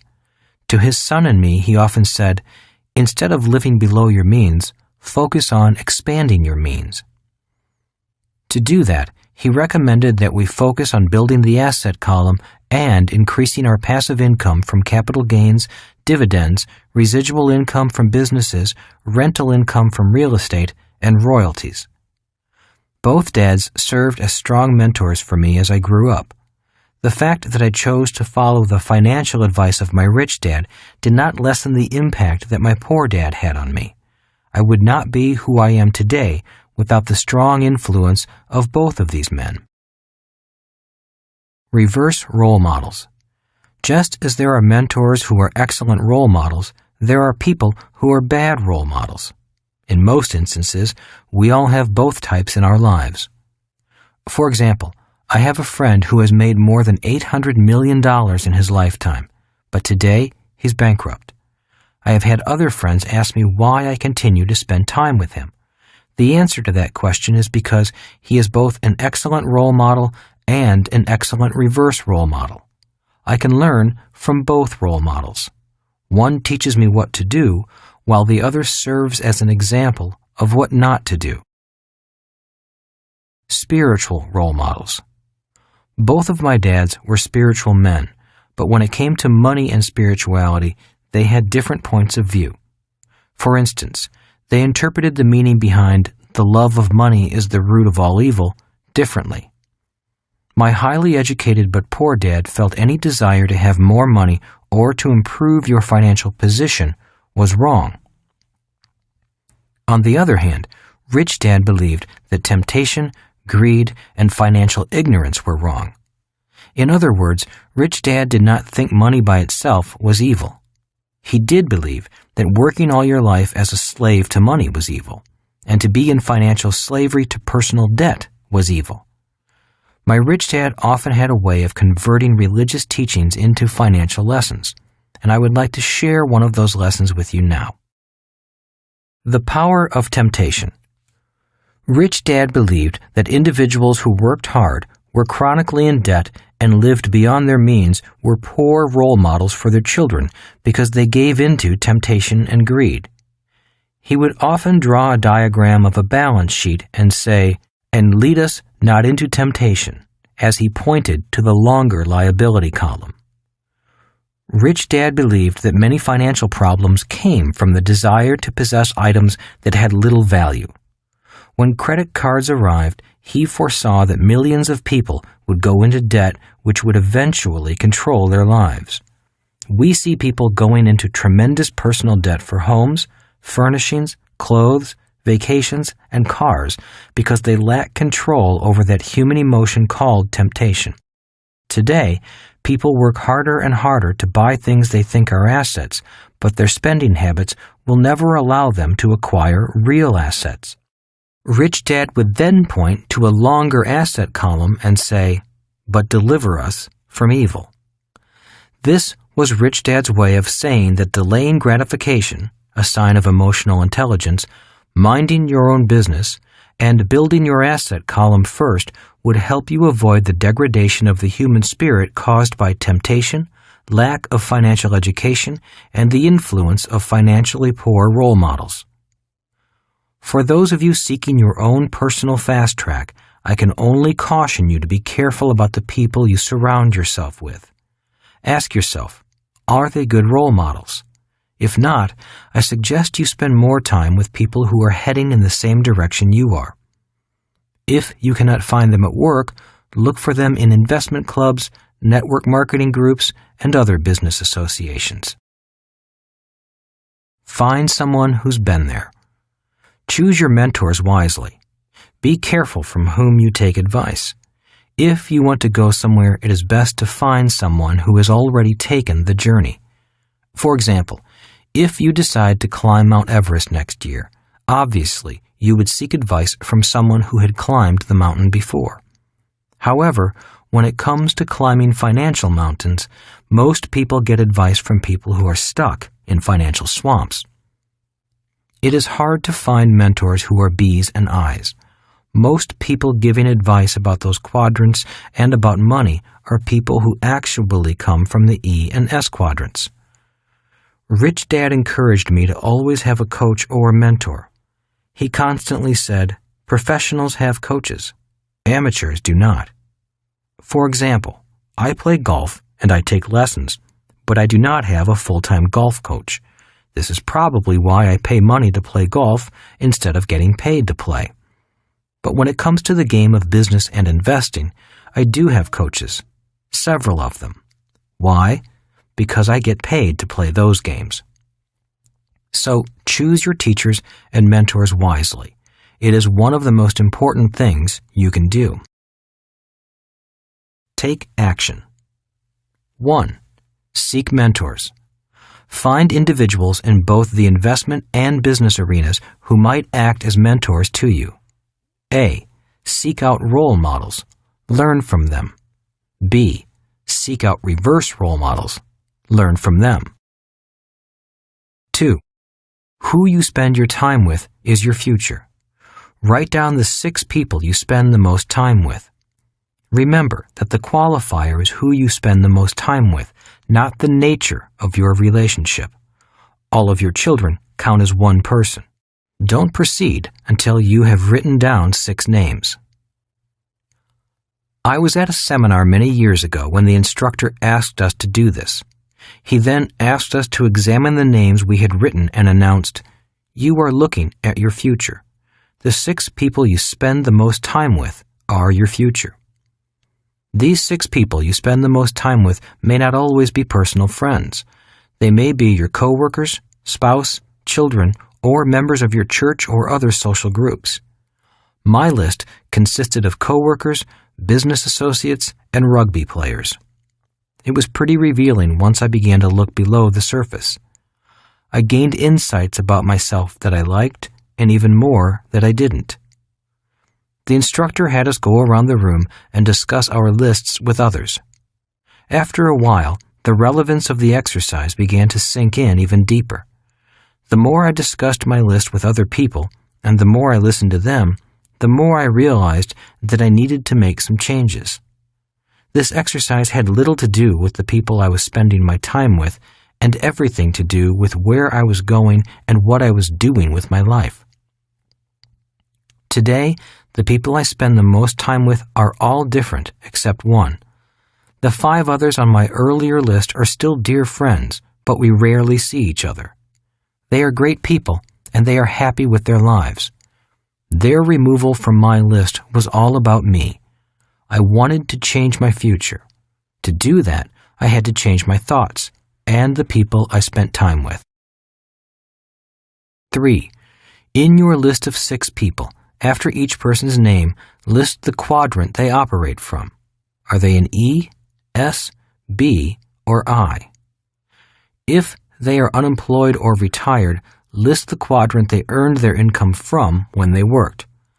Leave a blank for young children and students. A reminder, the quadrant reflects the way that person generates the majority of their income. A person can have more than one designation. For example, my wife Kim would have a B and an I next to her name since she generates income from each. My list would have Kim at the top since she and I spend almost all of our time together. 4. The next step is to list each person's level as an investor. Please refer to Chapter 5 and the 5 levels of investors. Kim is a level 5 investor. If you do not know a person's investor level, do your best and take an educated guess. I have had mixed reviews from people about this exercise. Some people got very angry. I have been told, "How dare you ask me to classify the people around me?" So, if this exercise has caused any emotional upset, please accept my apologies. It is not intended to upset anyone, but is designed to shine some light on an individual's life. It does for some, but not for everyone. When I did this exercise years ago, I realized I was playing it safe and hiding. I was not happy where I was, and I used the people I worked with as the excuse for why I was not making progress in my life. There were two people in particular with whom I argued constantly, blaming them for holding our company back. My daily routine at work was to find their faults, point those flaws out to them, and then blame them for the problems we had as an organization. After completing this exercise, I realized that the two people I was always bumping heads with were very happy where they were. I was the one who wanted to change. Instead of changing myself, I was pressuring them to change. After doing this exercise, I realized that I was projecting my personal expectations onto others. I wanted them to do what I did not want to do. I thought they should want and have the same things I did. Clearly, they were not healthy relationships.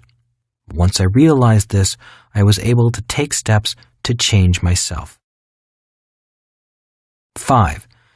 Take a look at the cash flow quadrant and place the initials of the people you spend time with in the appropriate quadrant. Then put your initials in the quadrant you are in at present. Next, put your initials in the quadrant you want to operate from in the future. If the initials are all primarily in the same quadrant, chances are you are a happy person because you are surrounded by like-minded people. If they are not all in the same quadrant, you may want to consider some changes in your life. Chapter 16. Step 6. Make disappointment your strength. Inside every disappointment lies a priceless gem of wisdom. When I left the Marine Corps, Rich Dad recommended that I get a job that taught me how to sell. He knew I was shy and that learning to sell was the last thing in the world I wanted to do. For 2 years, I was the worst salesman in my company. I could not sell a life preserver to a drowning man. My shyness was painful, not only for me, but also to the customers I was trying to sell to. For those 2 years, I was often on probation and always on the verge of being fired. I often blamed the economy, the product I was trying to sell, or even the customers for my lack of success. But Rich Dad told me, when people are lame, they love to blame. He meant that the emotional pain from the disappointment is so strong that a person pushes the pain onto someone else through blame.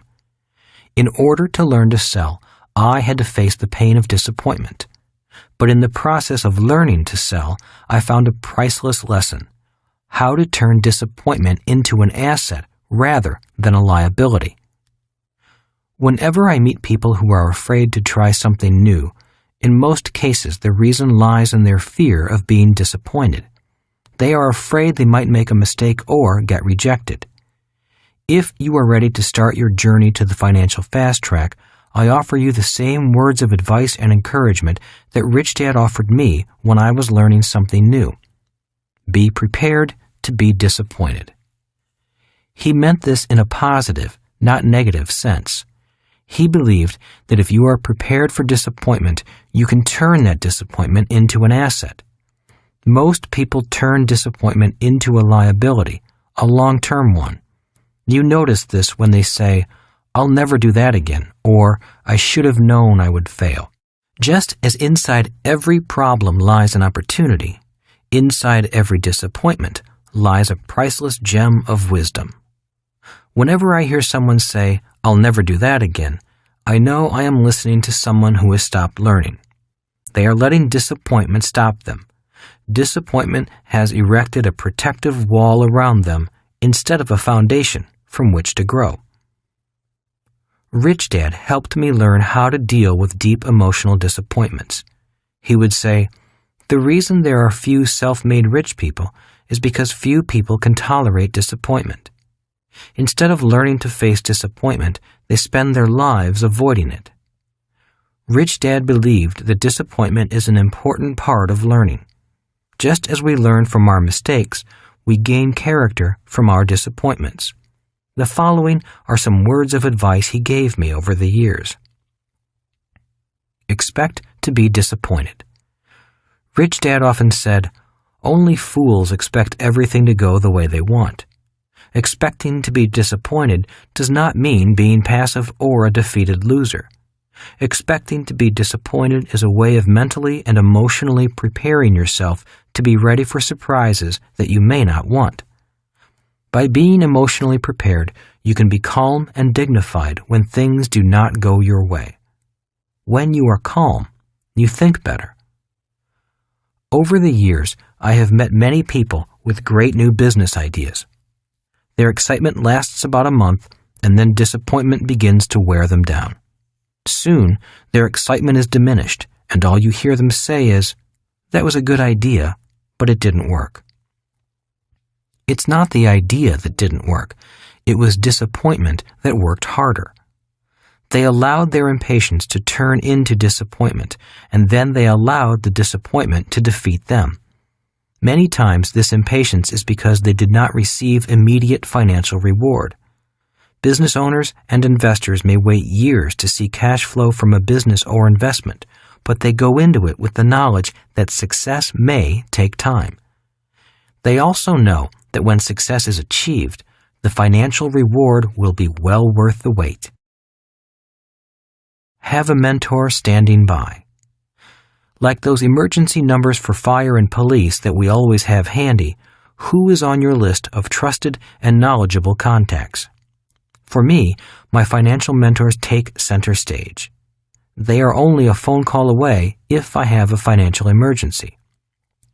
Often, before I go into a deal or venture, I call one of my friends and explain what I'm doing and what I intend to accomplish. I also ask them to stand by in case I find myself in over my head, which is often. I was once negotiating for a large piece of real estate with a seller who was playing hardball and changing the terms at the closing. He knew I wanted the property, and he was doing his best to get more money from me at the last minute. Having a hot temper, my emotions went out of control.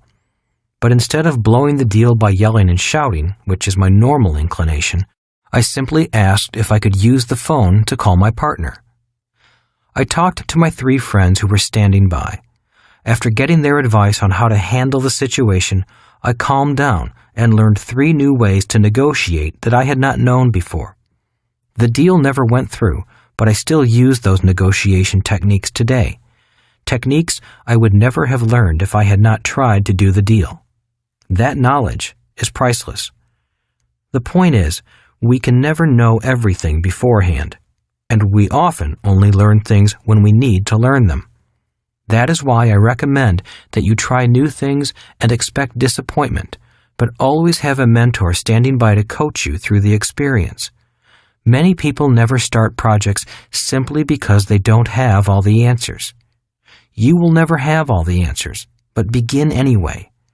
One of my friends always says, "Many people will not head down the street until all the lights are green." That is why they don't go anywhere. Be kind to yourself. One of the most painful aspects about making a mistake or failing at something is not what other people say about us, but how hard we are on ourselves. Most people who make a mistake beat themselves up far more than anyone else would. I have found that people who are hard on themselves mentally and emotionally are often too cautious when it comes to taking risks, adopting new ideas, or attempting something new. It is hard to learn anything new if you punish yourself for your personal disappointments. Tell the truth. One of the worst punishments I ever received as a child was the day I accidentally broke my sister's front tooth. She ran home to tell my dad, and I ran to hide. After my father found me, he was very angry. He scolded me. "The reason I'm punishing you isn't because you broke your sister's tooth, but because you ran away." Financially, there have been many times I could have run from my mistakes, but running away is taking the easy way out. In short, we all make mistakes. We all feel upset and disappointed when things don't go our way. The difference lies in how we process that disappointment. Rich Dad said, "The size of your success is measured by the strength of your desire, the size of your dream, and how you handle disappointment along the way." In the next few years, we will have financial changes that will test our courage. As Bob Dylan sang, "The times they are a-changin'." The people who are most in control of their emotions, who do not let their emotions hold them back, and who have the emotional maturity to learn new financial skills will flourish in the years ahead. The future belongs to those who can change with the times and use personal disappointments as building blocks for the future. Take action. 1. Make mistakes. That is why I recommend starting with baby steps. Remember that losing is part of winning. E's and S's are trained to think that making mistakes is not acceptable. B's and I's know that making mistakes is how they learn. 2. Start small. If you find an investment you want to invest in, put a little money down. It is amazing how quickly your intelligence grows when you have money on the line. Don't bet the ranch, your mortgage payment, or your retirement. Simply put a little money down, pay attention, and learn. 3. The key is to take action. Reading, watching, and listening are all crucial to your education, but you must also start doing. Make offers on small real estate deals that will generate positive cash flow. Join a network marketing company and learn about it from the inside. Invest in stock after researching the company. Seek advice from your mentor or financial or tax advisor if you need it. As Nike says, just do it. Chapter 17. Step 7. The Power of Faith. The only person who determines the thoughts you choose to believe about yourself is you. In my senior year of high school, Rich Dad's son, Mike, and I were lined up in front of a small group of students made up primarily of the leaders of our class. Our guidance counselor turned to Mike and me and declared, "The two of you will never amount to anything." Some of our classmates laughed as the counselor continued, "From now on, I am not going to waste any more time on either of you. I am only going to spend my time with these students who are the class leaders. You two are the class clowns with bad grades, and you will never amount to anything. Now get out of here." Biggest favor of all. That counselor did Mike and me a huge favor. While her words hurt us deeply, they also inspired both of us to strive even harder. Her words carried us through college and into our own businesses. High school reunion. A few years ago, Mike and I went to our high school reunion. Always an interesting experience. It was nice to visit with people we had spent 3 years with during a period of time when none of us really knew who we were. It was also interesting to see that most of the so-called senior leaders had not become successful in the years after high school. Mike and I were not academic whiz kids. We were not class leaders, financial geniuses, or athletic stars. For the most part, we were slow to average learners and students. In my opinion, we were not as naturally gifted as our fathers. But it was those stinging words from that guidance counselor, coupled with the snickering from our classmates, that gave us the fire to plod along, to learn from our mistakes, and to keep going in both good times and bad times. Just because you did not do well in school, were not popular, are not good in math, are rich or poor, or have other reasons to sell yourself short, none of it matters in the long run. Those so-called shortcomings only count if you think they count. For those of you who are considering embarking on your own financial fast track, you may have some doubts about your abilities. All I can say is, trust that you have everything you need right now to be successful financially. All it takes to bring out your natural God-given gifts is your desire, determination, and a deep faith that you have a genius and a gift that is unique. Look in the mirror and listen to the words. A mirror reflects back more than just a visual image. It often reflects back our thoughts. How often have we seen people look in the mirror and say such things as, "Oh, I look horrible," Have I put on that much weight? I'm really getting old. Or, my, I am damn good looking. I am God's gift to women. Thoughts are reflections. Mirrors reflect back much more than just what the eyes see. Mirrors also reflect back our thoughts and our opinions of ourselves. These thoughts or opinions are much more important than our outward appearance. Many of us have met people who are beautiful on the outside, but believe that they are ugly, or people who are greatly loved by others, but cannot love themselves. Our deepest thoughts are often reflections of our souls. Thoughts are a reflection of our love for ourselves, our egos, our dislike of ourselves, how we treat ourselves, and our overall self-opinion. Money doesn't stay with people who don't trust themselves. Personal truths are often spoken in moments of peak emotion. After explaining the cash flow quadrant to an individual or a group, I give them a moment to decide their next step. First, they decide which quadrant they are in right now. Next, I ask them which quadrant they would like to move to, if they need to move. Some people look at me and say, I'm happy exactly where I am. Others say, I'm not happy, but I am not willing to change or move at this time. And then there are people who are unhappy where they are and know they need to do something immediately. People in this category often speak most clearly about their personal truths. They use words that reflect their opinions of themselves, words that reflect their soul. And that is why I say personal truths are spoken at moments of peak emotion.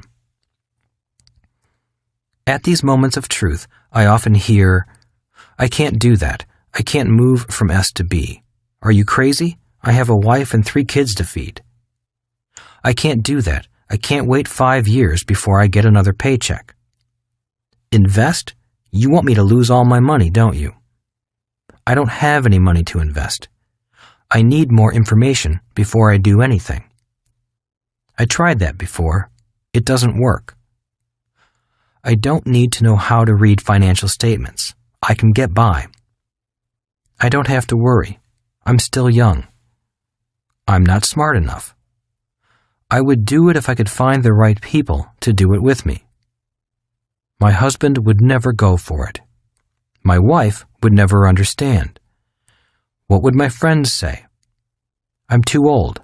I'm too young. It's not worth it. I'm not worth it. All words are mirrors. Personal truths are spoken at moments of peak emotion. All words are mirrors, for they reflect back some insight as to what people think about themselves, even though they may be speaking about someone else. My best advice. For those of you who are ready to move from one quadrant to another, the most important advice I know to give you is to be very aware of your words. Be especially aware of the words that come from your heart, your stomach, and your soul. If you are going to make a change, you must be aware of the thoughts and words generated by your emotions.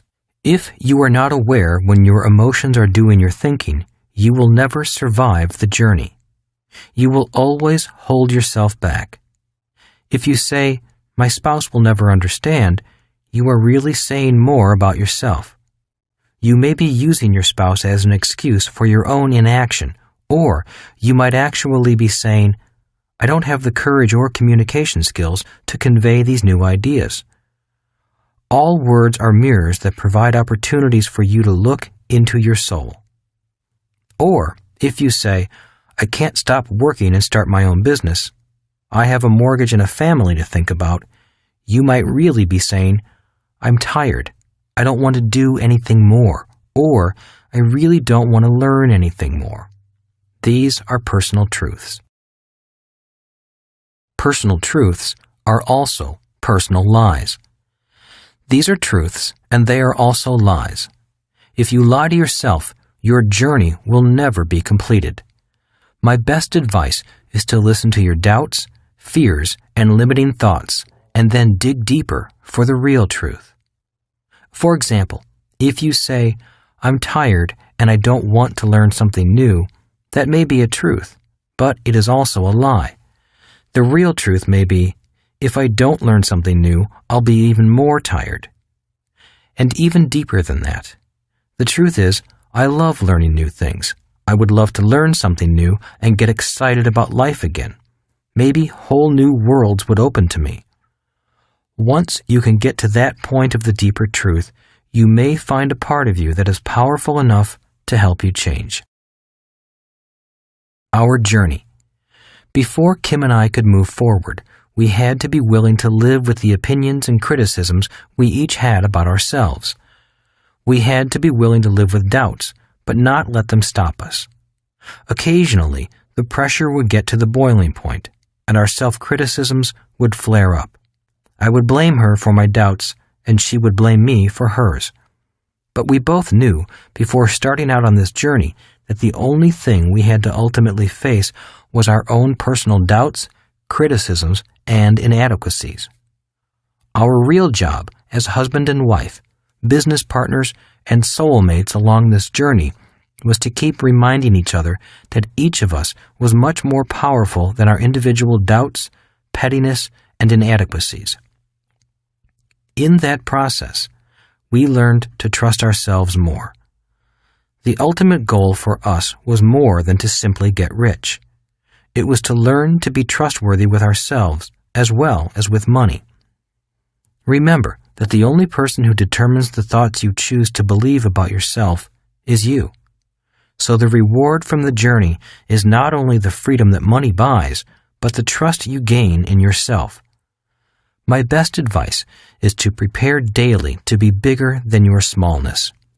In my opinion, the reason most people stop and turn back from their dreams is because the tiny person found inside each of us wields more power than our bigger person. Even though you may not be good at everything, take time developing what you need to learn and your world will change rapidly. Never run from what you know you need to learn. Face your fears and doubts, and new worlds will open to you. Take action. Believe in yourself and start today. Chapter 18. In summary. Begin building pipelines of cash flow to support you and your family. Kim and I used these 7 steps to move from being homeless to becoming financially free in a few short years. These 7 steps helped us find our own financial fast track, and we continue to use them today. I trust they can assist you in charting your own course to financial freedom. To do so, you must be true to yourself. If you are not yet a long-term investor, get yourself there as fast as you can. What does this mean? Sit down and map out a plan to get control of your spending habits. Minimize your debt and liabilities.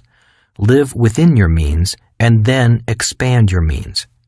Find out how much money invested per month for how many months at a realistic rate of return it will take to reach your goals of retiring, creating cash flow, and gaining financial freedom.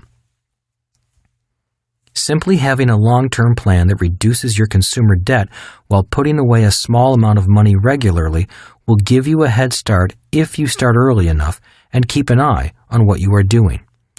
At this level, keep it simple. Don't get fancy. The reason I introduced you to the cash flow quadrant, the 5 levels of investors, and my 3 types of investors is to offer you many glimpses into who you are, what your interests may be, and who you want to ultimately become. I like to believe that anyone can find their own unique path to the financial fast track, regardless of which quadrant they operate from. Remember what I said previously. Your boss's job is to give you a job. It's your job to make yourself rich. Are you ready to stop hauling water buckets and begin building pipelines of cash flow to support you, your family, and your lifestyle? Minding your own business might be difficult and sometimes confusing, especially at first. There is a lot to learn, regardless of how much you already know. It is a lifelong process, but the good news is that the hardest part of the process is at the start. Once you make the commitment, life really does get easier and easier. Minding your business is not hard to do. It's just common sense. We hope you have enjoyed our presentation of Rich Dad's Cash Flow Quadrant, Guide to Financial Freedom by Robert T. Kiyosaki. Copyright 2012 by CASHFLOW Technologies, Incorporated. Performed by Timothy Wheeler. Directed by Michael Naramore. Performance copyright 2012 by Brilliance Audio. All rights reserved.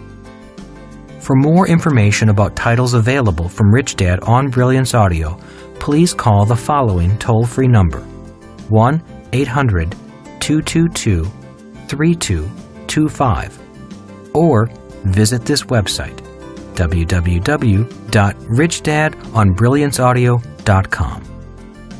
No part of this recording may be played for an audience or reproduced in any form. It may not be streamed, downloaded, broadcast, or copied without written permission. Address all inquiries to Brilliance Audio, P.O. Box 887, Grand Haven, Michigan 49417.